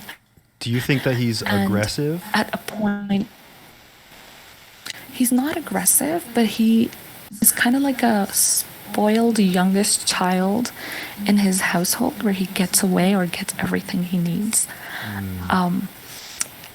Like, he's not physically or like verbally aggressive, but he has his way of like continuously not giving up on something and like bugging you continuously about something. It's most of these like things would be very personal if I tried giving an example, but I guess like when I was back home, there's an example of that where we went out with our families, and it's a very like physically keep a distance kind of relationship at that time when you're like just recently getting engaged and all that. And I told him specifically to not like do certain things when I'm with my family, at least when my dad's around here. So we could talk and we'd hang out together, but not around my family. When my dad's there, he's gonna be upset, or like it's just disrespectful in our culture. And he still did it, and I said it multiple times, and then it was definitely brought up to me later where everyone was like, what the fuck were you guys doing? So he's likely And to I be was like, disrespectful to your boundaries and like your demands. I'm telling you, I don't think communicating with him is the priority here. Like, I think you being in a legally sound situation and ensuring that you are protected legally, and there are literal like resources that, especially in places like Canada, there are legal resources that you can take advantage of for free. I'm sure your school has something to help as well. I'm telling you, you should not be prioritizing how he will take it, and he might be actually, you know, at this stage, he's maybe recognizing for the first time anything but himself and seeing that like he might lose you, and that's the reason why he's being apologetic. But the underlying problems have existed since the beginning of the relationship, and I think that is precisely the reason why it's not going to go away, no matter what kind of nice things he says in the meantime, to be able to position himself better and make you trust him once again, only to betray your trust down the line in a position where he's like already in your space. So right now you have the advantage, and I think that using that advantage would be using that to your advantage and taking advantage of the situation that you're in currently is the smart thing to do. And I would work on it expediently if I were you, and go to like I'm sure there's like a women's counsel center in your school. Like, there are people that you can rely on in the situation that are professional. What's up? I was like, I'm a part of like the women's council in the university. I'm a part of the student union in my university. It's so stupid how like I'm part of all these like movements and everything, and I'm doing all these things, and then in my own relationship, everything is just I feel powerless in it, and I hate it. I mean, that's But you're more right, I should that definitely do it. is more common than you would think. That's not, you're not alone in that. Trust me. So that's not. It's not stupid. That's, you've been dealt really unfortunate circumstances that are completely outside of your control. You didn't choose this. You know what I mean? You were 16. So don't blame yourself even for a second. But that's great. That means that you have access to all these resources already. So you should, open up to your friends there and make friends and open up to the people that are there so you can, take advantage of all of that. Absolutely. Well, thank you so much for talking to me. I'll definitely bring it up. I know I have access to these things, but the idea of hurting him or my parents just kind of always holds me back. But I think at this point I should be prioritizing 100%. You should be future. prioritizing yourself, especially because remember, it's hard for us to recognize that our parents are not these godlike deities in our lives, especially because when you're a child, you see your parents a certain way, but they're also flawed. They can also have, backwards conservative ideas, and they oftentimes do, as a matter of fact. And, they can be selfish. They can prioritize the relationship with this family, especially if it's a wealthy family, over the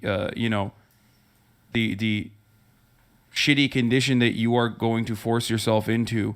They can also be operating this way out of fear for what might happen to you. Oh, what is she gonna do? If she's divorced, she's ruined. You know what I mean? They might have antiquated ideas. So stupid. Yeah, exactly. So do not prioritize their feelings. You are completely valid. I think the sooner that you have a support system, a strong support system, the sooner that you'll be able to, act with the feelings that you're feeling are kind of bottled up right now. You'll be able to see it more clearly. Absolutely. Right. I wouldn't want to hold you guys more. Thank you so much. And for the community as well, people are reaching out. So it's wonderful. Thank you so much for your time, and I'm hoping that next time when we get a Chadvice, I can give you an update. We'll Thank be you. waiting your updates. Thank you. Thank you, Nora. Best of luck, Nora. Best of luck. You sound so sweet. Yeah. My heart. Yeah, that was a sad one, but I feel like after reading her submission, it was one of those things where she needed other people outside her network to tell her what she wants to do. Yeah. Rather than relying on her family. Yeah. Yeah. Absolutely. That So was a good one. So I DM'd her resources that people sent me, and she said other people are sending her resources. So hopefully things get better for her. But we're not going to end on a really sad note. So I'm going to bring in Christina. Her pronouns are she, her. Okay. Hi, Christina. Hello, Christina. Hello. Hey, so I guess the thing that I'm looking for advice on is more our relationship advice. So, I'm 23 and my partner is a male and he's 23, and we've been dating for 4 years. And 2 years into our relationship, he told me that he's interested in possibly sleeping with other people. And I said at the time, I was like, that is kind of uncomfortable for me. And we're both pansexual, so I've had relationships with girls in the past, but he hasn't had relationships with anyone else. I was his first. And so it's kind of this issue that we've been kind of tossing about for the last 2.5 years. And he's planning to propose to me in the next few months.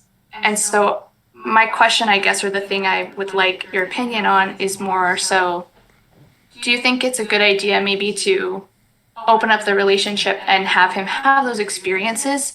Because I'm worried that later on it's going to bite me in the ass. And it's I feel like that curiosity will never really go away. So I don't know, do you want to get married at 23? I don't mind. I never thought I would be married, but I met him and it completely changed my view. It's I love him so much. He's my best friend. We do everything together. It if I may say, I think there's certainly some, whether you guys want to open your relationship up or that's something you're comfortable with is your guys' prerogative, but you definitely need to sort it out before you get married, for sure. Yeah. And I do think that these unanswered questions you cannot go into a marriage with these unanswered questions. Yeah, I completely agree because marriage, it's not just like an emotional thing. It's a legal thing. So like I don't want to screw myself over.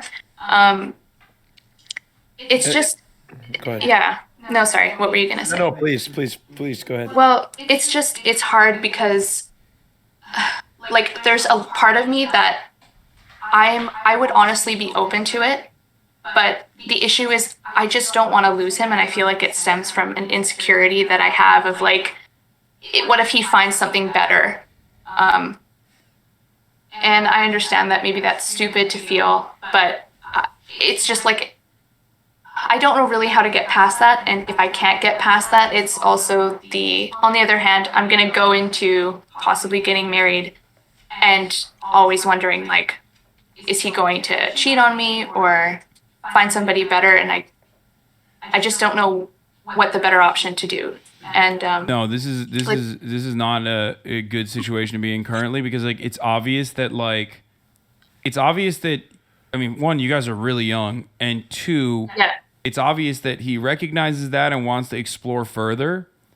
So I mean, that's definitely going to be that's definitely like, you don't want to be in a relationship with someone where you're constantly in fear that they have a wandering eye. And you don't want that person to develop a resentment towards you either, because no matter what happens, they're going to feel like you're the reason why they couldn't explore multiple people, you know what I mean? And exactly. And it's really it's a sad situation to be in, unfortunately, but like yeah, I don't know. I mean, opening up the relationship, especially if you don't want to, like if you're not comfortable with the idea, and you're only doing it to please him, is not a healthy way to go about this at all. Because then you're going to also develop a resentment towards him, and that insecurities are going to sour the relationship regardless, unless you yourself are like also interested in having different partners and whatnot. Do you see what I'm saying? I completely see what you're saying, because it's like I don't want an Andrew Tate situation where it's like he just gets to have fun and then I don't do anything, but also it's like it's still just kind of either way. It feels like there's going to be resentment built for the other person, and so it's I want to avoid that, but at the same time, I think the situation doesn't really lend itself to, I don't know, not to be like sad about it, but it doesn't lead to a positive ending either way. And like he said to me, because we live together on top of all this, he said to me like, I'm not going to do it if it's going to ruin our relationship. But I know he says that and he means it and he means well. But at the same time, it's like that doesn't dispel the feelings that he had to tell me that, right? So has he started drinking bubbly water? Yeah. Does he say we need to get a Bugatti? No, you're not dating your boyfriend. You're dating Andrew Tate now. I'm sorry. Yeah, I'm just dating Andrew Tate. Yeah. No, this is actually surprisingly from one of my most immature mods, Young Peasy. I'm gonna read it out. One recommendation I've seen before is that before trying a threesome/open relationship is to go to a bar separately and try to flirt with people and see how that makes the both of you feel. Okay. I mean, okay. Wait, hold on. This is important. How does even that make you feel? I like not super uncomfortable. I think it's like flirting with people is like it's happened to both of us before. We've had people hit on us. So it's like I'm not uncomfortable with that. It's the sexual part of it that's what makes me uncomfortable.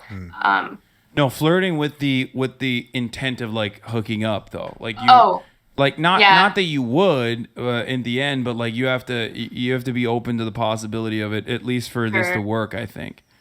Can I be honest real quick with what you said regarding him saying if it's gonna mess up a relationship, I don't want it. I don't think he's lying to you. I think he's being honest with himself. But I truly, you have to, from his perspective, from his perspective, that feeling that he has to explore or do other things will never go away. It'll never go away. And no matter what he tells you, again, I'm not saying he's lying to you, but it'll chip away at him for years, and it will never go away.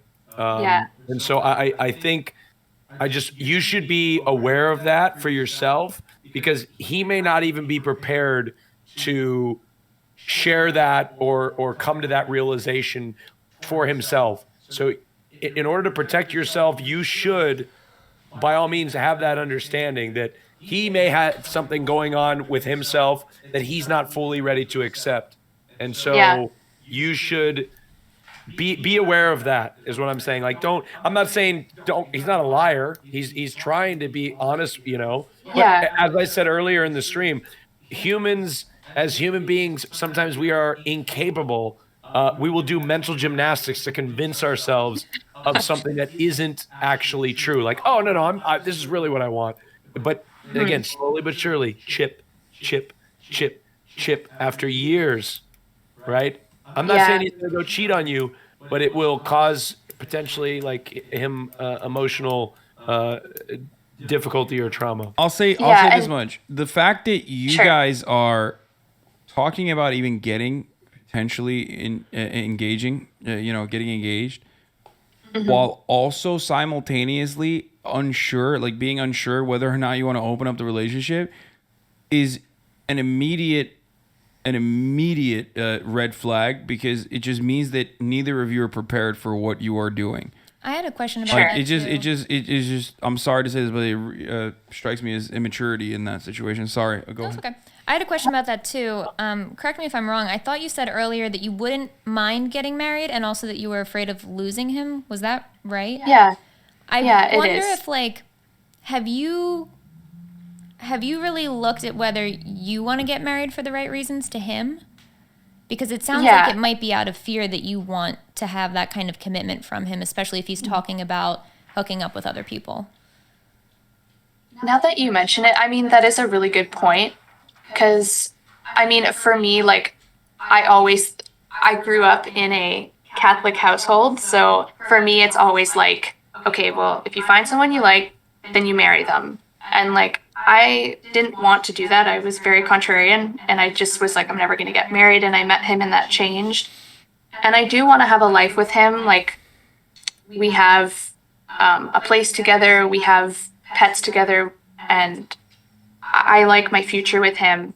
I feel like it's frustrating because I was really excited about possibly, about marrying him. And then this came up. And so now it's kind of thrown everything amok a little bit. It's not a bad thing. It's a good thing. It's a good thing that this came up, because you might have been making a major mistake. I'm afraid to say this, but you're way too young. He's way too young. You guys have not lived your lives out yet. And the fact that this came up is actually a good thing. It's a saving grace for you. Because imagine if you guys did get married and then he declared this. I mean, that would be a far worse circumstance that you're in. So for sure. Yeah. It's a no-win situation, which is kind of crappy, but it's I kind of need someone to tell me, because I can't tell anyone in my family. Obviously, it's pretty religious. You need someone to tell you family, what? and I just need someone to tell me that the fact that my fears aren't in bad faith, and that me being nervous to do this makes sense, because it's not normal, and it's not necessarily something that's conducive of a healthy relationship. Why do you even have that pressure? You should not even have that pressure. That should not even be in the realm of possibility, that there is any kind of backlash to your very understandable, very reasonable concerns. I understand where you're coming from, but I don't know. I think my family is well, you've chosen this person, so you got to stick to this person, and me wavering from that You can change might your not mind be at seen any as good. time. Yeah. Anytime.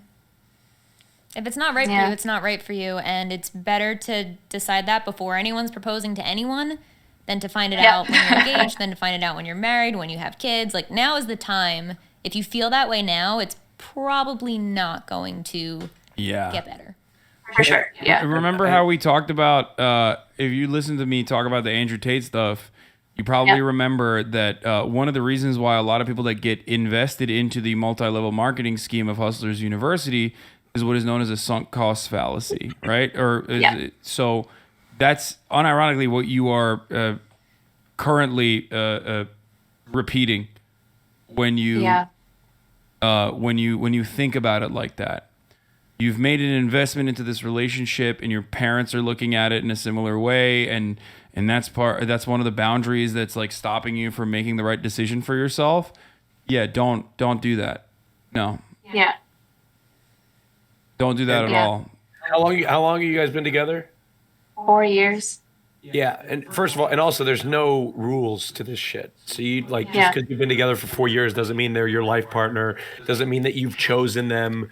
You're also only 23 years old, and who cares what age you are? If it's not working, sometimes it doesn't. These things present themselves, and there's no right time or anything. There's no rules. So I know we often have family pressures, but your happiness comes above all else, and you come above everybody else at the end of the day, and you've got to be in a happy situation, or else you'll live your life miserably, and you don't want to do that. And you can also definitely stay with don't want to them. do that. You can stay with him and just not get married. Like take the time to figure it out. That's also a possibility. I think that that's probably better. And I mean, not to rush into an engagement and just be like, okay, let's figure this shit out. And then if it goes well, it goes well. If it doesn't, it doesn't. And then we part ways. But I live in Canada. I won't say the city, but we also have like, I don't know if they have this in the States, but common law marriage. So if you live together for 2 years, you function in court as if you're married. And we're like just almost at that point, not yet. So damn. 2 years? Damn, they don't give you much time in Canada. Nope. I think it's the same in California. Yeah. Actually. Jesus. I thought it was 7. I think it's 2 years. In the U.S. in Oregon, it's 7 years. It's to be of the state. Oh, wow. Yeah, finally, a goddamn real state where they protect the men from divorce court, from being victims of divorce court. Hell yeah, bro. Yeah. Usually So, that's to I protect mean- a woman, Austin. What? Those laws are established to protect the female partner, usually. Well, that doesn't apply to me. No, I know. I'm just saying that's anyway. Let's move on. So okay. I feel like you have a lot to go over in your own personal relationship. Yeah. Obviously, you're not getting married anytime soon, so that's good. Yep. Yeah. And remember, it's actually not a bad thing that he opened up and told you this Yeah. before things got even more serious. But Yeah. I mean, 2 years into a relationship that has been going on for 4 years, or 4 years into a relationship, and he brings this on you, that's not gonna go away. That feeling's not gonna go away. yeah. I don't think. I agree. I agree with you. I just kind of needed somebody to say that to me. And I appreciate it. And I appreciate you guys being honest, even though it kind of sucks, but like it's good. I'm glad that you guys were honest with me, so thank you. Like your feelings of not wanting to, or your feelings of discomfort are completely valid. And I would go so far as to even say his approach to the situation is mature as well. Like him literally bringing it up to you and communicating with you, that's the best you can ask for from a partner. Mm-hmm. And like I said, you guys are both fucking 23 years old, you know what I mean? Like him wanting to experience other things is totally understandable in this situation. Yeah. And all of this is easy for us to say, even if it's, we're being honest with our like limited perception, but I think that you know what's best for you and him. It sounds like you do. Yeah.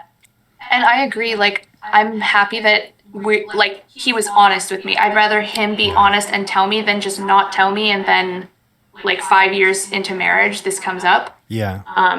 So like I'm glad he was mature enough and honest enough to tell me, but it's kind of a double-edged sword because like I'm glad he was honest, but this doesn't like necessarily make anything easy. So Yeah. yeah. All right. Hopefully Yeah. we were able to help you out. Yeah, thank you so much. All right. Thank you for coming on. Yeah. Bye.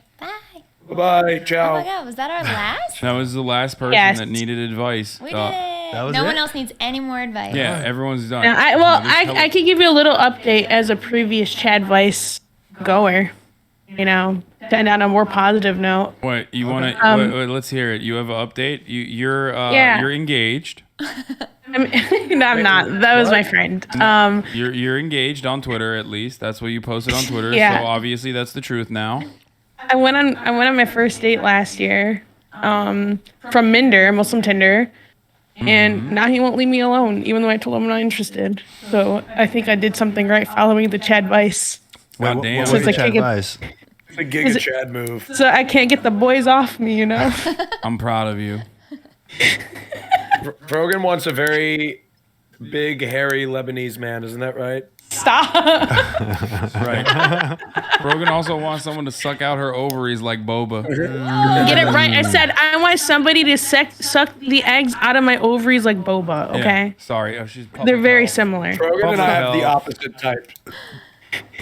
It's not that big of a demand. When I saw Austin in LA, he was like, "Let's get you married." That is the most Lebanese he's ever been. That's hilarious that he said that. But yeah, Morgan, thank you. You did an incredible job. You're awesome. Of course. That Thank was you for giving me great. the opportunity. Dude, there's so many people that didn't show up that were just like fucking cracked. No, that was this was the best yet. You know, Morgan. More also, to come. Rogan also streams on Twitch. I'm sure you're gonna be. You're gonna go live now, right? Yeah, I can. Yeah, and I'll raid you after this. But thank you so much to the mod team as well. Thank you to the community for coming in and opening up about your problems and letting us incredibly qualified individuals give you advice on your life's problems. Like it's pretty funny when there was like the workplace issue, right? The first one, and I was thinking to myself, like, we're all fucking internet dickheads, you know what I mean? Like, I know. I was like, I've never worked in a workplace like that. So I mean, I have worked in a workplace, but like, it's still, you know what I mean? It's been many years, right? So, but that was wild. That was wild. And of course, Austin, thank you so much for your wonderful perspective and sharing it with us, and being there. And taking time out of your busy schedule instead of working out. Yeah, I missed the gym. My gym closed. Yeah. Well, that's what happens when you fucking live in Oregon. There you go. Yeah, you deserve that one. It closed, but you know what? I needed a day off because I've been working out for many days Yeah, straight. imagine if you lived with me here in California in the gay mecca. You would literally be able to go to the gym and see sexy boys at like 12 if you wanted to. It's true. Especially and you wouldn't even have to crash your car to see them. So Yeah. lots of benefits. That's true. I could have gone to drag brunch today. We could have. Yeah, exactly. But no, you selfishly are like, oh, I love living here. Thank you, Hasan. Thank you, Anthony. Thank you, Mikey. Pleasure to do Chadvice. Thank you. Good to meet you. No thanks to this Meet man. you here. guys. Thank you, Austin. Yes. Yeah. Nice to meet you in person. Totally in person. Totally in person. Eventually. Talk to you guys. Yeah. And thanks for having me on. Ciao. All right. I'll get out of this. Ciao, Bella, ciao. Twitter.com/Austin on Twitter. He doesn't even promote his Twitch because he doesn't stream at all. Hey, I stream every once in a while. Okay. Yeah. All right. Bye, Austin. All right. And on that note, thank you so much once again. I'm going to run the last ad break here, the last 3-minute ad break. And thank you guys for coming. This was wonderful. Thank you for having That was us. Thank you, That was Mikey, awesome. for offering the woman's perspective. Otherwise, we would have Me just speaking been. for all females. Yeah. Otherwise, we'd be all over here just fucking talking trash. Oh, like, just the worst stuff. yeah, all these girls asking us for. I'd be like, men are dope. It was almost misogynistic, almost. Yeah. Well, you saved us from that. Thank you, Anthony. Thank you so much for coming on. Thank you for inviting me. Was this good? Were you? Because I know you were a little nervous. I was very nervous. It was all good. I Yeah. don't know why I was nervous. Actually, There you go. Yeah. Yeah, this is a good community. Don't worry. Yeah. You All got right. a bunch of good people. You did in the great chat. live. You guys both killed it. Thank you. It doesn't seem like you were afraid, so I'm not even. I don't know. You seemed. It was just me. You seemed calm and cool and collected. Anthony, on the other hand, he was a little worried. Little sweat. I'm good All right. now. Okay. All right. I'm gonna run the. Hold on. Oh wait, are we doing more here? No. This is when I this is my outro song that I play. All right, let's do when it. When I just end it. Google search your outro song. Yeah. Yep. That's how it is. Introduction, starting off the day. All right, everybody. I'll see you tomorrow. We have Eva Elfie and Russian porn star Eva Elfie, and also Nadia from Pussy Riot, who you heard on the broadcast earlier on the phone, here in the building. And, we'll do some more fun content with them. So get excited for that, and I will see you tomorrow, all right? Ciao. Peace. Thank you, everyone. Bye, guys. To the topic just begun.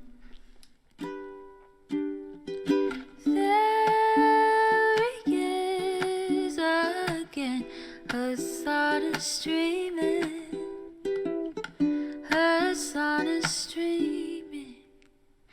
There he is again, Hasan is streaming. Hasan is streaming.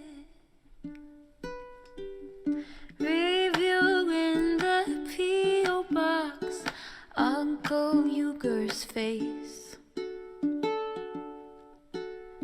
Sudden discord at chip prop, great names take embrace. Tiny Bernie Sanders, LGBTQ Air Force. The whole left at your fingertips, on at your door. The H3 crowded debate, the Young Turks online show. 3 full fucking years of this, plenty more to go.